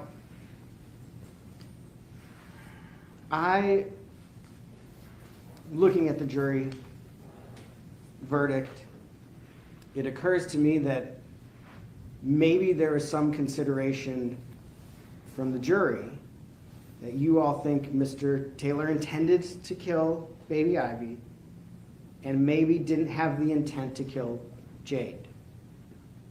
But he knew he was killing her, or some version of that. Obviously, I'm not in the jury room. I don't know if that matters in your deliberation for this part of it. But if we're talking about what are the worst of the worst of the worst crimes that you get the worst of the worst of the worst punishments, this was a long, incredibly detailed, complicated trial. And you guys heard a lot. You can consider all that when you're making your determinations. The reason that we put on some proof about who is Blaise, what was his family like, what's his upbringing like, what's his community involvement like, is there's kind of a, I don't know if it's a saying, it's something that's talked about in work when you defend someone sitting at that table, that we are more than the worst thing we've ever done. We're people. Blaise is a person. He's got a family. He had a great childhood. He did well in school. He was an all-star athlete. Yeah, he did something horrific. Nothing that can happen here is ever going to change that. Nothing. And he's going to spend the rest of his life in prison no matter what.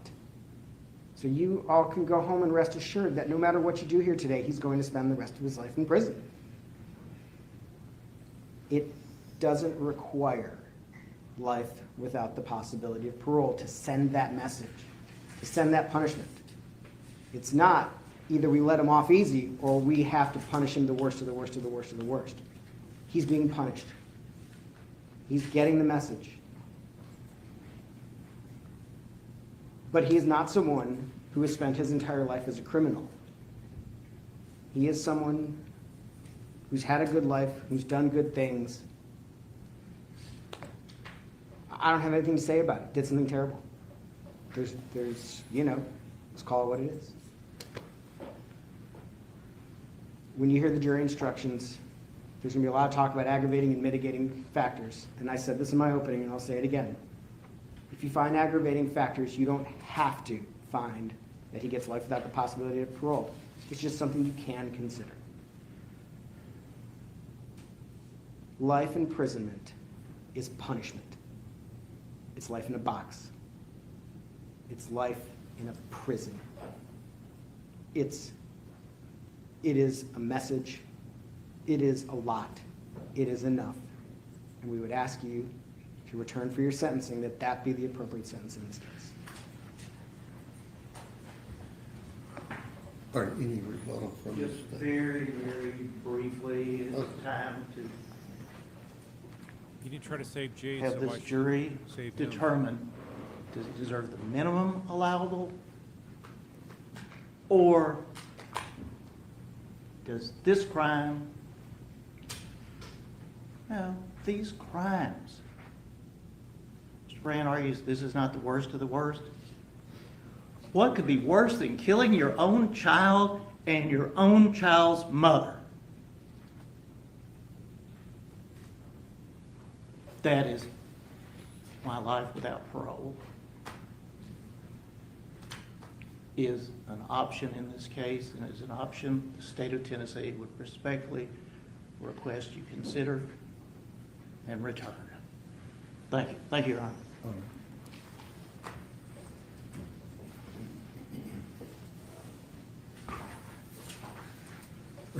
Members of the jury have now found the defendant Blaise Taylor guilty beyond a reasonable doubt of murder in the first degree as charged in counts 2, 3, and 4 of the indictment number 2024A49. It is now your duty to determine within the limits prescribed by law the penalty which shall be imposed as punishment for this offense. Tennessee law provides that a person convicted of a murder in the first degree shall be punished by imprisonment for life without possibility of parole or by imprisonment for life. A defendant who receives a sentence of imprisonment for life shall not be eligible for release until the defendant has served at least 51 full calendar years of such sentence. A defendant who receives a sentence of imprisonment for life without parole shall never be eligible for release. In arriving at this determination, you are authorized to weigh and consider any of the statutory aggravating circumstances proved beyond a reasonable doubt and any mitigating circumstances which may have been raised by the evidence throughout the entire course of this trial, including the guilt-finding phase or sentencing phase or both. The jury is the sole judge of the facts and of the law as it applies to the facts in this case. In arriving at your verdict, you are to consider the law in connection with the facts, but the court is the proper source from which you are to get the law. In other words, you are the judges of the law as well as the facts under the direction of the court. The burden of proof is upon the state to prove any statutory aggravating circumstance or circumstances beyond a reasonable doubt. Reasonable doubt is that doubt created by an investigation of all the proof in the case and an inability after such investigation to let the mind rest easily as to the certainty of your verdict. Absolute certainty is not demanded by the law, but moral certainty is required, and this certainty is required as to every element of proof necessary to constitute the verdict. The law makes you, the jury, the sole and exclusive judges of the credibility of the witnesses and the weight to be given the evidence. The prosecution has introduced what is known as victim impact evidence. This evidence has been introduced to show the financial, emotional, psychological, or physical effects of the victim's death on the members of the victim's immediate family. You may consider this evidence in determining an appropriate punishment. However, your consideration must be limited to a rational inquiry into the culpability of the defendant, not an emotional response to the evidence. Victim impact evidence is not the same as an aggravated circumstance. Proof of an adverse impact on the victim's family is not proof of an aggravating circumstance. Introduction of this victim impact evidence in no way relieves the state of its burden to prove beyond a reasonable doubt at least one aggravating circumstance which has been alleged. You may consider this victim impact evidence in determining the appropriateness of the sentence only if you first find the existence of one or more aggravated circumstances as has been proven beyond a reasonable doubt by evidence independent from the victim impact evidence. Count 2, statutory aggravating circumstances. Tennessee law provides that no sentence of imprisonment for life without possibility of parole shall be imposed by a jury but upon a unanimous finding that the state has proven beyond a reasonable doubt the existence of one or more of the statutory aggravating circumstances, which shall be limited to the following. 1, the murder was committed against a person less than 12 years of age and the defendant was 18 years of age or older. And 2, the murder was knowingly committed, solicited, directed, or aided by the defendant while the defendant had a substantial role in committing or attempting to commit, or was fleeing after having a substantial role in committing or attempted to commit any first-degree murder. Knowingly means that a person acts knowingly with respect to the conduct or circumstances surrounding the conduct when the person is aware of the nature of the conduct or that the circumstances exist. A person acts knowingly with respect to a result of the person's conduct when the person is aware that the conduct is reasonably certain to cause the result. The requirement of knowingly is also established if it is shown that the defendant acted intentionally. Intentionally means that a person acts intentionally with respect to the nature of the conduct or as a result of the conduct when it is the person's conscious objective or desire to engage in the conduct or cause the result. Members of the jury, the court has read to you the aggravated circumstances which the law requires you to consider if you find proved beyond a reasonable doubt. You shall not consider any other facts or circumstances as an aggravating circumstance in deciding whether imprisonment for life without possibility of parole would be appropriate punishment in this case. Mitigating circumstances. Tennessee law provides that in arriving at the punishment, the jury shall consider as previously indicated any mitigating circumstances raised by the evidence, which shall include but are not limited to the following.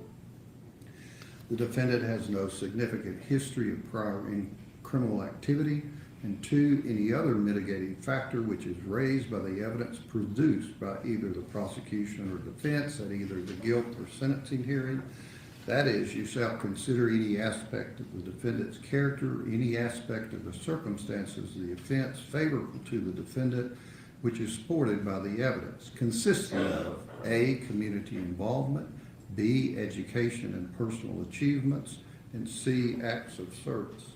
The defendant does not have the burden of proving a mitigating circumstance.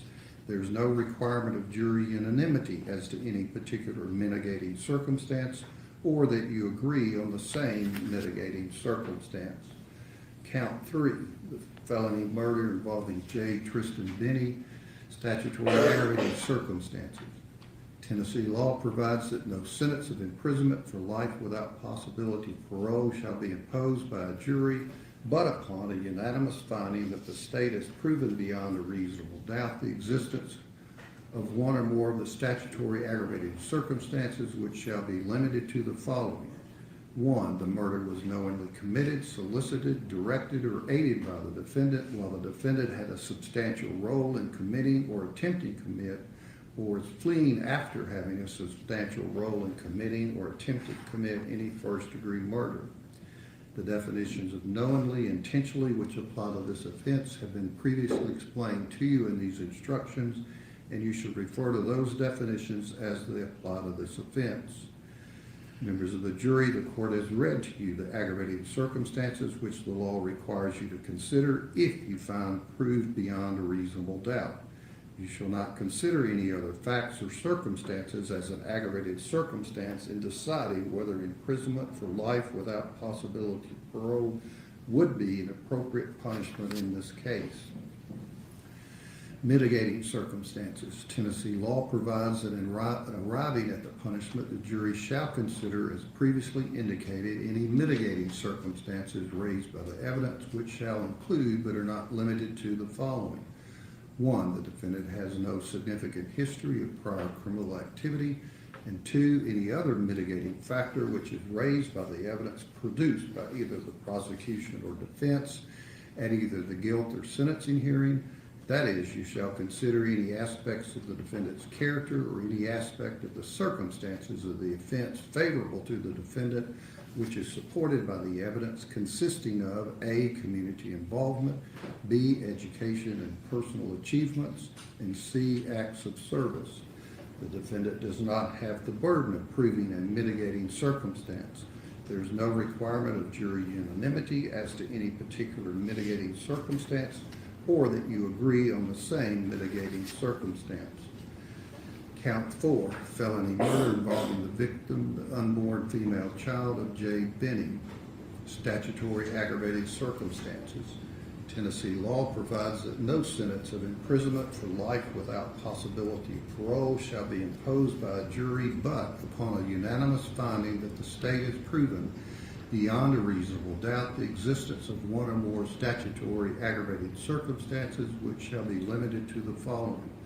1, the murder was committed against a person less than 12 years of age and the defendant was 18 years of age or older. 2, the murder was knowingly committed, solicited, directed, or aided by the defendant while the defendant had a substantial role in committing or attempting to commit or was fleeing after having substantial role in committing or attempting to commit any first-degree murder. Definitions of knowingly and intentionally which apply to this offense have been previously explained to you in these instructions, and you should refer to those definitions as they apply to this offense. Members of the jury, the court has read to you aggravated circumstances which the law requires you to consider if you find proved beyond a reasonable doubt. You shall not consider any other facts or circumstances as an aggravated circumstance in deciding whether the imprisonment for life without possibility of parole would be appropriate punishment in this case. Mitigating circumstances. Tennessee law provides that in arriving at the punishment, the jury shall consider, as previously indicated, any mitigating circumstances raised by the evidence, which shall include but are not limited to the following. 1, the defendant has no significant history of prior criminal activity. 2, any other mitigating factor which is raised by the evidence produced by either the prosecution or defense at either the guilt or sentencing hearing. That is, you shall consider any aspect of the defendant's character or any aspect of the circumstances of the offense favorable to the defendant which is supported by the evidence, consisting of A, community involvement, B, education and personal achievements, and C, acts of service. The defendant does not have the burden of proving a mitigating circumstance. There is no requirement of jury unanimity as to any particular mitigating circumstance or that you agree on the same mitigating circumstance. The defendant has not taken the stand to testify as a witness during the sentencing hearing, but you should place no significance on this fact. The burden is on the state to prove any aggravated circumstance or circumstances beyond a reasonable doubt. He is not required to take the stand in his own behalf, and his election not to do so cannot be considered for any purpose against him, nor can any inference be drawn from such fact. You will be provided a verdict form consisting of 6 pages. You have 2 sentencing options to consider on each count, and you are not required to deliberate on these sentencing options in any particular order. The options are as follows. Verdict, life imprisonment or life imprisonment without possibility of parole. If you do not unanimously determine that a statutory aggravating circumstance has been proved by the state beyond a reasonable doubt, the sentence shall be life imprisonment. You will write your verdict upon the enclosed form attached to your and made a part of this charge. The verdict shall be as follows. We, the jury, unanimously find that the punishment shall be life imprisonment. If you unanimously determine that a statutory aggravated circumstance or circumstances have been proved by the state beyond a reasonable doubt, you shall, in your considered discretion, sentence the defendant either to imprisonment for life without possibility of parole or to imprisonment for life. In choosing between the sentences of imprisonment for life without possibility of parole and imprisonment for life, you shall weigh and consider the statutory circumstances or circumstances proven by the state beyond a reasonable doubt, and any mitigating circumstance or circumstances. In your verdict, you shall reduce to writing the statutory aggravated circumstance or circumstances so found, and shall return your verdict upon the enclosed form attached hereto and made a part of this charge. The verdict should be as follows.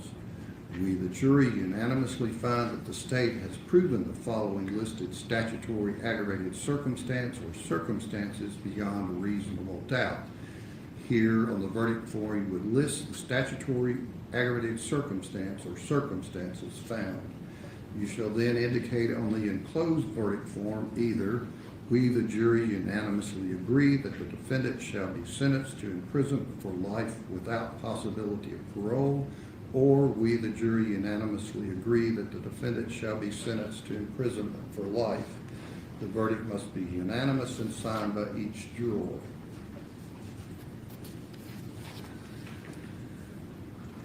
Each juror has to sign, just not the foreign person.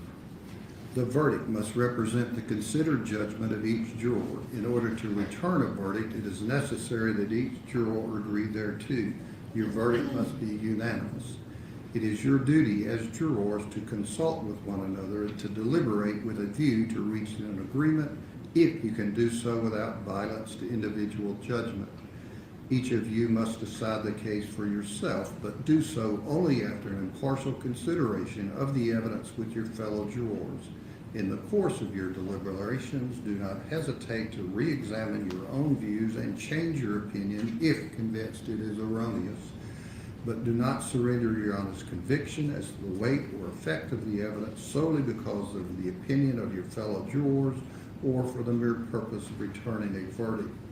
You can have no prejudice or sympathy or allow anything but the law and the evidence to have any influence upon your verdict. You must render your verdict with absolute fairness and impartiality as you think justice and truth dictate.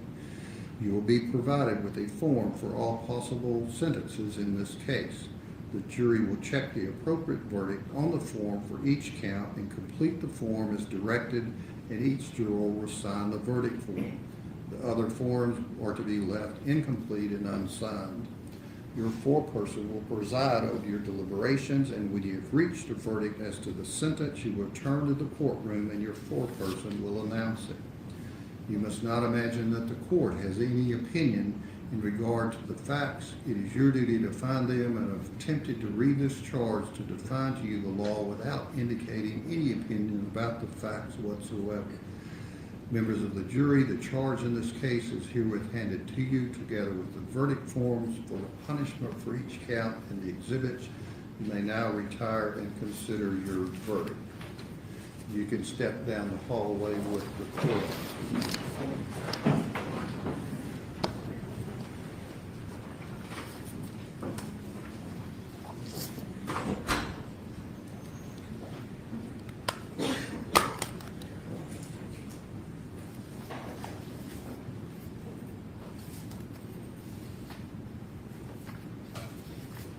There, we finally see him. Anything Never had to say further sorry. from the state? Judge, I know that need to be a hearing, sentencing hearing, and if we had a date, which would be my, also will be in our. Yeah, in terms of merger and count one, And, whatever happened. yes, Your Honor, and, And we can look at like the week of the August 3rd, like the 5th maybe, or somewhere around there. Discuss that. yes, that's all.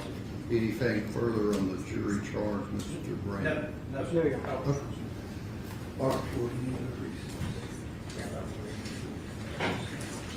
Yeah, those are lengthy instructions for sentencing. And I think that, I'm just trying to think that aggravation versus mitigation. I mean, mitigation, we didn't have a whole lot. In fact, it doesn't have a prior record. Oh, yes, that will merge with it, you got that. Seems to have a very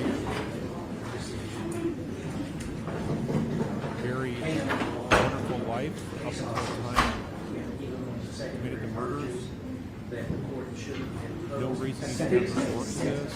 So If for some reason. I'm gonna ask a good friend. I think the prosecution could have been much more aggressive, explaining why he was wiped out parole.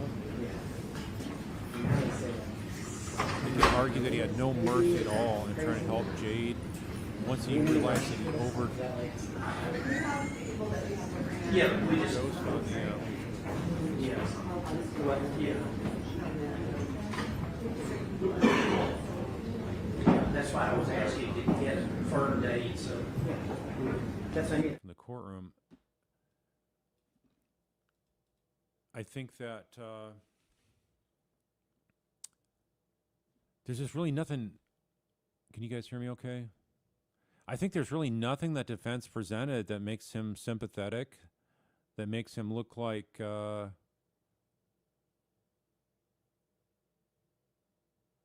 he deserves parole, but he's going to be 81 years old. And I think the lack of a more aggressive argument by the prosecution, how they had no mercy. Think about how Jade was struggling to survive, and he did nothing to tell the emergency crew what she actually was given to save her life. So he didn't do anything to show any mercy then, so why should you have mercy now? You know, something along those lines is what he should be argued for sentence. And if it wasn't for Jade having the presence of mind to call, he would have never been probably convicted or even charged of this crime. So he intentionally stalled to let her suffer, yes. So in that sense, I think there's no way he should get parole. But as the judge said, it has to be unanimous vote. So, and the fact he has no priors, I can see somebody holding out, and because it has to be unanimous, I can see him settling for life with parole. I have a hard time believing that all 12 will unanimously vote for life without parole. So I think they'll give him life with parole just because there'll be a couple holdouts. So that's what I understand. Joy Moore, yeah, the judge is going to formally sentence at a later date. This is more like a second to last final stage, and then to come back for sentencing after a pre-sentence investigation is done. So, yeah, I mean, there's not any sympathy for the victims here. They just are really tone deaf, and she seemed. Did the mom even see shook up that her son is a convicted 2X murderer? No. So, I mean, I don't think they've done anything to present a good case. I mean, their sentencing case is atrocious.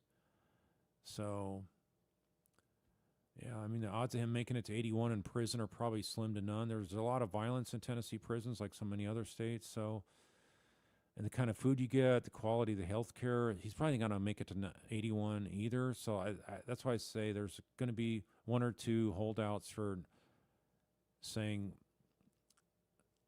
let's give him parole. 51 years is enough. And they may not deliberate long. I don't see the jurors digging their heels in and saying, no, we're going to fight we got to convince you of life without parole. So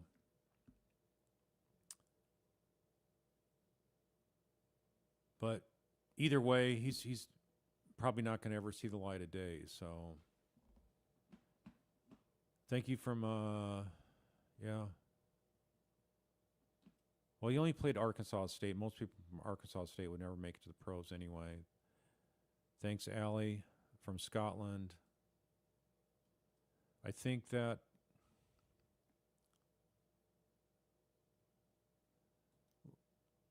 Lisa Lonnie, it took less than 3 hours to find him guilty on all those counts. I bet it'll be no parole. Yeah, that's the other thing that makes me think that they'll come back no parole. Yeah. But I hope they do life without parole.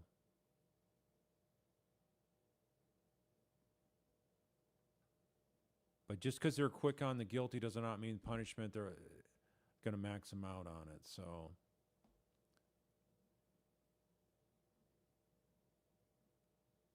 they're going to come back pretty quick, I believe. Probably. You think they're all on the same page? Yeah, on that part of it is, but they can have holdouts for sentencing. Sentencing can be different. But I don't think they're going to be taking too long on this.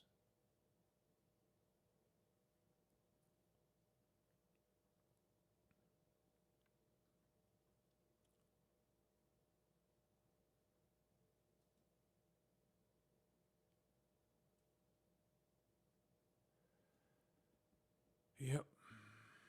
Yeah, that's what I was saying. Jade Jade making that call is the only thing that allowed him to be pinned with some accountability. Being poisoned to death is a very cruel, cruel, sick, evil way to control and exterminate someone's life. Yeah, I agree. Didn't really present any redeeming features, wasn't sympathetic at all, so. What do you guys think? Is it going to be life without parole?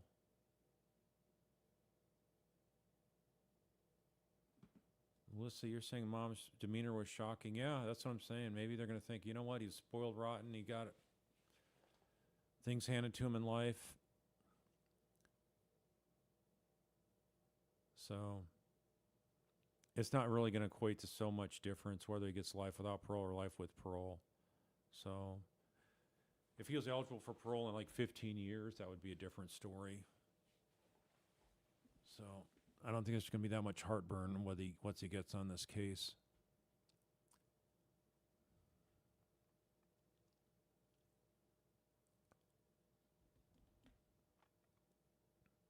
And maybe they could argue, look, if we give him life with parole, he'll be motivated to be a more productive inmate.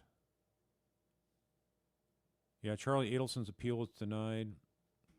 I'd like to cover that tonight. It's almost 5 o'clock, so maybe 8 or 9 o'clock, cover some of that.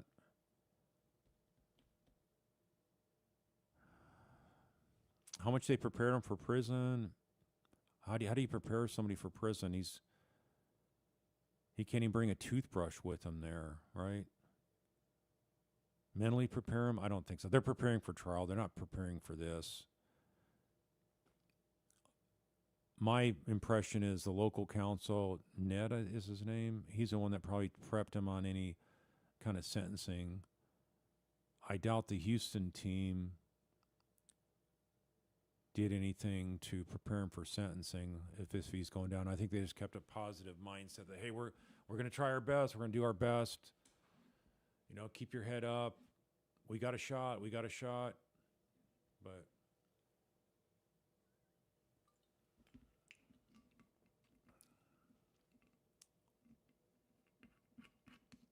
I've not seen the letter that was written to the Markel family. So I know there's some folks want to have me look at that. So I'll try to look at that ahead of time.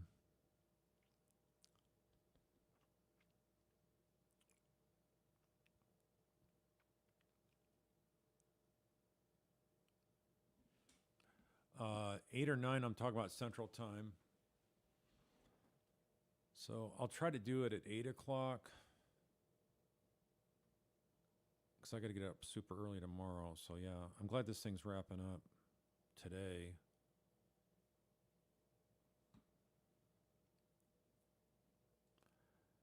Matter of fact, you're thinking they were banking on the undetermined autopsy. I mean, that was something that was really a good point to raise, but it's not controlling. Definitely it's not controlling.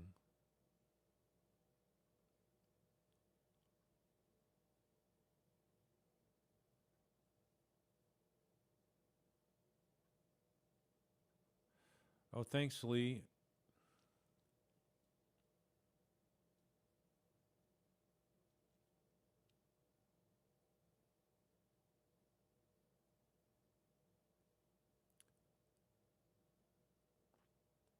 Yeah, my impression of the mom is that she would not be the type to be a disciplinarian. So it would come up to the dad. Was the dad much of a disciplinarian? You'd think he would be as a coach, but this bizarre. Someone at this kind of privileged life could turn out such a monster.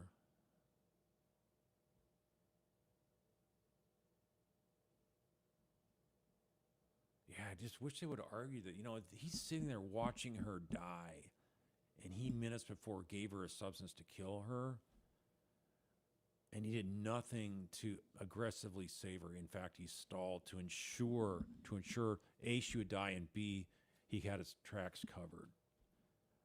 You got to argue something like that. That's how calculatingly cruel this guy is.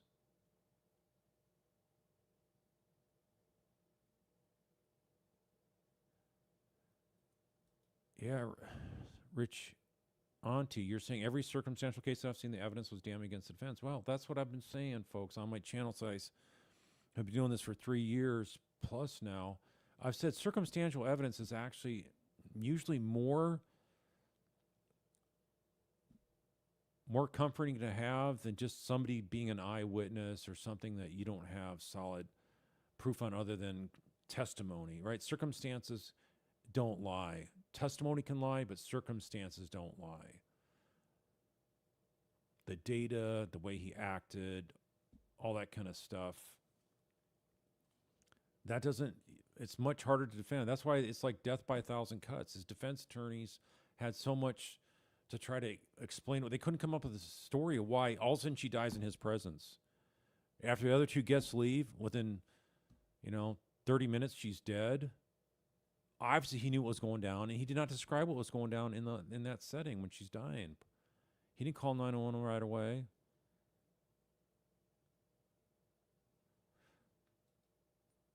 Lisa, you're saying to watch her convulse, vomit, and die, that takes a special kind of person. And let her be face down in her vomit. That's cruel, cruel stuff. Yeah, that's what I argued too. While Jade and the baby were deprived of oxygen, he's rinsing out the evidence. Sure. He had plenty of time to get rid of the stuff. I'm sure he didn't have any cocaine on him when the cops showed up, when the EMT showed up.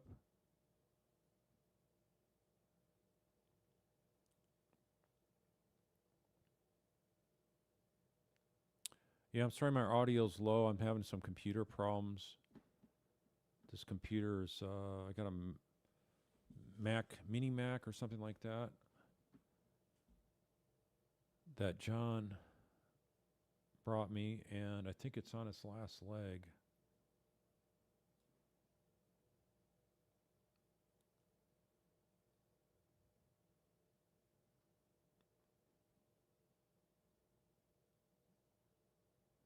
Yeah, Ivy suffered profound pain too, that's true. Roseanne, you're saying they're banking on those awful experts and victim blaming Najela. I'm always saying her name differently and wrong, I'm sure.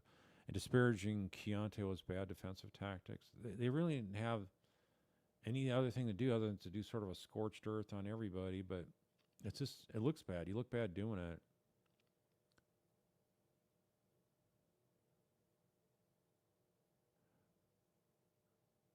Okay, so Ruth read it out loud on STS. Okay.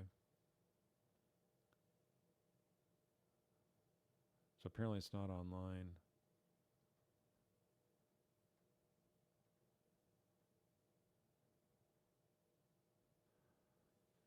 So yeah, when I talk about Charlie's appeal, I can talk about how this is actually, some people may say, oh good, this is going to be a good sign that he's not going to ultimately win on appeal down the road of his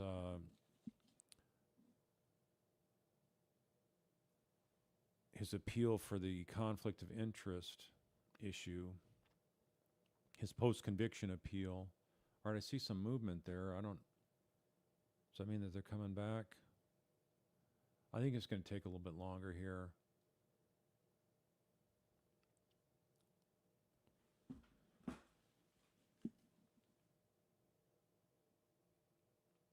Hold on a second.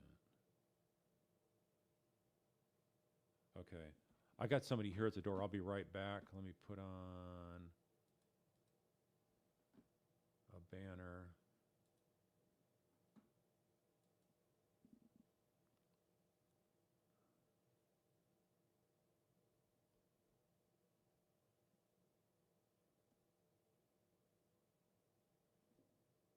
Yep.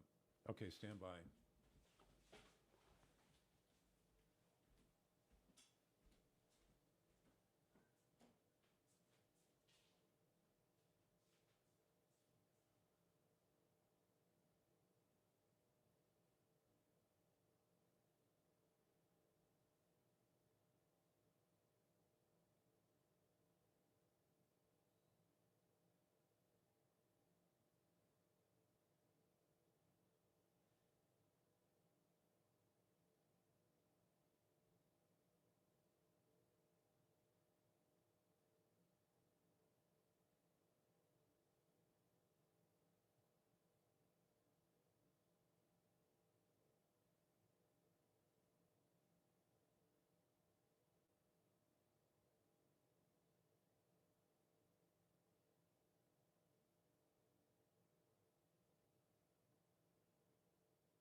Okay, folks, this is taking a little bit longer here, so sorry I have some other stuff going on, but I'm just going to go ahead and shut down for now, and I'll come back after the verdict on sentencing, and we'll go from there. So take care. Thank you.